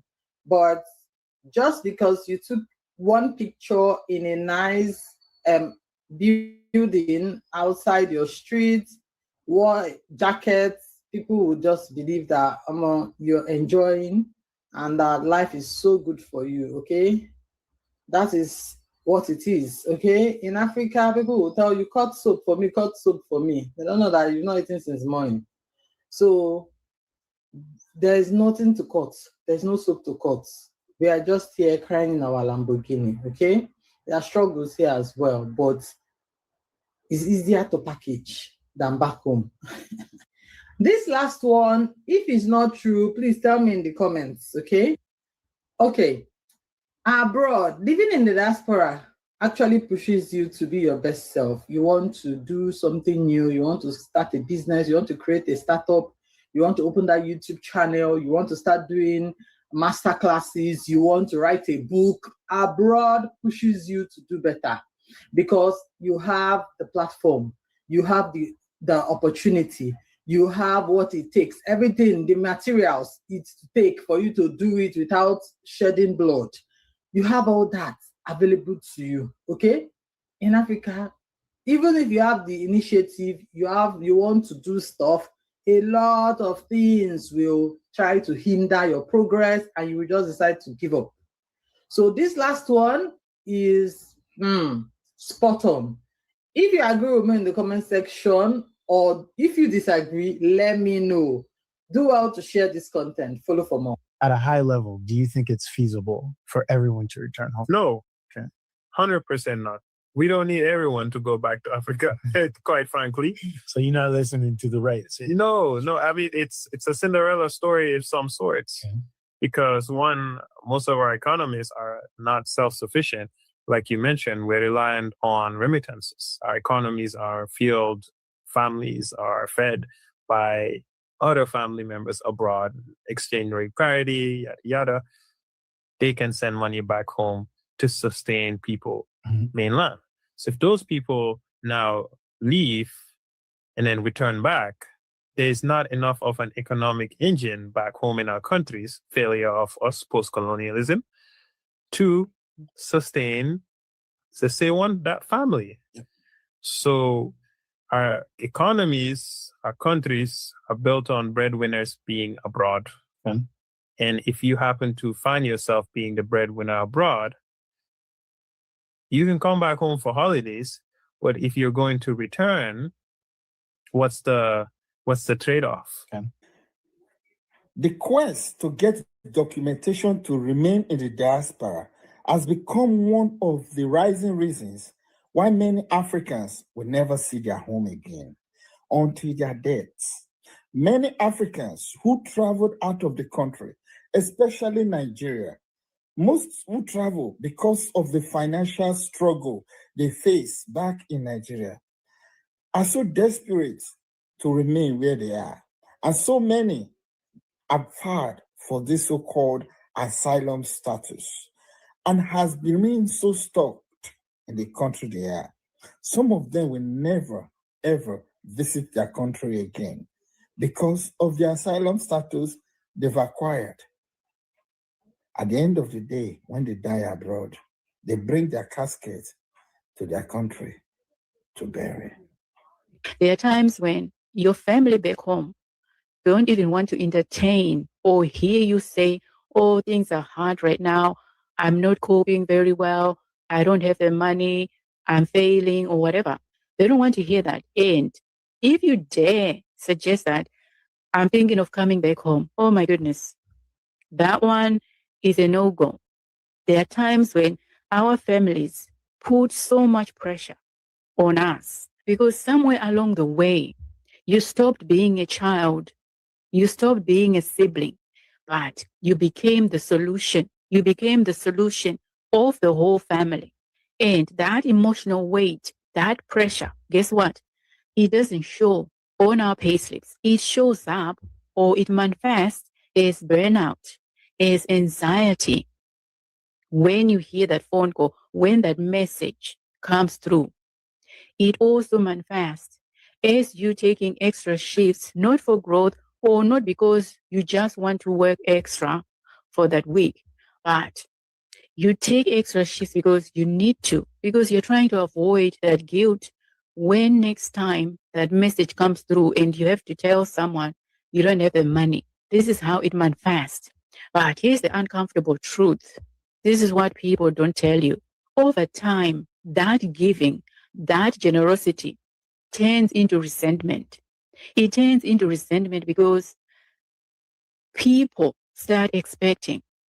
People don't welcome you, don't welcome your phone calls, your messages, if you don't have any money. If you tell them, I'm sorry, this month I don't have, then you will find that the messages stop, the phone calls stop. People stop being receptive to you because you don't have anything to give them. But the moment you start giving again, then they start being all nice to you. That's how resentment starts because that relationship is now transactional. It is no longer a real relationship. Resentment starts when the support you give your family starts feeling like a subscription, a monthly payment you need for your existence. I say existence because as human beings, we need relationships. We need our families.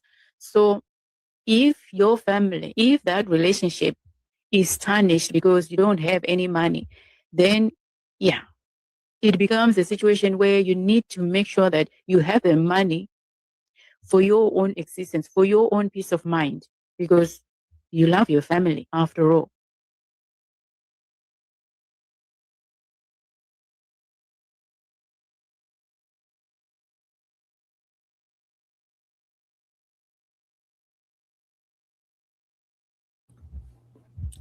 Well, that's pretty messed up. So African families, the moment they can't send money home, turn on them and stop talking to them. That's really messed up. Well, I know I watched a few videos today, and one man, I think he was an East African, and he said for a long time he would send money and send money. And the one time he could not send money, they completely turned, his family completely turned on him. And he was like, you know what? I'm not sending you nothing. And from that point on, he would not send them a dime because of the way they were acting. I think that's kind of cold that the Africans do that, but hey, it is what it is. I'm not in their family. So as you can see, many of them that leave never return. They never go back. Whatever country they go to, that's usually where they stay. They never go back.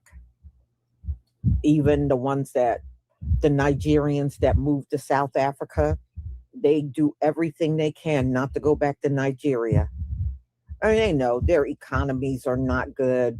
There are not good job opportunities. There are not any of the perks they get outside of their country, because their countries are really not strong countries at all. So it is what it is, but that doesn't mean we don't want y'all to leave. We still want you gone. So y'all, I'm going to go ahead and conclude. I got one more live. There was another person that Officer Tatum interviewed, and we're going to watch that interview. Now, the strange thing about this one is Trayston Shepard. He said all of them are claiming to be the best friend of Nolan Wells, which is real bizarre, right? Nolan's parents have come out and said they don't even know who this Trayston Shepard is. They never met him before. Well, we will see. So y'all, I will see you at 6:45. Thank you for being here. Thank you for your support. Don't forget to pick up your hair products. And shalom, family. Shalom, listen. So yeah, that's why they don't want to go back home. They need to get the hell up out of here regardless. All right, so now we are on to local Denver news. What is racist Mexican? Let's see. Okay, so that completes the illegal migrant news. Yep, now we're on the local Denver and Aurora news. So what's been happening over here in Denver? So that's the cooling centers. We got illegal street takeover that occurred. The residents are not happy with this happening. So let me play those news stories real quick. And I got some press conferences, and then that'll probably be it. The rest of the topics I'll probably save for part 2. It's getting late, and I gotta get up early in the morning. Let's see how time to get to these. I already covered this cooler center, so I'm gonna go back over that. So legal street takeover took place this past weekend, and they are not happy about it.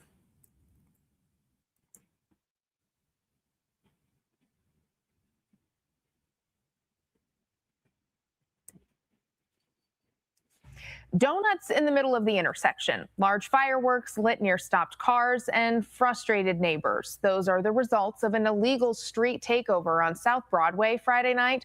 Your reporter in Denver, Jasmine Arenas, has been looking into this takeover this weekend. She joins us live now tonight from South Broadway.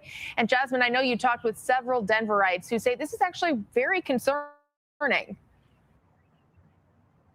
They do say it's very concerning, and Denver police tell me that officers arrived 18 minutes later after receiving calls, and that made neighbors concerned as well. No citations or arrests were made. Burnouts, fireworks, and drivers taking over a South Broadway intersection. Viewer video shows cars spinning donuts while crowds surrounded the roadway. So it sounded like somebody got shot and was screaming outside, and heard a bunch of fireworks go off. And that's when I realized, okay, it's fireworks, not an actual gun. Alyssa McManus lives nearby. And then it just kept going on, screeching of tires over and over. She says the noise terrified her and her cat. I got up and was walking around the apartment, and he was just like following me, super scared. By the morning, fresh tire marks covered the intersection. Pretty disturbing, I'd say. Like, it was really annoying, especially for people. I heard a lot of dogs barking. Residents say they called 911, but by the time officers arrived, the crowd had dispersed. Denver police say officers were delayed by higher priority calls. I'm glad that nobody was seriously injured, but people were sitting outside the windows getting flung out. A little definitely scary. A couple blocks down, neighbors on Spear Boulevard say they heard the commotion. adding that street racing has become a recurring problem. It's been a few weeks. I don't think that it's been slowing down. It's definitely been getting worse. Kelsey Williams and Terry McFadden say they've watched racers speed by from their balcony. I'll see them go actually, and then you can hear them actually hit the corner, and it's like, all that kind of stuff. It sounds pretty dangerous. So. Overall, neighbors hope it's something police continue to monitor before someone loses their life. I obviously had a friend who passed away from that years ago. I want to make sure they understand that those are the risks that they're taking. Well, Denver police say they'll try to increase patrols in the area when possible. They also want people to know that those drivers could face potential penalties, including jail time, and also the potential to have their vehicle seized. Now, so far this year, the department's street racing enforcement team has impounded 44 vehicles and issued over 280 citations with 59 arrests. I'm live in Denver tonight. Jasmine Arenas covering Colorado First. Jasmine, thank you. Remember, Jasmine is one of your reporters in Denver. If you have a story idea for her, Kirsten Roth, or Kennedy Cook, we hope you will reach out. Yeah, they ain't made no arrest on this.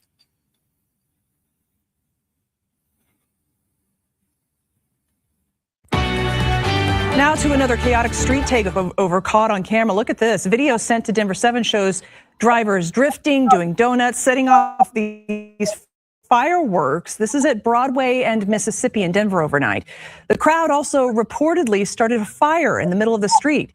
Denver police say they actually arrived in about 18 minutes after receiving a call about the illegal street takeover. Officers say they were busy with other higher priority emergency calls. That's why it took that amount of time. Now, police cleared the crowd, but they tell us they made no arrests. See, no arrests made. The residents are not happy. We just heard from some of them. Yeah, DPD told us that officers showed up at the scene on Friday night and ultimately decided not to arrest anybody or do any traffic stops, but to disperse the crowd. Neighbors told us they're frustrated and want to see some accountability for those involved, and DPD says it has a plan to do just that. Between 3 apartment complexes at Broadway and Mississippi, an amateur racetrack has formed. The reports that were coming in were about fireworks, reckless driving. I believe there was a report about fire in the roadway for a short period of time. Denver police spokesperson Doug Shetman says officers arrived at this street takeover Friday night about 18 minutes after it was first reported. Neighbors who shot these videos say the chaos went on too long before police showed up and made no arrests. There were 3 high priority calls that officers were responding to. The response time is not acceptable. We need to do better. Flora Vidres is the city council rep for the area. She's heard from people frustrated and some who think the city and the police aren't doing enough. Someone could literally die, including the people that are involved in the incident. The public nuisance abatement is something that we can do after the fact. Shetman says Denver police will follow an ordinance that allows investigators to identify drivers, cite or arrest them, and then impound their cars. And that's actually a way that the community can help. Like if you're as frustrated as we are that this happened and you have video that could help us to identify a vehicle, reach out to us, share that video with us. Alvidrez has an idea too. Typically, the city only has a couple of traffic enforcement people out on the weekends and the evenings, and so we're looking to up that. A common goal of turning this late night racetrack back into a normal road. We get the frustration, we really do. But the reality is we also can't be everywhere at one time. A smaller takeover happened in that same exact area last night, but this time DPD says officers arrived in about 8 minutes, and in this case, they conducted a traffic stop and someone was arrested on an unrelated warrant. Live in Denver, Spencer Soysher, 9 News. That's the one that ran from me, y'all. Actually, he interviewed me and he ran off. He said, "We know who you are," and ran off. Is the time we got some breaking news right now. An Aurora police officer is expected to be in. Okay, so in other news, we're going over to the suburb of Aurora, the facto Sundown town. So they killed APD, which is notorious for killing black people. Killed another black man. I want to say earlier this year. Yeah. So now the officer that's involved in it has been indicted. So that's what this is about. So RP to Ray John Belt Stubblefield, who was an unarmed black man that was killed by APD. Indicted by grand jury for the shooting and killing of a man in 2025. Your investigator Brian Moss and your reporter in Aurora Tori Mason confirmed the developments from overnight. Now, your reporter Ashley Portillo is following this for you this morning. Ashley, in June of this year, the 18th Judicial District Attorney referred the case surrounding the shooting of Rayhon Belt Stubblefield to a grand jury. Brian, good morning. And you also had Chief of Police Todd Chamberlain here with the Aurora Police Department, who has previously defended the officers' actions in this shooting, saying that Belt Stubblefield appeared to be attempting to retrieve a gun he had initially tossed out of the window of his vehicle, but his family says the killing was unjustified. Now, in August of last year, an Aurora police officer was attempting to pull over 37-year-old Belt Stubblefield. Now, Belt Stubblefield did not stop his vehicle and then ended up wrecking his vehicle just moments later. The Aurora Police Department then released body camera video showing Belt Stubblefield tossing a handgun in a grassy field before a physical confrontation with the officer happened moments later. Now, in May, the 18th Judicial District Attorney's Office also announced it had referred the case to a grand jury to decide if the officer in the shooting would be charged. Now, sources close to the case and the city of Aurora both say the officer is expected to be indicted and face charges of second-degree murder as well as manslaughter. Now, this does not mean the officer is proven guilty, but it does mean the case will move forward with a trial. Now, the shooting also drew attention and reviewed scrutiny of the Aurora Police Department as the department does remain under a consent decree requiring reforms to its policing practices. Now, of course, this is a developing story. The indictment, the announcement on that indictment has not really been released, publicly announced, but a news conference is expected to happen later today as we continue to learn more information about this possible indictment. Reporting live in Aurora this morning, I'm your reporter, Ashley Portillo, covering Colorado First. Ashley, thank you. We're covering Colorado First with 6 stories from across our state. So they had a whole press conference. And we'll play that next. An Aurora police officer is out of jail after posting bond. That's after a grand jury indictment on murder and manslaughter charges in the death of Ray John Belt Stubblefield last year. We first learned of that indictment last night, and today Belt Stubblefield's family said that decision brings them a step closer to justice. Investigator Brian Moss has been looking into this case, and he was there this morning. So, Brian, what was the family's reaction to all of this? Well, the family says this indictment is a step towards fairness, justice, and accountability that they've been waiting for quite a long time.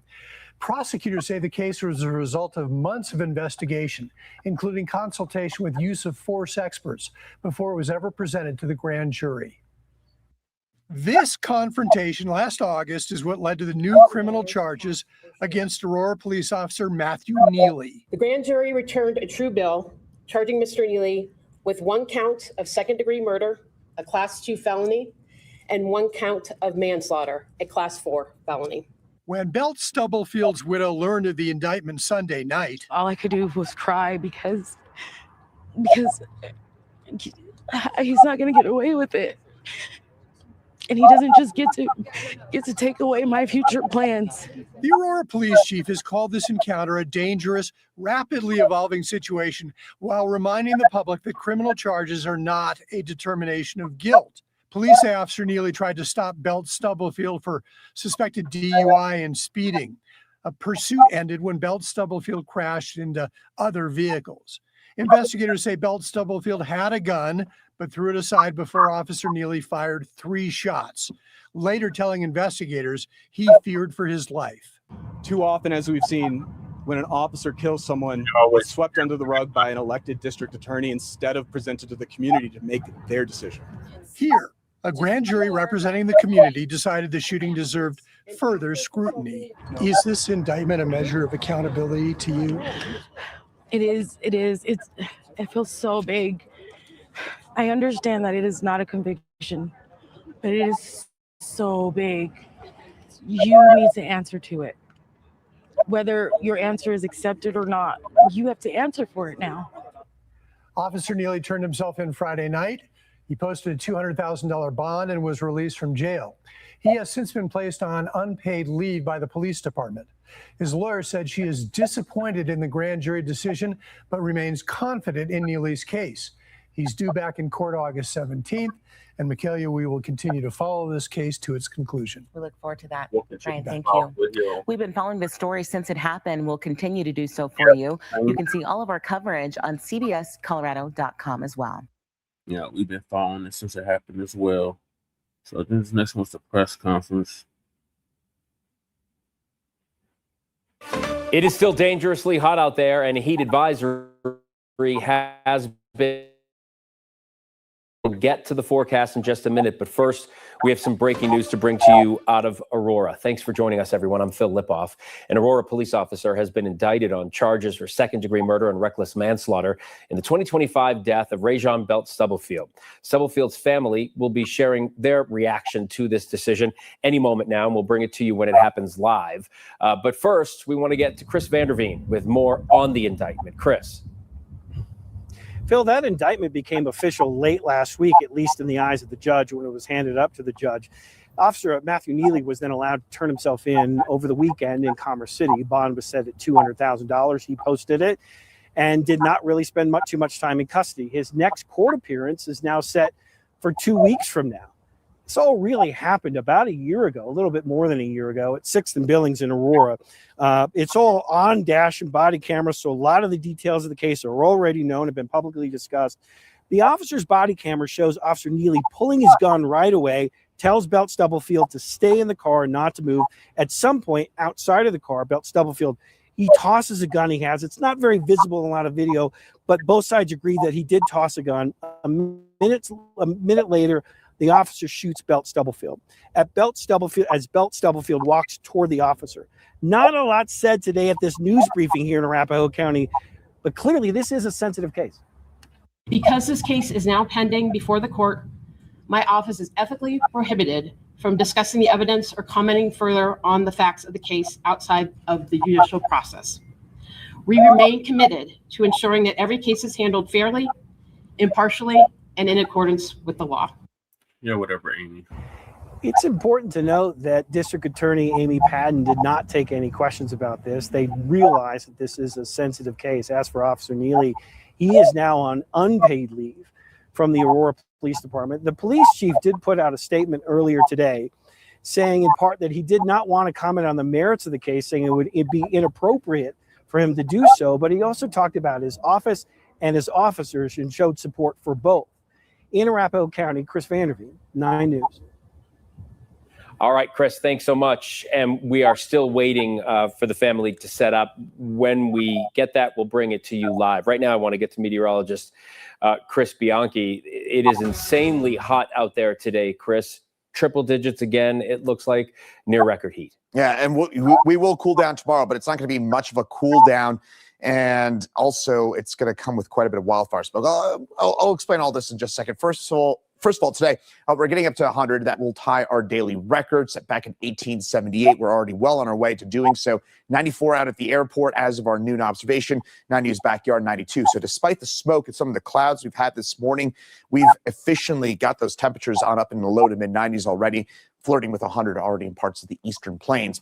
Radar is quiet right now. That will change a little bit later today as well. We got a weak little system moving through. At the surface, though, it is very dry, the wildfire smoke, and just good old-fashioned desert dry air. And so we're going to get mostly dry thunderstorms this afternoon. What that means for you, we will get some scary-looking clouds, some bursts of wind, some lightning, a little rain, and that's pretty much it between about 2 and 7 p.m. These are what I call the airport messer-uppers. These are not good for the airports because erratic 50 to 60 mile an hour winds, of course, not great if you're taking off or landing. So just watch out for some delays today and tonight. And then tomorrow, a few leftover showers and storms, but much cooler for us tomorrow. And that is thanks to a cold front that'll move through. We're right now seeing quite a bit of smoke coming in from the wide mouth 2 fire that is burning in southern Utah. That smoke will continue and it will get worse tonight as a cold front moves in from the north and the west. And that front is going to bring us some of the Pacific Northwest wildfire smoke in addition to some of the smoke that we've got right now from Utah. So we're going to get two different sources of smoke tonight. That smoke will unfortunately get worse for us later on tonight. Next 12 hours, we're going to be in the mid to upper 90s, and then we'll drop down later on this evening. And those overall headlines staying hot, gusty storms this afternoon, cooler tomorrow, but a lot smokier as well. Details on that in just a few minutes. Chris, thank you. A fourth person has died after a rollover crash in northern Colorado last month. The Weld County Coroner's Office confirmed that 20-year-old Roman Wesley Parra from Wyoming died early yesterday morning at a hospital in Greeley. The crash happened on July 25th on Weld County Road 80 and 39.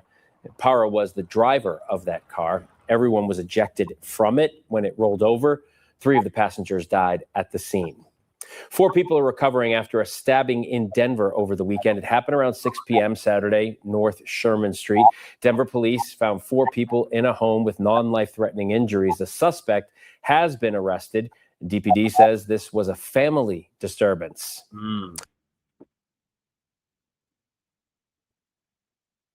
That's probably why the police was over that day. Morning. Thank you for being here on such short notice. My name is Eric Ross. I'm the Director of Communications and Public Information Officer for the 18th Judicial District Attorney's Office, which as of January 2025 covers Arapahoe County, Colorado only. Joining me here today, on my right, is elected District Attorney Amy Padden, and to my left is Assistant District Attorney Ryan Blacc. Before I invite District Attorney Amy Padden to the podium, I do have a few brief announcements. As with all pending criminal cases in Colorado, our prosecutors are bound by the Colorado Rules of Professional Conduct. Publicly discuss pre-trial. Accordingly, to comply with Rule 3.6 and 3.8, we will not be able to take any questions, but we do have a prepared statement to read to you today. At the conclusion of the briefing, if you have clarification questions or need further context about bond, applicable statutes, and charging information, you can call or email me and I will respond accordingly, but keep in mind, I am required to follow Rules 3.6 and 3.8. With that, I'd like to invite District Attorney Amy Padden to the podium. Good morning, and thank you for being here today. I'm here to announce the 18th Judicial District Grand Jury has returned an indictment charging Aurora Police Officer Matthew Neely in connection with the August 30th, 2025 death of 37-year-old Rayhan Belt Stubblefield. The grand jury returned a true bill charging Mr. Neely with 1 count of Class 2 felony and 1 count of manslaughter, a Class 4 felony.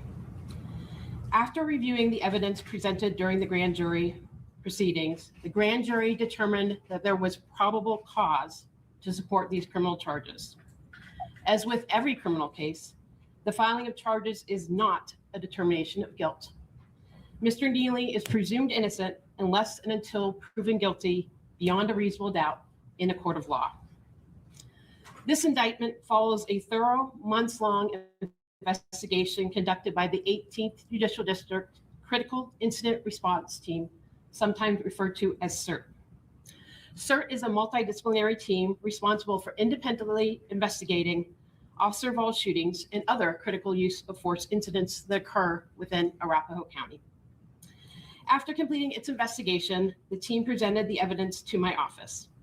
Following a comprehensive review of the evidence and after consulting with experts in police use of force tactics and operations, I presented the case to the grand jury, which ultimately returned this indictment.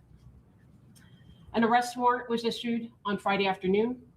Mr. Neely surrendered over the weekend and has since posted bond, which the court has in the amount of $200,000 cash or surety. The indictment is now unsealed and the next court appearance is scheduled for August 17th. Because this case is now pending before the court, my office is ethically prohibited from discussing the evidence or commenting further on the facts of the case outside of the judicial process. We remain committed to ensuring that every case is handled fairly, impartially, and in accordance with the law. All publicly available court records now and in the future may be requested through the Rock County District Court's Clerk's Office. Thank you.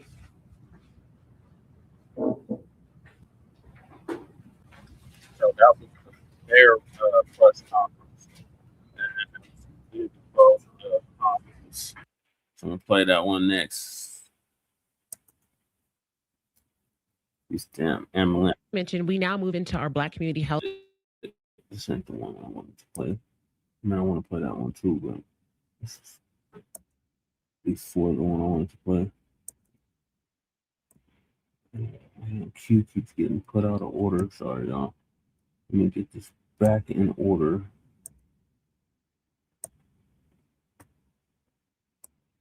Okay.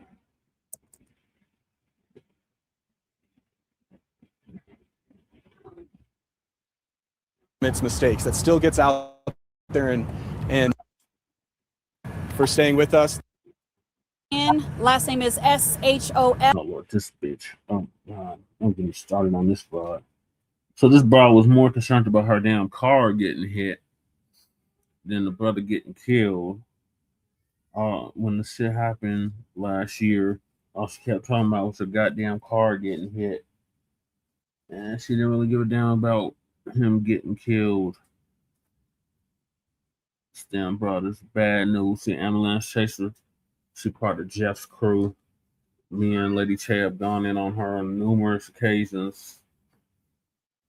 Her name is Meridian, whatever the fuck her name is. She's a damn ambulance chaser. So performative. So she was at the press conference. And then behind her is Councilwoman Chantel Lewis, who now wants to run for mayor of Denver. FNER, and I serve as the CEO of the Epitome of Black Excellence. Yeah, but you ain't the epitome of nothing. And we're gonna make sure your shit get audited. Epitome of Black Excellence, my ass. Partnership. We came here today in response to the indictment of Officer Matthew Neely, who was responsible for taking the life of Rajon Belt Stubblefield on August 30th, 2025. A grand jury was conducted, and that grand jury found that there is enough evidence to secure a murder to and a reckless manslaughter charge. We are now in another phase of this journey and this process, because what we understand now is that the district attorney, Amy Patton, has now received her instructions from the community. When you invite the community into a space, you are going to receive the instructions that you were elected to follow. The good news for Amy Patton in her office is that you have the truth behind you. When you have the truth behind you, there is a righteousness that comes with that. And so we are anticipating and expecting pursuit of these charges with precision.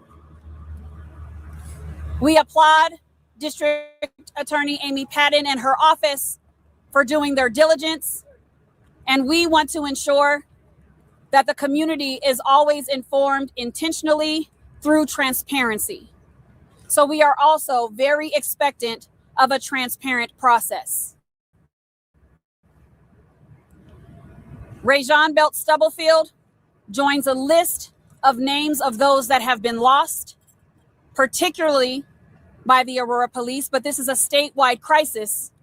So it is no surprise that the Rajon Belt Stubblefield family has the support of the family of Kylan Lewis, Jalen Sebron, Corey Dillard, and all of the names that we carry. So with that, I am going to turn this over to Milo Schwab, who is with Ascend Council representing the family. Everyone, thank you for staying with us. Thank you for being here this afternoon. Today was a long time coming. It's been nearly a year since Rajon was killed, but it's not just about Rajon. It's about this long list of police officers that have killed members of our community year after year after year.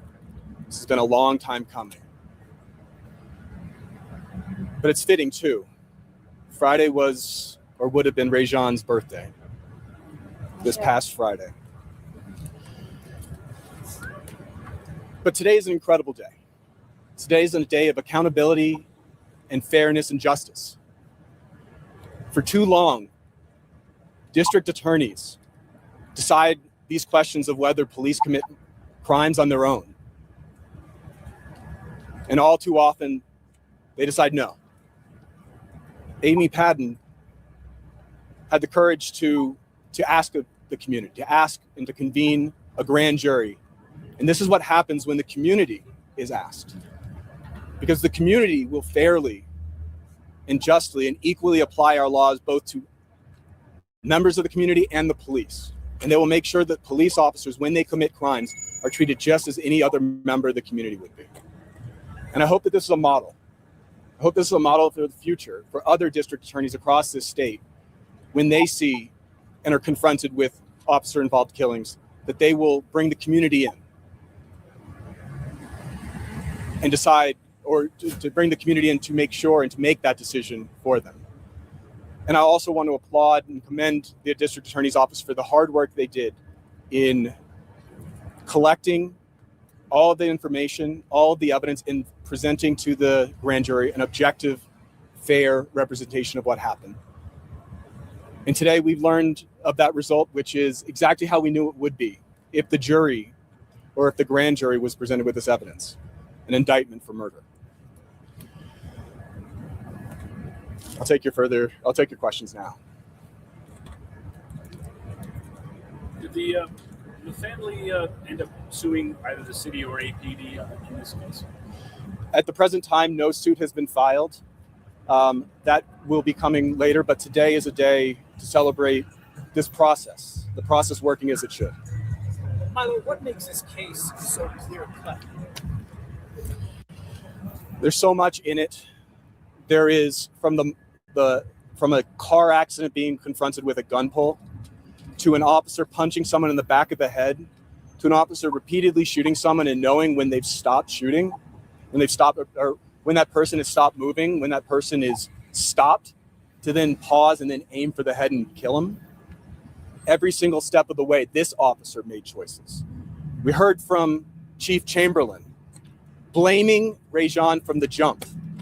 While Rajan laid in the streets still that night, Chief Chamberlain blamed him and defended that officer who now has been charged with murder. And for a year, that officer has been on the streets, has been wearing that uniform. Someone who has now been charged with murder, policing our streets.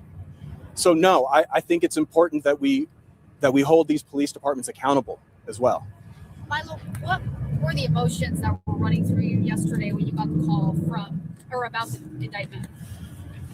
You know, I was surprised. I was a little choked up, honestly, but that was because of how I knew it would be for Tandra here.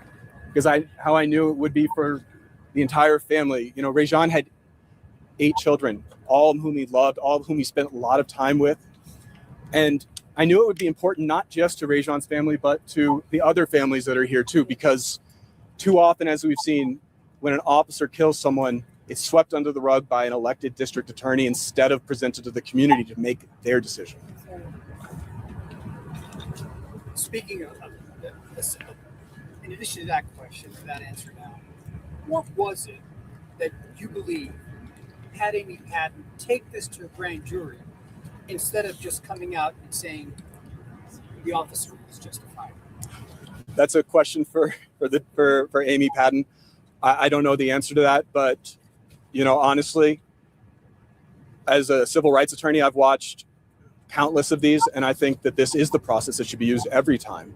District attorneys should send this over to the community because honestly, police officers work with district attorneys daily, and it's not even intentional always that district attorneys are protecting them, but they are their coworkers. To have true faith in the system that police officers are going to be held just as accountable, or accountable in the same ways and to the same standards as the rest of the community, we need to put it outside of that normal process, and we need to put it in the hands of the community. Can I speak to that as well?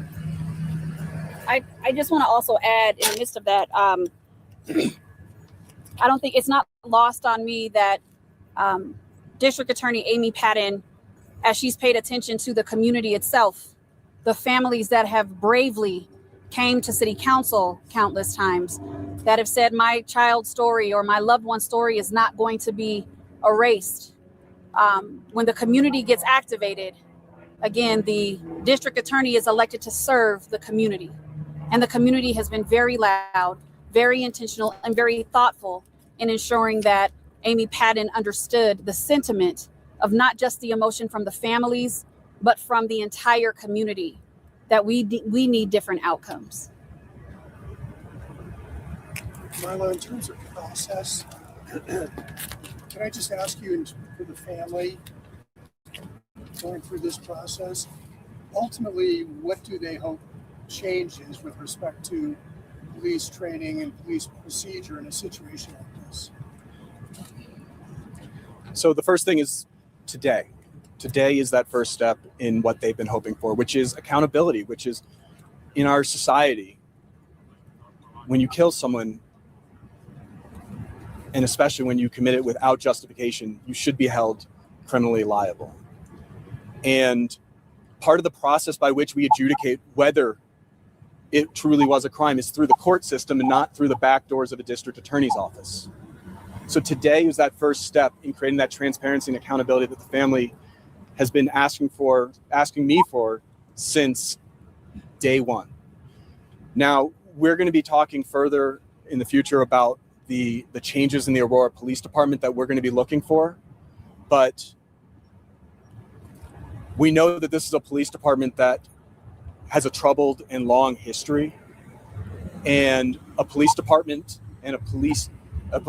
that does not seem to learn from its mistakes, that still gets out there and defends its officers instead of allowing time for a true and impartial investigation.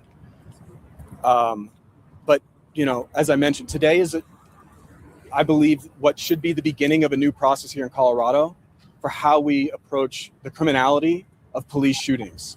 This is only maybe the 5th time a police officer has been indicted for homicide in the last 35 years in the state of Colorado. It's a big deal.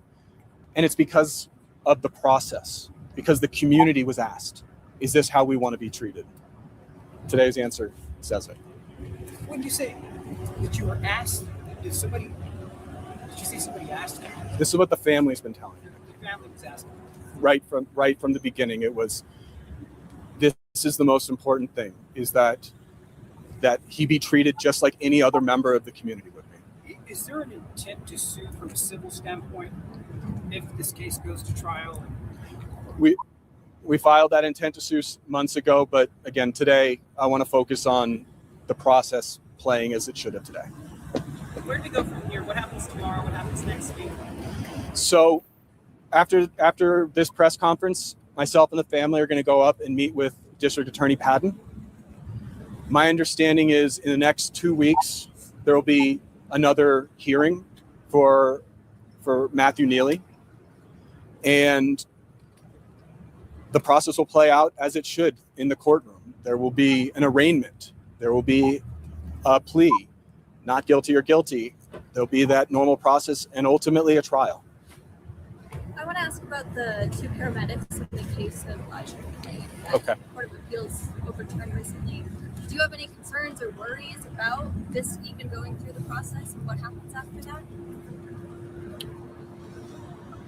I'll have to beg off on that. I haven't read that decision, but this is very different. This was a man holding a gun pointed at an unarmed person, someone he knew to be unarmed, and deciding to pull the trigger, aiming at his head. Can I speak to that? So I'm going to speak to that real quick. As it pertains to the overturn in the Elijah McClain case, one thing I will say is we understand the power of taking things one day at a time. We also know that this is a systemic issue. So, of course, we are concerned about what systems can do because we've seen it over and over and over. But what we always have is expectancy. We always hold expectancy that this system will do what it says it's supposed to do on paper. And if on paper they do what they're supposed to do, Matthew Neely will get his due process. Ironically, that's the due process that he denied Rajon Belt Stubblefield. So with that, again, we understand what these systems do. When we hear a chief of police touting a report about how crime and violence has gone down in a city, but we don't tell the story in its totality, that violence does not include the statistics of your police, we know that the system is at play. But again, we are watching intentionally. We do truly believe that District Attorney Amy Patton is going to pursue this case with precision and is going to do the due diligence that she is called to do.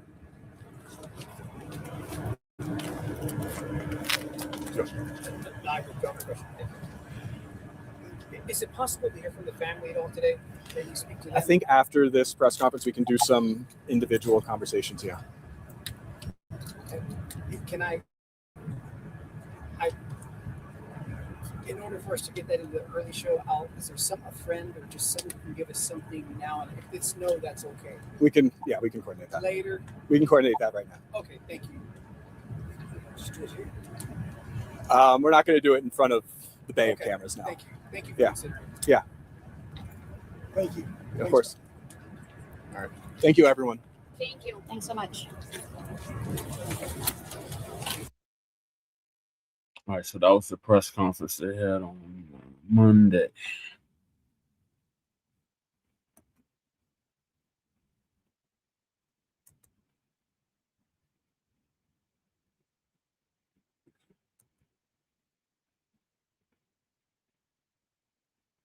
So we'll keep y'all updated on that. Morning. Thank you for being here on such short notice. Already played that, so we're gonna rehash that. All right, so I got one or two more videos left, and then I'm gonna wrap this thing up. Like I said, I gotta get up early.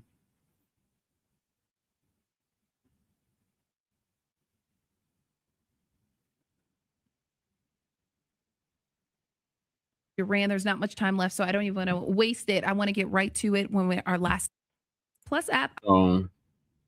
They did a health survey of Black Denver residents, and these were the results that came out of it.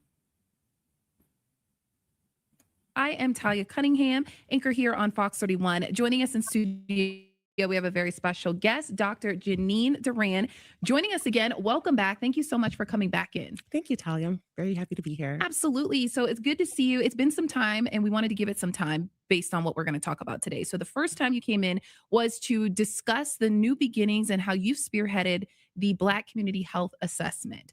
Before we get into the results, is what we're here to talk about today, months later. Let's just give a refresher on this assessment, what it is, how people got involved, and what it looked like. Can you start there? Absolutely. Yes. So the Black Community Health Assessment was a health assessment that I developed for our Black community members within the city and county of Denver. It was to inform the community health assessment. It was to inform the community health improvement plan, and it was modeled after the community health assessment that is done by the city and county of Denver's Denver Department of Public Health and Environment. I'm so sorry. No, it's okay. It's a lot of words to get sorry. out. Bottom line is you spearheaded this as a passion project with little to no resources behind you. You figured out, I want to do this. I want these results. I need to learn about our community. And then you made it a reality with little resources. Absolutely. And so again, modeling this community health assessment after the DDPHE health department and their community health assessment, and then all other departments of public health and environment and their community health assessments, I did decide to take this on for our community because of the race and ethnicity data gap that exists within public health. And so it was extremely important to me that we dig down into what is exactly happening within the Black community, since quite often our health information is muted by those that are in massive numbers. And so that does not include the Black community here in the city and county of Denver, or quite frankly, within the state of Colorado. And I remember last time you were in, we were talking about the Black population here in Colorado being quite small, and we only needed 1%, 600 people to participate in this. And we reached that number. We almost reached the number. Okay, so I will say, yes, caveat.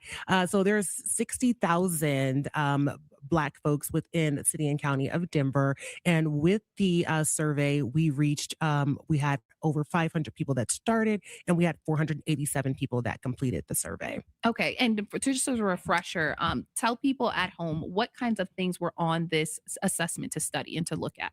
So the survey was really it was assessing social determinants of health. So really where people live, work, and play in the city and county of Denver. So it looks at housing costs. It looked at food accessibility, their experiences with their doctors. It looked at racism, health equity, environment and climate, and asked multiple questions just regarding their experiences with health and accessing healthcare. And just why was this information so vital and necessary? I know it's a first of its kind, hard to believe in 2026.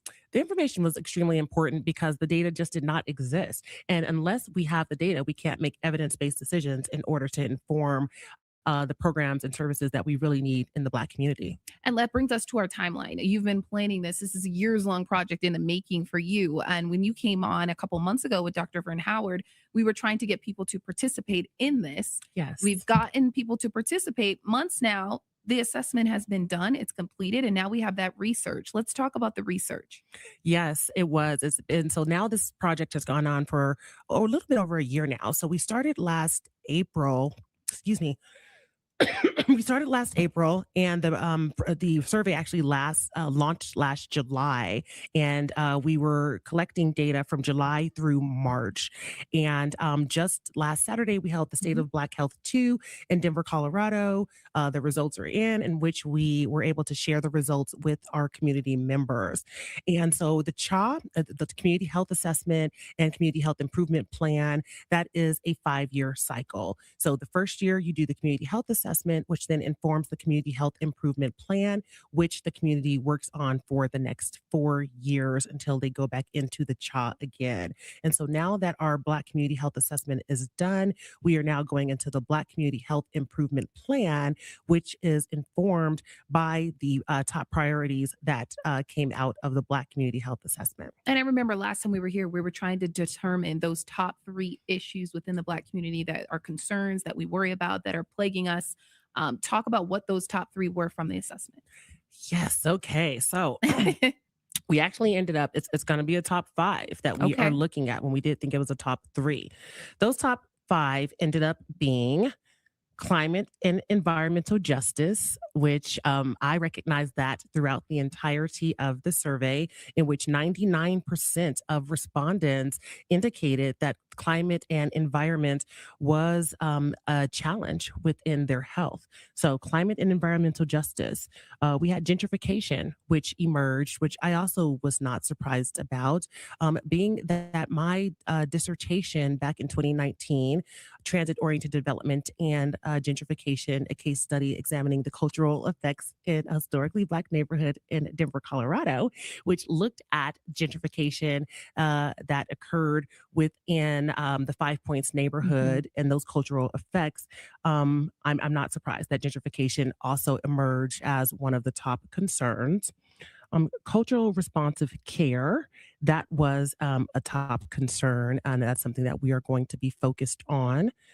Service awareness and coordination, and then racism and health equity rounded up the top 5. Okay. Now, when you hear these and you break it down into these top 5, anything concerning to you, and where do you go from here with these top 5? So as far as concerning, they're just all concerning, right? They're bubbled up. Those are issues that we really need to tackle. I think what was interesting is, as I mentioned, the Denver Department of Public Health and Environment also ran their community health assessment, and their top 3 issues that emerged were affordable housing, access to care, and racism. And so we had some issues that kind of ran parallel, right? But there were some slight differences the way that our issues emerged. And so while the Denver Department of Public Health and Environment's community health assessment identified affordable housing, the Black community is saying gentrification. So our Black community is more concerned about being displaced, not as much as they are concerned about affordable housing. So the Black community seems like they are concerned that they are going to be the ones that have to give up their housing or will be displaced in order to ensure that others can, enjoy that affordable housing. I also think it was interesting that within the CHA, as far as the Denver Department of Public Health and Environment, it was mentioned that there was no specific climate and environment question asked, but there was talk of about 40 people that did write in the response that the climate and environment was concerning to them. So I do know that this topic is certainly something that has bubbled up across public health. And I know it's something that we're going to be working on in tandem with the Denver Department of Public Health and Environment. In addition to that, the racism, that issue came up, racism/health equity, that came up in both of our community health assessments. And just speaking with Karen over at the Department of Public Health and Environment, who's the executive director, I look forward to us as a Black community being able to work directly with the department as far as how we can address that issue. And then their CHA also had access to care. And while access to care did not bubble up in the Black community health assessment, for our health assessment, it was more the culturally responsive care. So we had a lot of Black folks that really were concerned about the care that they receive when they are interacting with the healthcare system. So that meant that they were saying that they quite often would not take their questions in to their doctor's visits. They would, they would have discomfort in speaking and having dialogue with their providers. There were folks that mentioned the way that their providers would talk over their heads, that they would have to take family members in order to be able to advocate for them. And so just their health experiences were really concerning. That's something that I really heard that was concerning for me, because if you can't talk to your provider about those health situations that you're experiencing, then what is the point of going to a provider? In addition to that, we had multiple folks, about 75%, that were insured, but also mentioned that within the past year, they had extreme difficulty accessing care. Yeah, and those are all issues that we hear daily here in the newsroom that we talk about, especially, a lot of people feel like when they go talk to a doctor, their concerns are being dismissed and they're not being heard. Exactly. And that's from older to younger generations that we hear these. And before we go to break, I want to ask you overall, I know that we're getting to the nitty gritty, but what is the big overall takeaway from this? I think the big overall takeaway from this is that we must do these community health assessments at the individual levels of the underserved, specialized, and vulnerable communities. And no longer in public health can we do these health assessments at the macro level, because we are not going to be able to get an accurate view of health. We have got to do these community health assessments at the micro level. So again, that's going to be within our Black communities, Latino, persons with disabilities, women, youth, elders, tribal and indigenous, whatever that community is. And by doing the health assessments at those levels, we can then aggregate all of that data to then be able to get an accurate picture of the overall health of our community. But the way that we have been doing it, it's not working. You have some voices, but not all, and not everybody has a seat at that table. Absolutely. Okay. Well, we're going to dive a little bit deeper into these results and what it means for the community members at home when we come back after a quick break. Welcome back into Colorado Conversations on our free Fox 31 Plus app. I'm Talia Cunningham. Our conversation continues with Dr. Duran. We're talking about the Black Community Health Assessment that just wrapped up. Those results are in. It's been months, years in the making for you, months since this survey was conducted, this assessment. We're getting those results back. We've been talking about the top 5 now, issues that plague the community that people are concerned about. But let's talk about who actually took this survey and the demographics of what makes up these results. Yes. So as I mentioned to you, we had over 500 people that started the actual survey, but then 487 people that completed the survey. What I found interesting with the demographics was we explicitly asked for this survey to be completed by Black community members over 18 years old in the city and county of Denver. And when those results came back, we had it was 73 folks that were in Aurora, Arapahoe County, so surrounding areas that had completed the survey, Glendale as well, that had completed the survey. And to us, that myself and then some of my partners that were assessing the data, we thought that we needed to go ahead and leave their results within the study because to us that spoke volumes that we as Black folks, we are not given a chance to participate in these type of assessments enough, because for us to have glaringly that many folks that wanted a chance to participate and they have their voices heard, they really wanted a chance to participate in this survey. So that's why we took their results, took their responses. But yeah, 73 folks, so 15% of those responses came from Aurora and Arapahoe County. Another thing that was interesting was District 4 had 33% of the results. And District 4 which sits within the city and county of Denver, like closer to like Hampton and Tower. I mean, Hampton and Tamarack area over there. Yep. And so while the assumption was that we were going to see the majority of the results from Northeast Denver, far northeast. So, Montbello, Green Valley, Park Hill, like the east side, we did not see the majority of the results from those communities. The majority came from District 4. And that was extremely surprising that so many Black folks resided in that community. So much to the point that the next highest results for Denver, District 8, were at 12%. So it dropped from 33% of respondents down to 12%. So that was the drastic difference in responses. And when you say the top 5 and you break down the demographics, were you seeing, you said 18 and up, were you seeing a majority of middle-aged to older folks, or did you see our young people show up for this? The young people actually showed up. Yeah, we had several folks 18 to 30 that took the survey. So probably 30% took that survey. And then we had about 50% that were from 30 to 51.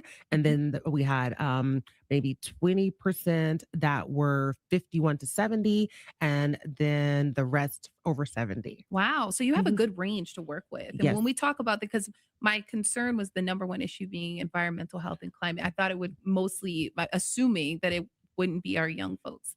But that's completely wrong, it seems like. And when we talk about that, did it get into specifics as far as like respiratory air quality here in Colorado, or did it dive into specifics for that number one issue? It did not dive in. Okay. However, we are able to disaggregate the data by 47 zip codes. So we can dig in to see who said this, right? What zip code do they live in? We have all of their income information. We've got their education. We've got sexuality. We've got which type of Black person is it? So are they a Black immigrant? Are they Black Caribbean? So like Black Spanish? Are they Black of mixed heritage? Or do they consider themselves like a Black person with nothing else, right? And so again, the way that we can slice this information up just to show that Black folks are not a monolith has been really, really interesting. And this wouldn't have all been possible. I know it was your passion project, but you had some help behind the scenes to make this all possible. Absolutely. I would be remiss if I did not mention the wonderful folks that have walked alongside me on this journey. So I had Abby Steiner. There was Dr. Lori Darnell, Dr. Tanya Greathouse, Dr. Don Matera. I had Dr. Al Evans, a couple of partner organizations. Want to make sure I get them. Denver Health Community Integrated Healthcare. There was Be Well, Metropolitan State University College of Health and Human Sciences, Department of Social Work, and then a couple of other partners, Alicia Brown, who is the executive director of Be Well, and Dr. Rocio Pereira, who is the director of Denver Health's Community Integrated Healthcare. And there's a lot of help. And I know that you kind of spearheaded this. This was your passion project with those little resources that we talked about months ago. And then in the beginning of this interview, how does it feel for you personally to know that it's become this far and it's been successful? It feels really good to get to this point, you know, and to be able to work with other Black organizations to say, we have this information now, and here are some places, some directions that you can go in to target some of your programming and to actually better our community and provide programming and services and supports that our community needs. And this is just a launching pad with the success of this assessment. There is much more to come in the future. We're going to dive into what's next when we come back. Welcome back to Colorado Conversations. Our conversation does continue with Dr. Duran. There's not much time left, so I don't even want to waste it. I want to get right to it our last segment. We talked about this months ago, and it was kind of like a mastermind brainchild. Here we are, and it's done. The hard part, well, some of the hard part is done. Now we assess the research. Where do we go from here with these top 5? So, as I mentioned, we now move into our Black Community Health Improvement Plan, in which we have multiple Black organizations, as well as some of our legislators and some of our community members that will be pulled together on a committee that will then drive our Black Community Health Improvement Plan. And we will work on that for the next 4 years until we go into our next Black Community Health assessment cycle. Okay. And because of the success of this study, this assessment, it has now been a kind of a launching pad for other specialized communities, other races, other people with disabilities we're talking about. So tell me how this is kind of a springboard, but it all comes back to you need the resources to do it. Absolutely. And so it's been a blessing because the point of the Black Community Health Assessment was to be a springboard and to be a template for other underserved, specialized, and vulnerable communities to be able to do community health assessments. And so I've had conversations with the ARC of Colorado as far as doing assessments for persons with intellectual and developmental disabilities. I've spoken with my buddy Jim Garcia over at Clinica Tepeyac, talking about how we could do the Latino community health assessment. I've spoken with some folks within the tribal and indigenous community, as well as some of our elders, as far as doing an aging community health assessment. And again, our team would love to delve into more community health assessments. However, we can't do this work unfunded because, as I mentioned before, we did try to get funding through multiple philanthropists, multiple of our well-known philanthropists here in the city, in the county in Denver, and throughout the state. And the project just was not funded. And so in order for us to continue to do these health assessments, which are needed and very much I think they're an asset to the communities that we are doing these health assessments for, we certainly have got to have funding to do them. What does funding look like? Does that mean applying for grants? Does that mean donations? All the above? I think all of the above, right? And I spoke about this at the State of Colorado, at the State of Black Health in Denver, Colorado, too, on Saturday. I understand that the time that I launched this project back in 2024, that our administration was changing, right? There were multiple organizations that were having to make decisions to scrub language and change websites and change mission statements and or lose funding. And I was one that certainly did not do that. And as a matter of fact, I doubled down and said, no, this is what we stand for. This is the work that we are going to do. And so, you know, that might have been a reason I did not go for federal funding, but that might have been a reason that our philanthropists here did not want to touch the project, even though so many folks now are asking for this information, which is exactly what I said was going to happen. All of that to say, though, in all aspects, right? Donations, whether it's donations or grant funding or philanthropists want to work with us in some way, we can certainly have a conversation. But I do want to make it clear, just like I stated on Saturday at the State of Black Health, these community health assessments are not for sale. And so what would have to happen is that the community who is receiving the assessment or we're working with to help them do their community assessment, health assessment would have to be on board that that entity is, doing the funding for that project. And there would have to be agreement as far as what happens with that data. Because as I was explaining to some of the funders that were in the room that day, is that the community owns the data. So if the community does not want to share the data with someone that's funded their project, that's up to them that they don't want to share the data. So there's just there has to be some conversations, because what we're not going to do is stigmatize and weaponize community information. Absolutely. Kind of my last question for you is, I know that this study is now complete. You've got the results. You got to dive into that research. There's a whole process to follow. But as we mentioned, demand is high from multiple vulnerable communities right now. What does that say to you? What message does that say that all these communities now are wanting this from this one assessment?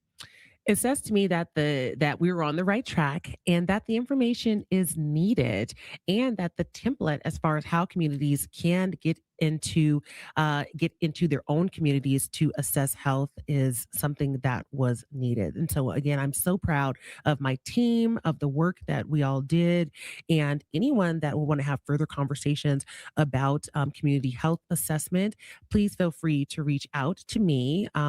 Ducks in a Row Human Services Inc. Please throw it in your Google and you'll find my website and you'll find my contact information. All right, Dr. Duran, thank you so much for coming back in. I know there was a lot to unpack, a lot of good work that you're doing, and hopefully you get the funding that you need to continue this hard work that you're doing for our community. Thank you, Talia. I appreciate it. All right, and thank you for joining us for another episode here of Colorado Conversations here on our free Fox 31 Plus app. We will see you next time.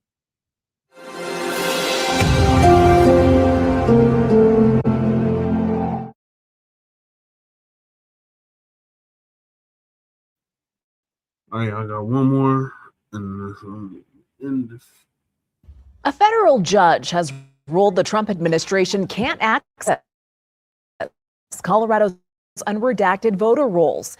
It's the Justice Department's 20th consecutive legal loss on this topic. In December, the DOJ requested that Colorado Secretary of State Jenna Griswold share unredacted voter data, including every voter's full name, date of birth, address, and driver's license number or last four digits of their social security number. The DOJ sued Griswold and 30 other states for refusing to comply. On Monday, U.S. District Judge Philip Brimmer said the DOJ did not have a valid purpose for obtaining the information and isn't legally entitled to the records. I spoke to Jenna Griswold today. What do you think voters should take away from this? So voters should know that there are these attempts to power grab from the federal administration, but we are fighting back. We are pushing back at every turn, and we are winning. So voters should expect 26 election to be just like normal. We're going to make sure that every Republican, Democrat, and unaffiliated alike that is eligible to vote can have their voices heard. President Trump's goal of trying to control who is an eligible voter continues. The Supreme Court is expected to rule on Trump's emergency appeal to limit mail-in ballots later this month. Okay, we'll keep y'all updated on that. All right, I'm about to wrap this thing up. Appreciate y'all tapping in. So I didn't get to the one part two. See y'all then. So, peace, love, light, reparations, separations, and humiliations. Shout out to Goddess Nobby for coming through. Shout out to Uptight for coming through. Shout out to Shabaka for coming through. And shout out to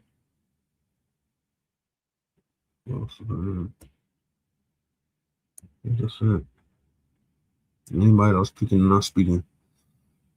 So peace, love, light, reparations, separations, and delineations of Black empowerment. Chan Kruma, signing off from the Mile High Income and Illegal Migrant Flooded City. See y'all later. Peace.